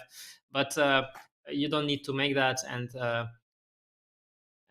of course, yes, I'm really not sure this inflation is happening, nor I think the grandmaster titles are too easy. I think it's really, really difficult. And the kids that are getting at early ages, they are extremely good. I mean, you can try playing these kids, and good luck beating them. They are very, very, very strong at chess. And okay, Ding is attempted the defense with g6, but this is empty play. I mean, at this point, you can resign. Yeah, rook g6. Yeah. And I think we're going to see a handshake right now. Or maybe king f7 first will be tried. Yeah, I think he'll make a move still. He'll still make a move. Yeah, Nepo kind of looking up at Ding like, all right, let's. I'm hungry. I want to sample Astana's finest restaurants. A little shashlik and, some Georgian wine. No wine during the World Championship, I would imagine. No, not when you have to play the next day. But shashlik is definitely on the menu. Okay, Ding is trying to activate the rook, but I think there are probably many roads that lead to Rome, but Ding is attempting to take on b2 and then hopes to pressure the f2 pawn. But yeah, I'm sure Jan will figure it out here. Okay, Ding. What's the simplest one here? Is it rook? Yeah, you need to you actually need to think here, which is a little bit annoying. I'm sure Jan is annoyed, but he's pissed. I think he enjoys. This is a task that he enjoys. Yeah, no, his ears turned red. He briefly panicked, but I think knight g5, knight h7 probably does it. Now you see his ears. He briefly panicked. He missed the rook a2, and he is in a complete state of shock now. He thinks, okay, did I ruin it? Because he doesn't have the engine bar. Yeah, he doesn't see the bar is still all the way up. He kind of panicked a bit there. Completely red. He is actually now also from the front. But well, luckily for him, he'll calm down, realize that nothing has been lost. But wow, he is definitely having a moment of. Well, he just didn't expect. It's the fact that he has to now think, which it's not the fact that he's not winning. I think it's the fact that he now has to hunker down and find another move, whereas he thought the work that he did came to an end. I actually think king g4, king f5 also might do the trick, which is not satisfying, quote unquote, in the moment that it's in the sense that it's not all that forced, but I think it just ends the game. And I guess we will need the analysis board one more time. Well, we will need the analysis board, and there is so little material left on the board that actually Jan, I think he is legitimately worried. Not only that he has to put some work in, but there is the thought going through his head that maybe he messed it up. Of course, he's confident that player that he is, and with his understanding, he realized he must still be completely winning, but it could be not so trivial any longer. And the main problem White has is that if they go for, let's say, knight g5, rook b2, rook h6, which would be sort of the attempt to checkmate. And then after rook this f2, is a draw. Yeah, of course, because after rook f2, king e4, you have a move like king e8 or king g8, and good luck winning this. As, after f7, I can just sacrifice back the exchange. So I don't think this is a way to go. I felt okay. I saw this idea of king going up the board as well, but I was wondering, so can I try to force it with knight g5, knight h7, or will you have d5 there in the end? So knight g5, rook b2, knight h7. Rook g7, yeah, you have actually. So yeah, if I go rook e7 or something, f7. Is there some b4 counterplay or what? Unbelievable. There's b4 of some sort. Maybe not here, maybe not immediately, but this is not. What is this feels iffy. This feels iffy. What is there? Why is the engine giving almost equality? Oh, could it be like king c6 and then d5 at the end? Yeah, but I have rook of, yeah, maybe, but I have rook e6 check, for example. Well, maybe. Okay, let's try to. But sorry, before it's just cb. Yeah, so before is not it. Maybe it's a waiting move, and after f8 takes takes before. So you're saying something like rook f1? I'm not sure. Yeah, no, really not. He doesn't like it. But still, +3 is not a convincing assessment here, because b4 will come and white will still have to work. I actually think that the easiest is, in fact, to play king f4, give up the pawn, go king f5, and basically black has no moves here. Because if black plays, let's say, b4, then just rook h6, rook h8, and knight g5 is a mating net. Yeah, and you are lucky with white. You are lucky that black can never play d5 because the bishop is hanging. Well, Jan dodged a small bullet there. I mean, he was completely winning, and now he suddenly it's suddenly almost close. But okay, if he finds king f4, king f5, it'll be all good. It'll be all good. Yeah, the last hurdle, because king f4, king f5, you just have to, you have to come to terms with the fact that there is no quote-unquote forced win. There's no mate. And once you realize that, involving the king is almost always a good bet. Do you think Jan is going to take a long time? Yeah, well, luckily he has 1.5 hours. So it's one of these moments, I can tell you from experience. And I've had many of these. So if Jan will now find king f4, king f5, we will not talk about the end of this game. We will just skip it in our recap. We'll just say there was this mistake, that mistake, and then Jan converted the crushing victory. But if Jan now does not find it, then we will have to go a few moves earlier. We'll have to go here, say that king g2 was easier. Remember, I was winning on the spot. We'll have to go probably here, saying that f6 may be easier. There were some more direct ways, f6, h6. And all sorts of improvements will appear along the way, where he could win much more easy fashion. I have to say credit to Ding for finding this g6 and rook a2 idea. Well, definitely making Jan sweat there a little bit. But once again, if Jan finds king f4, king f5, I don't know if it's the only way, but I think he has so much time. But when he finds it, then it will be all fine, and we will not speak about missed opportunities. But I personally, I've ruined positions like that before, and especially when it gets difficult. Okay, the good thing for Jan is that he has so much time. Yeah, if he had 5 minutes here, I mean, I could have easily seen him play knight g5 and go for that line, and allow b4, and then we would have been singing a completely different tune.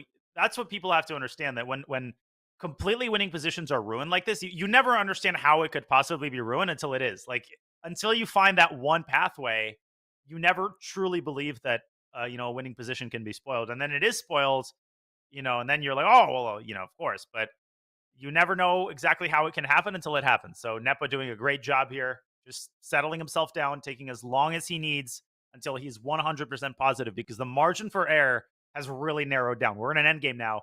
You know, queens are off the board. You can't mess around. He's so nervous. I can feel it even through the screen. He's very nervous right now, and yeah, I don't know if he's sulking a 4 king f5 yet, because I don't sense a relief yet. I think the ears are still extremely red. His body language hasn't adjusted from the initial shock. I think he's still looking for that king f4 f5, and he's trying to make sure that it's indeed winning. He's far from sure, and I think he's very, very, very, very disturbed right now. And well, I saw the chat asked if there are odds that Ding will win it. Well, it's not a question if Ding will win it, but it's a question if Ding will be able to hold it. I mean, odds are there. I don't think it's very high. I think it's maybe 4%, maybe 3%. I mean, if he plays knight g5, then this would be one of the craziest comebacks definitely in World Championship history. And I hate, superlatives that are exaggerated. This would not be an exaggeration, but again, the fact that Nepo has an hour 24, I think, is what makes these chances 3% and not 33%. Yeah, exactly. No, 3%. I thought less than 1 in 20 is fair. No, don't you think it's fair? Less than 1 in 20. I think that's pretty fair. I think it happens. Really, it happens, but it's not happen very often. It's happened to everybody. It's among the most painful feelings in general. If you spoil a tournament game like this, to spoil a World Championship game that can change the course of the match is just unimaginably painful. And sometimes the pain goes through your head even before you spoil it, which increases the chances that you're going to spoil it because, self-fulfilling prophecy and everything. And we've all been there, I think, where we start sensing that we're letting the win slip. And it's still a completely winning position, but the doubt starts to creep into your mind and it influences your search for the best move. And, we all know the rest. Humans are capable of spoiling anything. Yeah, and you have to define for me what you mean with a completely winning position. I mean, completely winning in a sense that if white finds the best sequence, it will be completely winning. But at this point, of course, not everything wins. So yeah, it's quite tricky now. And for Jan fans, I hope the body language will soon change, because right now he's still as red as ever, and he's constantly changing his posture. He appears very nervous. Yep. I mean, he's not looking good. There is not a nod in his face. There is not a realization of king f4, king f5 being a win. Okay, he has time, but he's an impulsive player. I hope for him that he will realize that nothing is lost yet. Everything is still in control. King f4, king f5 is indeed very strong.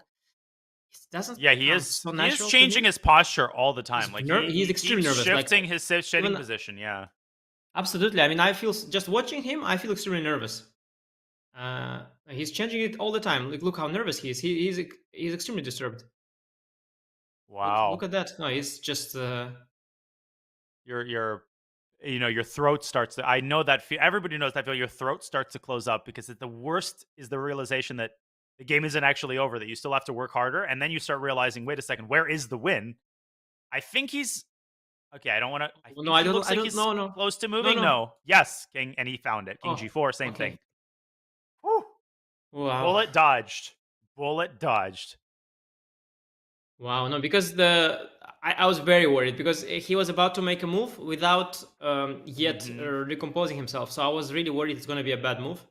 But yeah, I think he is totally panicking, but he is hoping that, okay, this is still winning, and it indeed is, yeah. It indeed is winning. Yeah, rook takes b2, and I think king f5 is going to come very quickly because you don't play king g4 and not king f5. I mean, probably rook h6, I would imagine, also wins. Yes, does f4 ruin it completely, or? Okay, rook h6. Yeah, and he's done it. Okay, rook h6 still good, yeah? Still good. Yeah, still good. Although, yes, and yeah.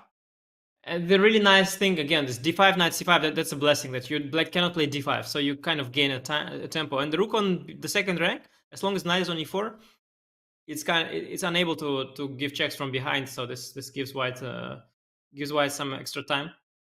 Maybe king g8 is king g8 the only defense? I think it's the only defense, and then white plays king f5. Threatening and a lot of things, I guess. Yeah, I mean, even Just like like a 4 knight yeah. g5 or whatever. Okay, yeah, white is winning, of course, completely still. But okay, he had to you know, get his ears red and recompose himself and think for a while. Yeah, but okay, he seems to have done it, and he'll manage. A little bit of excitement there in the end. It's always nice. Always nice.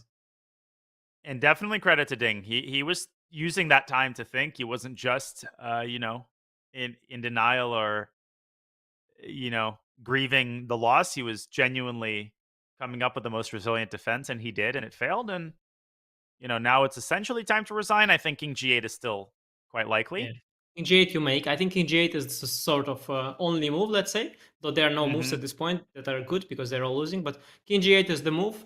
And then after King F5, okay, then you have a choice whether you try something or you do indeed. Well, I guess you try B4 or something like that. And you King just hope for the G6, best. and then you resign. Okay, yeah, King G6 is good, yeah. And then you resign, yeah. No, you don't go B4. Okay, you don't allow King G6. You go maybe Rook E2 or something. Oh, then also King G6. Rook B1 maybe you do. Even then, Dang, King looks G6 and Knight G3. Yeah, no, it's King F5, King G6 actually is a nice threat. Yeah, it is. And I guess that's why he played you know, Rook H6 first, kind of clearing the path for the king. Okay, here goes Ding again. Head on the table. And I think he's about to move, but he's been drinking the cup to the bitter, you know, to the dregs. That's how you should play. I mean, even when, okay, you don't see the bar, but even when you're dead lost, you have to look for the last chance. Because you want these 3%, you want them. And because 3%, you know, in hundreds of the games, you will save 3. So you have to go for it. Against Hikaru in a blitz game, I would be far from confident in a position like this. So even in a classical game.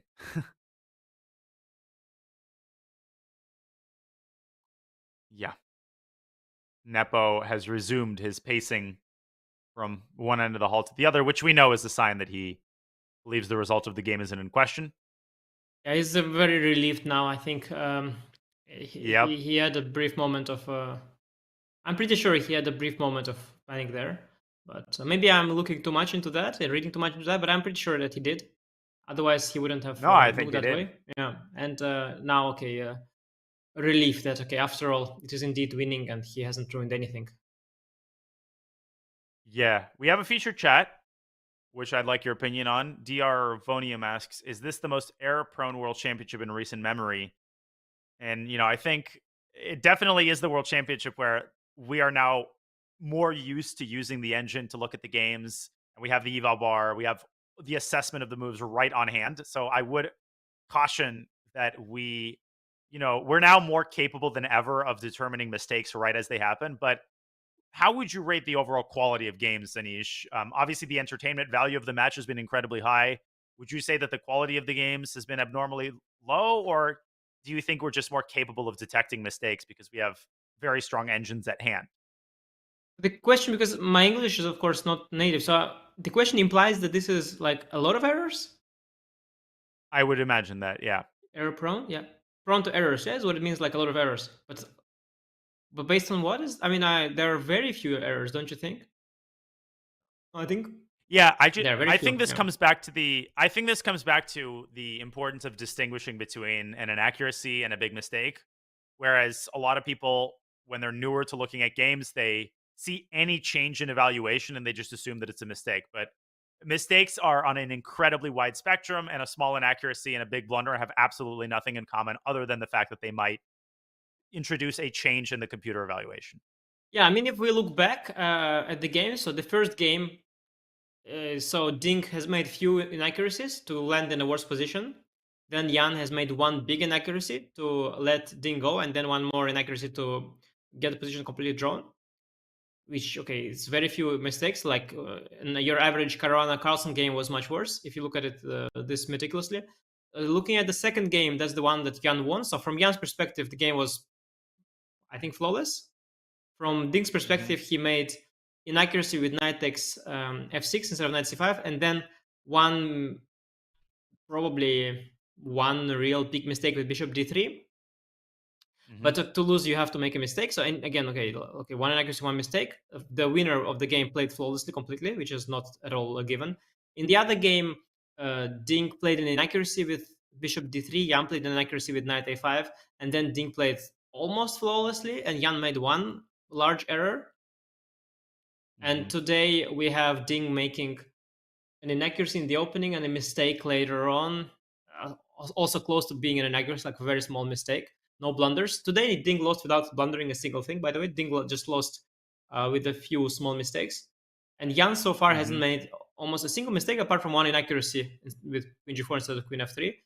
So no, I think the level so far has been extremely high. And given that there are 3 decisive games, assuming this will be decisive, I think given that there are 3 decisive games, the level couldn't have been higher. I mean, you could have maybe okay, first of all, Carlsen Karyakin, like the games, they were of much lower quality at the start. I think Carlsen had winning positions that he kept ruining with more than one mistake. And at the time, we were like I remember he made some mistake in the position with Rook and Knight, and then we were saying for 5 days how difficult it was and so on. So no, I think we are much more strict with the players now because indeed the tools have been much better.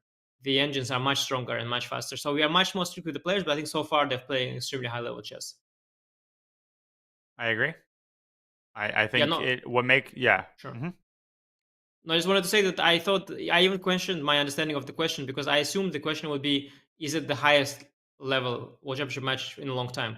But actually the question was, is it the lowest level? So it's kind of, I think that's definitely not the case. Yeah. And if you look at the mistakes, like Carlsen Anand matches, much more mistakes. There was this blunder. No, okay, we are still early, of course, but I think, yeah, for sure, no, the level is higher than what I remember, but it's close. So far, all of these matches, players have played really well, and because also they have a lot of time. They have a lot of time to prepare and a lot of time to play, long time control, so they're not making many big mistakes, and that's understandable.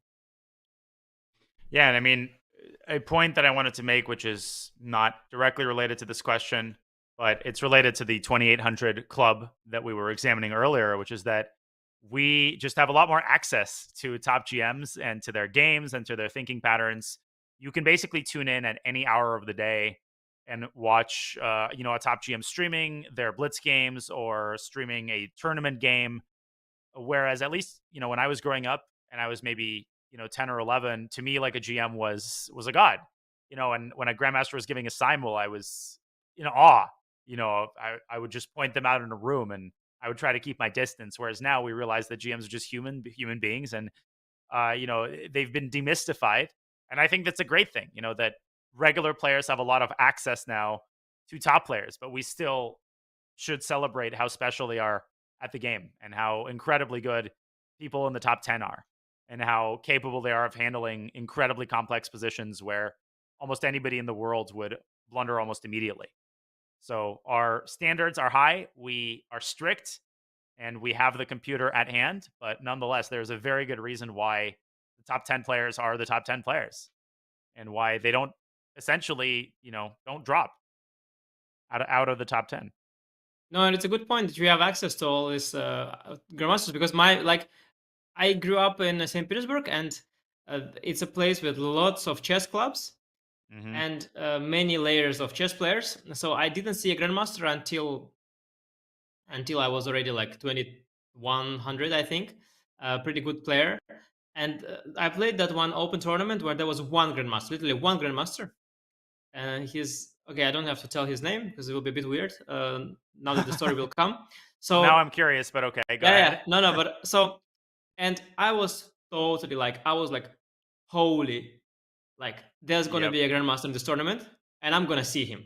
So, of course, I was coming up to his board a lot, and he had these incredible eyes, yeah? He was looking at the board, and sometimes he looked at me also as I was there. I thought, oh, this is the grandmaster eyes. I understood, oh, this is the grandmaster. Of course, it was just his eyes, yeah? He had that. But you associate them with someone that you're in awe of, so you think everything about him exactly. is, this is what a grandmaster looks like. Exactly. And I mean, actually, he maybe did have a particular stare more than anyone else, let's say, more than your average.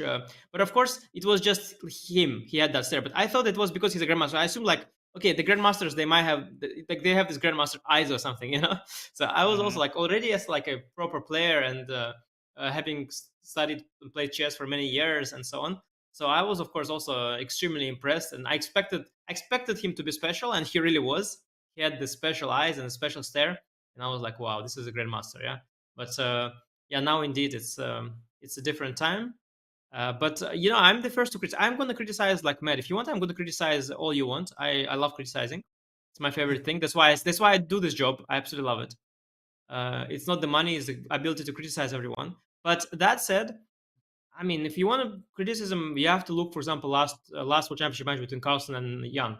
The amount of unforced, horrible mistakes Jan was making in the second half of the match was crazy. Like it was on. I was honestly shocked. Like it was honestly inexplicable. It was honestly horrendous. With a lot of time on the clock, some blunders, completely obvious and unnecessary. When he went at some point bishop takes b7 and had the bishop tracked with c6, it was so elementary. He will himself now tell you that he doesn't know what happened to him. Some kind of hypnosis. He completely lost his mind. But in this match so far, it's just not the case. It's just a very difficult, tense games with a very high level of chess. It's just how I feel it is here. And I'm sure as the tension keeps growing and people will get more and more players will get more and more tired, I suspect the level will go down at some point. I think so far it's really good stuff. Well, Ding looks like he will take the rest of his hour to come to terms with his defeat. But yeah, the results of the game isn't in question anymore for those just joining. This is a surefire victory now for Jan Nepomniachtchi. Black is out of resources. King f5 is coming, and you could just sense the shift in Jan's posture. He was doing what he's doing now earlier. Then Ding found rook a2. Suddenly, Jan, with a little bit of panic, exactly 5 minutes of it, he found the correct move again, and now he's resumed, the pacing, kind of waiting for Ding to resign. But I had a similar experience, Anish, where I, when I first, and I will interrupt my story because Ding has just resigned the game. He has stopped the clock. A handshake has occurred. And Jan Nepomniachtchi once again holds a 1-point lead in the 2023 World Championship match. 3 decisive games out of the last, 2 decisive games out of the last 3. No, 3 decisive games out of the last 4. Jan won. Then it was a draw. Then Ding won. Now Jan wins again. What an incredible bounce back. Really silencing the critics, Anish, who keep mentioning Jan's match against Magnus. This isn't like his match against Magnus, and that's exactly what you were just saying. Yeah, no, it's incredible. And the difference, what makes this win different than the previous 2 games is that now there's no rest day. So if Ding wants to come back tomorrow, he doesn't have the time to recuperate. He doesn't have the time to take a good rest and prepare. He has to choose. Is he going to rest or is he going to prepare? How he's going to spend this day? That makes tomorrow's game only more interesting. I think it can be anything. I expect a likelihood of a decisive game. Could even backfire on Ding, and Jan could take another point. Like I think tomorrow is going to be wild. It's going to be an incredible day, but let's quickly run over the important moments from this game, just really, really fast, because this one is one for the ages, one of Jan's really best games ever. This was a Ruy Lopez that started in pretty conventional terms. Jan refraining from bishop takes c6, which he tried, the deferred exchange, which he tried in game 1. Instead, here he goes more mainstream with an early d3, and decides on a line that Alireza Firouzja played against you, Anish, with an early c3, followed by h3. This we could call a sideline. This is not all that popular, and he kind of got Ding out of his preparation rather early. Ding was executing moves quite quickly at first with knight a5 and c5, but bishop g5 is the novelty that I think is a major key of Jan's success in this game. Yeah. So we had seen, we got a standard position, well, a relatively standard, let's say, the one that appears from these marshals. But Ding was not familiar with it. He took a lot of time, and I think the key moment came on move 19. So far, Ding has played all the natural moves, bring the knight back, and then we were talking about this choice of trading the bishops or keeping the bishop, moving it back to c8, and then unpinning the rook, and then going for knight e7. And Ding, he did this slightly creative, slightly weird maneuver, bishop d8, bishop b6, instead of the usual g6, bishop g7. And that combined with the trade of the bishops was not very nice, because after knight e3 and then h4, Jan was able to get this pawn to h5, which was a very nice asset there. And already White was having some initiative. And I think the next turning point came indeed on move 29. Ding was defending pretty reasonable so far, but was already under pressure. And here he could go queen f6 immediately. He could also take and play queen d7, both of which you suggested as alternatives. But he did the most natural, take and queen f6. It was also my first instinct, if you remember. It's what I did when I just showed the line very quickly. It was the first thought that comes to mind. But he missed this incredible resource of g4 down the line, where he defends this f5 pawn, prevents b4, and this is really incredible defensive move. In fact, g2 g4 being a defensive move. Now, how often do you see that? And this position, it is as bad, as unpleasant as it gets, and it's no wonder that he lost it. Jan's king f1 was very, very cunning, getting out of the queen c8 check, confusing Ding, and then Ding kept waiting, but missed rook e4 followed by g5. This was really the clincher, and the rest was just conversion. And it got only exciting at one point when Ding found this incredible resource, rook a2, but long thing by Jan there. Few minutes incredible use of the king. King e2, king f1, king e2, king f3. And then after the trade on g6, Jan wins a pawn. Rook a2 with a little bit of counterplay. Jan hunkered down and then found the best way to win, activating his king through f5, upon which the mating patterns are totally unstoppable. And so Ding resigns the game on move 48. An exquisite victory by Jan Nepomniachtchi. A game that's definitely going to make its way into Jan Nepomniachtchi's best game collection. An incredible way to bounce back from the disappointing loss in the previous game. As we look at the scoreboard, you know, the draw in the first game was already a sign that this was not just going to be a draw fest, right? This was going to be a match in which both players came to the table armed with great opening preparation. And this is going to be a Jan Nepomniachtchi that resembles the one we saw at the candidates rather than the one that we saw in Dubai. And Jan's showing that yet again today, Anish. And once again, the pressure is on Ding Liren now. And as you said, no rest day. Tomorrow he's going to have the white pieces. So if he had the black pieces tomorrow, he would have had the luxury of kind of trying to play without risk. He cannot just come to the board and make a quick draw. That would threaten to dig him even further into the hole. So are you expecting major risks from Ding Liren tomorrow? Yes, looking at Ding's white game so far, he was taking a lot of risks already. And especially now, with no time to recover, indeed, draw with the white pieces would be no good news for him. With one more black game incoming and being down on the score, it wouldn't look good for him. I expect crazy risks, and I wouldn't be shocked if it backfires on him. Do you think nothing will surprise me anymore? Do you think he's likely to repeat 1c4 tomorrow? It depends on what ideas he has, as he had said. I think it's impossible to predict his first move, but whatever it is, it will be something where there will be lots of life in the position. It will be an equal position with lots of pieces on the board. I predict it to be a very double-edged, and I think Jan might get chances of his own, or Ding might crash again. I cannot predict anymore what's happening in this match. The storyline's been too complicated. I lost the plot completely. It's just it's impossible to say.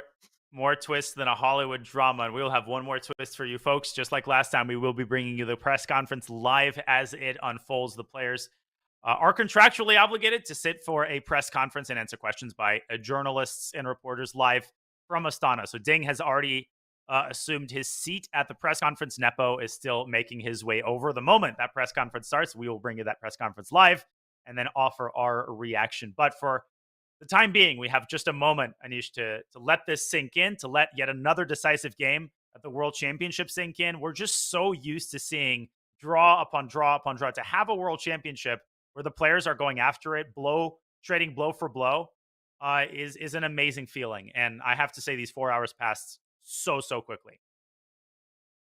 No, truly unusual, and in a very good sense. We're very, very fortunate and spoiled. And I think the players already assuming their position. I guess we are about to start. Let's go to the press conference, guys. Here we go. Here's the press conference.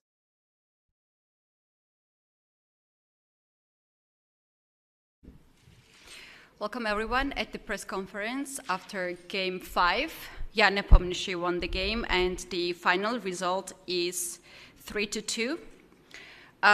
We're starting with the questions from my side, and then I will give the floor to journalists. My first question is to Jan. Did you feel in control of the whole game today? Well, it's hard to say. So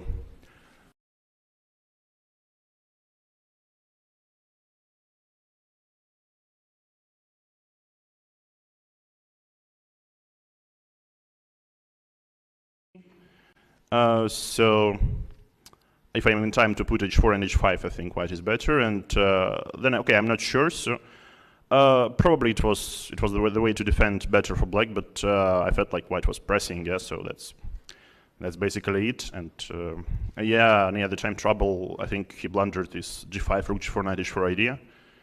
And yeah, it looks like at this point white is like almost winning. So. Thank you.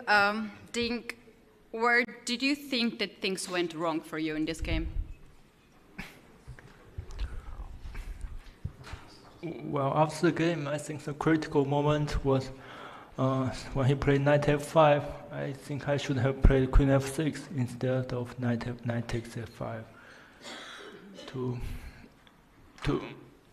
Yeah, I missed his move g4, which is quite strong. To not only protect the f5 pawn, but also my king side space are very. I don't have so many moves in my. So yeah, it's a very good gameplay by him, and yeah, I was on the defensive side throughout the game. Yeah, maybe. Yeah, I should have played queen f6. After that, it's a very difficult position to defend. I see. Jan, you have played about 90 moves within just a few minutes, to be more specific, in like 2 minutes. And you were walking a lot around the playing venue, very confident. Has Ding got into your home preparation today in this game? Well, definitely the position was a part of my prep, but I should credit that for the most of the game he played quite sensible moves. Yeah, so, well, it's quite normal, I think, yeah, so due to some weather issues, it was a little bit too cold into the venue, so, I mean, into the lounge, so that's basically forced me to stay in the venue, yeah, for like all the time. Right. And Ding, you have spent some decent time on the clock when Jan played bishop to g5. Was that a surprise move for you? And why you spend so much time at that move? You disliked your position? Yeah, I didn't expect this line from today, so I tried to find the plans afterwards. Instead of h6, I also considered queen d7, but he will also take on b5 and play knight d2. Maybe I have to play h6 anyway. So I think my play in the opening phase is not so bad, but still the position is slightly unpleasant to play.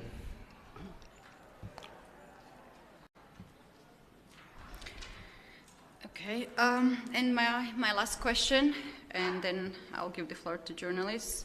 To Jan, during the opening stage, you were constantly looking at Ding.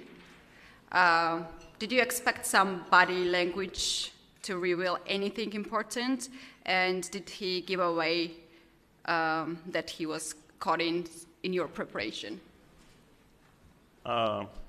Actually, as I said, my preparation today was not like as deadly as probably I was trying to, as it could seem, yeah. But yeah, I mean after his day, yeah, I already missed him, yeah, so a little. You missed him? Yeah, a little. Okay, thank you. I didn't expect that. Okay, thank you very much. Time for questions from press. I guess I'm being called on. Yeah, Mike, please. Sorry. Mike Klein with Chess.com. My question is for Grandmaster Jan Nepomniachtchi. It seemed like in today's win, you outplayed your opponent, as opposed to your first win, where some inaccuracies by your opponent led to the win. Do you care about the style in which you win a game, or is a win in a match? Does it not matter to you at all? Well, I think like the great Lasker said, like always a good which lead to victory, yeah. So I mean, I felt like it's going to be a very nice game if I don't like let some counterplay suddenly happen. Well, I mean, at some point I was quite unsure what to do. Like, should I play like c4 after queen c6, and then let's say he plays bishop a5, and let's say rook e2. So this is clearly very, very good for me.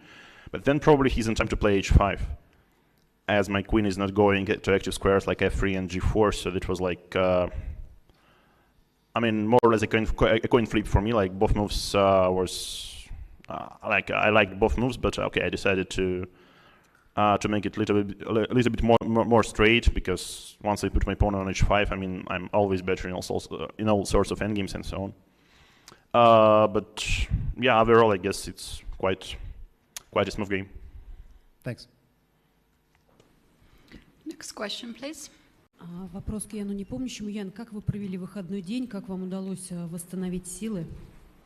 So, a question for Mr. Nepomniachtchi. How did you spend the day off? How did you manage to relax and to recharge your batteries? Ну, в принципе, как обычно, то есть старался отдохнуть и как-то переключиться на следующую партию, да, потому что партия перед выходным, ну, в целом день как не задался. Простите, повторите, день не задался? День не задался перед выходным. Well, I spent it like in a business as usual mode. I tried to relax, I tried to tune my brains to the next game, because the preceding day hadn't been the best. Before the... Okay, next question. Yeah, okay, go ahead. I want to ask the same question to Ding. Let's go. Ян, а вот вы гуляли вчера или, быть может, сегодня, вы уже упомянули погодные условия. Вчера, может быть, гуляли, или и вчера, и сегодня было решено, что лучше избегать улицы? So, Ian, did you walk? Have you walked today? Did you walk yesterday? Because you mentioned the climate conditions. Did you decide just to stay indoors? Ну, вчера, разумеется, гулял, вот, а сегодня, честно говоря, проснулся, посмотрел в окно и не уверен, что первое, что я сделаю, пойду на прогулку, но, может быть, там, одену все теплые вещи и все равно немножко погуляю. Yes, of course.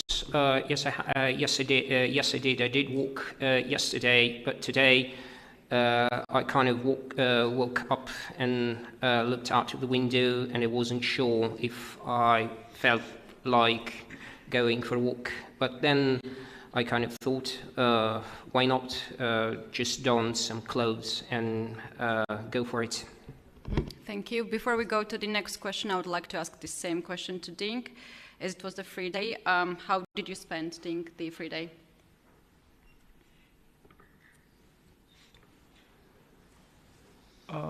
Well, I go for a small walk, and I spend most of the time to rest. Yeah, also I listen to some music, so it's not too much things happen. Okay, thank you. Next question, please. Hello, Maria Emelianova, Photo Chess. Our question is only to Ian. As a player with more experience playing the World Championship matches, we already mentioned the weather today. It's really cold, and you have experience playing in Dubai, where it's quite the opposite, very hot. So, discarding the fact that you're staying here in the hotel, if you were to choose to play in the conditions like this or the opposite, which one you prefer personally? Yeah, thank you for your question, but once again, unlike, let's say, football players, here we play normally inside, not outside, yeah? So it's not some decisive factor. So, I mean, normally it's better than it's like, so yeah, like not too cold, not too hot. So, probably, I don't know. Let's see what's going, like, to be with the weather in the next few days, but yeah, hopefully it gets better. Thank you. Thank you. Talking about the weather conditions, it changed dramatically here. We have -7 and heavy snows. Will this affect your daily routine? I have questions to both players. I think I'll go to Jan first. Do you think that these heavy snows can change your daily routine? Well, normally if you're a driver, that affects you. Yeah? So like heavy snows here, like in Russia, they say like some special services are never ready because like snow is always a surprise. But since I'm not going to drive somewhere, I basically go by foot. So I don't think it changes a lot. But yeah, perhaps it's maybe it's just too cold to go outside. But yeah, we'll see. Mm-hmm. And to you, Ding, will this snow change your daily routine, as you very often tell us that you like to walk outside? Yeah, it's a heavy snow outside, so yeah, it's normally I like to leave the window a little bit open, but today when I come to the restroom, there's the paper to say it's better not to open. Okay, you had that recommendation not to open. Yeah. Okay. All right, thank you. Next question, please, from press. I'll defer. Please. I've already asked the question. Добрый день, я поздравляю с победой. Вопрос такой: какие сегодня решения были у вас, вы считаете, самыми сложными, и какими ходами вы, может быть, довольны больше всего? Спасибо. So a question for Ian. Which decisions, chess decisions, were the most challenging to you, and what are the moves you are maybe proud about? Спасибо. Думаю, одно из самых сложных это было решить, играть c4 или h5. Оба хода заслуживали явного внимания. Вот. И потом, я думаю, что король f1 ход не безинтересный. Где-то полезно короля убрать с большой диагонали, чтобы он не попадал под шахи. Вот. Но так потом, не знаю, мне кажется, после ладья e4 уже тяжело черными защищаться, то есть там прям начинается атака. Well, one of the most complex, one of the most challenging decision was to play either c4 or 8-5. Those options deserved my attention, and the move king f1 was also not an uninteresting, was quite an interesting move because it really mattered. It was really important to move the king out of the diagonal.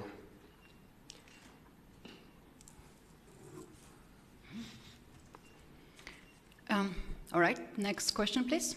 Mike Klein with Chess.com. This question is for both players. In the last couple of World Championships, it has felt like one win is a huge lead, but as we're seeing in this one, it may not be as big of a deal. So does that allow you to play with less stress, knowing that wins are happening quite regularly? Jan, we go with you first. I don't know what to answer. I mean, winning is better than drawing is better than losing, that's it. And Ding, since you've already won one game, do you feel like you're not as stressed about being behind in the match again? Yeah, of course. This time, this lose even hurt more than the previous one, because I thought I was totally fine. So, but okay, we still have many rounds. I hope I can recover from this tough lose. And just to be clear, you said this loss hurts more than the other loss. Is that right? Sorry? Did you say that this loss hurts more than the other loss? Is that what you said? Yeah, it can be said like this. Okay, thanks. Thank you. We do have a question from commentary team. It's a question for Ding. You know, when white took e takes f5 and you had this choice of where to move your queen, queen f6 or queen d7, were you trying to make queen d7 work, and what was your problem with it? Yeah, at this point I have many choices here. I thought I was very close to equal, So I was a little bit impatient at that point. I thought after bishop c5 I have b4 next, but I totally overlooked g4, which is a quite strong move. Yeah, it's about loser focus and concerns during the game. And a question for Jan. Chess players are not so expressive with their emotions. On a scale of 1 to 10, how happy are you inside right now? More than 5, surely, but less than 10. Okay, it's between 5 and 10, but like Yeah. 5 and 7, or 7 I and 10. won't specify. Okay. Thank you very much for the questions. We have one more question from press. Yeah, my question is to Ding.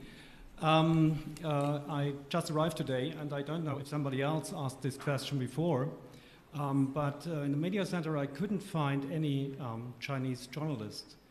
How do the media cover this match in your country? Well, I don't know, since I didn't follow the media too much, so I don't know how to answer this question. If I can answer this question, because I have seen several videos of news in China, the match is reported in the country. I can approve that. Okay, do we have more questions from press? Yeah, go ahead, please. Спасибо. Вопрос к Яну. Сегодня отмечается православная Пасха. Вот, будете ли вы как-то ее праздновать? Может быть, там кулич на стол поставите? Там, может быть, вам родственники, друзья крашеные яйца принесут еще каким-то образом? Спасибо. So a question for Mr. Nepomniachtchi. This evening, this night, Orthodox Christians in Russia is celebrating the Orthodox Easter, and there is a tradition to bake special Easter cakes, the kuliches, or the special Easter cakes, and also to paint chicken eggs. Are you going to do anything of this this night? Спасибо за вопрос. Тут каждый день что-то отмечается. Недавно вот День космонавтики был. Вот, да, ну я не очень религиозный человек, но, конечно, стараюсь съесть кулич, если где-нибудь найду. Обязательно. С чаем. Well, thank you very much for your question. There are lots of, we do run into holidays every now and then. There's recently been the day of space travel, for instance, the space of cosmonautics. No, I'm not a religious person. Although I'm not a religious person, of course, I will will happily enjoy a kulich, a Russian Easter cake, and maybe wash it down with a drop of tea, with a cup of tea. Thank you. One last question from press, and then we're moving to the Twitter segment. Thank you, Katie. Mike Klein, Chess.com. Final questions for Jan Nepomniachtchi. Before the match began, Magnus was asked who he thinks will win, and he said, "I literally don't care." You probably did not know this, but at the beginning of your game today, he posted a picture of himself, and it said, Astana calling, which suggests that maybe he is starting to get interest in the match. If you had to guess, do you think he's following the match closely? As they say, I literally don't care, yeah? Well said. I guess he's turning into a streamer, yeah, or something. Since this is a famous quote from another very, very strong player, yeah? Thank you for that. Thank you for the answers and the questions. Now it's time for Twitter segment. Please, Jessie. Hi, my name is Jessie February. I have some questions from social media. My first question is for Ding from Irene Sukanda. Is it your first time working with Richard? Sorry? Is it your first time working with Richard? Yes. And does your playing style differ to Richard's? Yeah, a little bit. And how's your energy? How is your energy right now? Right now, after the lose, of course, it's exhausted. It's very tired. So. All right, thank you. And for Jan, congrats on your win. If you were to compare this match to other tournaments, what is the biggest difference in your preparation? Yeah, thank you for the question. It's match is not some kind of tournament. It's a title match. It's like it's just different. Yeah, I mean, not everything is different, but a lot of things. Fair enough. And the last question is from Kent. You have a King's Gambit course on Chessable. Have you considered using any of your published material in this match? Thanks again for the question. I guess it would be wiser to use some unpublished material rather than published. Yeah, and I'm like struggling every day, like with my team. Like team tells me that just not to play King's Gambit. I say no, I should.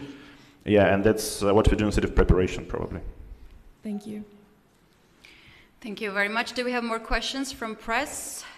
Maybe now it's the last call, and I'll go with my final question to both players about the time control. Do you feel comfortable with this time control, Jan? I'd say that previously in Dubai it was pretty much new to me because I think this time control is quite rarely used and the candidate control was different. But since it's like the one format for all the tournaments, like I mean the all cycle tournaments, let's say, I'm getting more used to it. Yeah, but yeah, it's probably the tough one. Yeah, like the classical 7 hours plus time control. But yeah, at least it's hard to everyone. Thank you very much. And Ding, do you find this time control comfortable for you? Yeah, since I'm the one who spend more time, so but okay, it can provide some dramas when the time trouble is approaching. True. Yeah. All right, thank you very much for coming here and answering to our questions. It has been long day. I wish both players a good rest, and the 6th round will come tomorrow at 3 p.m. local time. Thank you very much, and good night.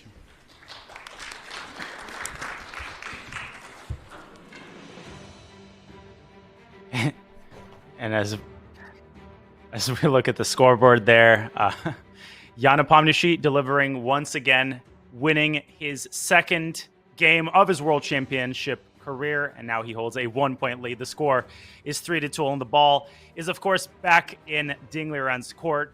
We could see him dejected, but he's won a game already. So Anish winning that second game, he's going to have to draw inspiration from the game that he already won.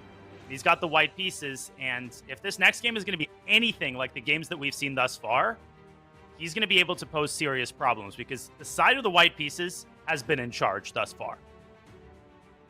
Well, yes, absolutely. And even though he said that this is a more painful loss than the previous one, and he said the reason is because he felt he was feeling fine. And that's an interesting statement there, actually. You know, he feels that Jan beat him when he was in shape.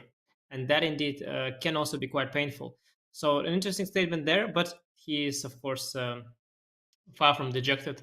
He has lots of games to go, lots of games with the white pieces where he can indeed try to strike back. As I mentioned earlier, of course, I hope for an exciting match, and so a comeback is very much on the menu. But at the same time, you know, he's taking lots of risks with white so far. He's going for these very double-edged positions. One of these games already backfired for him, and I think we'll see a 3-result game tomorrow. And well, I wouldn't be surprised to see any of the 3 results. Frankly, just a crazy match and a wild match so far. It has been a wild match indeed, and the match will continue. Of course, a lot of preparation to do for the players, particularly for Jan, as he tries to anticipate what Ding is going to do in between bites of Easter cake, of course, if he finds some time. But definitely a lot of work remaining to be done. There is no rest day tomorrow. As we look at the schedule, folks, mark your calendars because there will be indeed a game tomorrow. It'll start at the same time as all of the games, 2 a.m. Pacific. So if you're in California, you're going to stay up. It's 5 a.m. New York time and 11 a.m. Central European summertime. So Game 6 coming your way tomorrow. That's Sunday. Then there will be a rest day, no more than 2 games before a rest day. And then Game 7 will come your way on Tuesday with Jan Nepomniachtchi once again having the white pieces. But next up is tomorrow's game where Ding Liren attempts to level the score. Anish, before I wrap up, I'll pass it to you one last time for your final thoughts on the excellent display that we saw today by Jan Nepomniachtchi. No, yeah, absolutely. I mean, the match so far is a treat, and Ding has to come back once again. We know he has that in him, but he needs the stage to be set. He needs that opening once again to go right. I'm looking forward to tomorrow, and I think if these 5 games so far are, it's a foreshadowing of what the match is about to happen, then I think we are up in for a big treat. I think the next game and the upcoming games are going to be special. So far, nobody can guess anything. Nobody can guess the opening. Nobody can guess the result of the game. It's all completely wild and unpredictable. The players are so versatile nowadays. They're playing everything. It's getting chances, creating chances. I'm looking forward to tomorrow. Ding will want to strike back, but it won't be easy. It will not be easy. We hope you will join us tomorrow at 2 a.m. Pacific time. But for now, we'd like to thank everybody in the chat for joining us. The chat was hopping as usual. The tens of thousands of you joining us across the platforms and cheering on your favorite player. Our amazing crew at Chess.com and our producer Hala for another amazing broadcast. And of course, Grandmaster Anish Giri. Always an honor to commentate with you. We'll see you tomorrow, bright and early, for Game 6 as Ding Liren tries to battle back from another very difficult spot. He holds a 1-point deficit, and Jan Nepomniachtchi will try to assert his lead and come back to become the world champion. Thanks again, everybody, for watching. We wish you a fantastic rest of your Saturday, and we will see you tomorrow for Game 6. We'll leave you with the best moments from today. Have a great rest of your Saturday.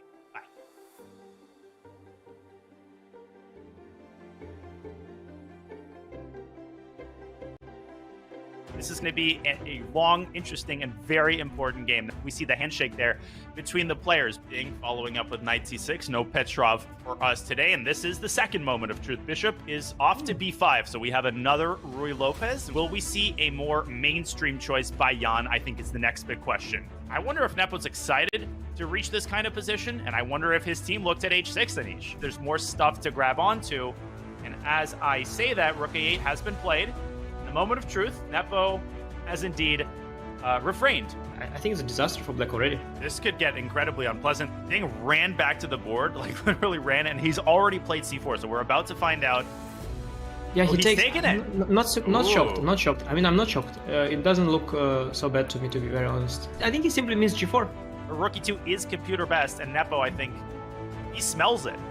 Wow, what a moment. And it reminds me of the second game where he puts pressure on the clock as well as on the board. Yeah, incredible. No, he's losing it. I mean, he's losing it. I think he's done here. Ding has just resigned the game. He has stopped the clock. The handshake has occurred. And Jan Nepomniachtchi once again holds a 1-point lead in the 2023 World Championship match.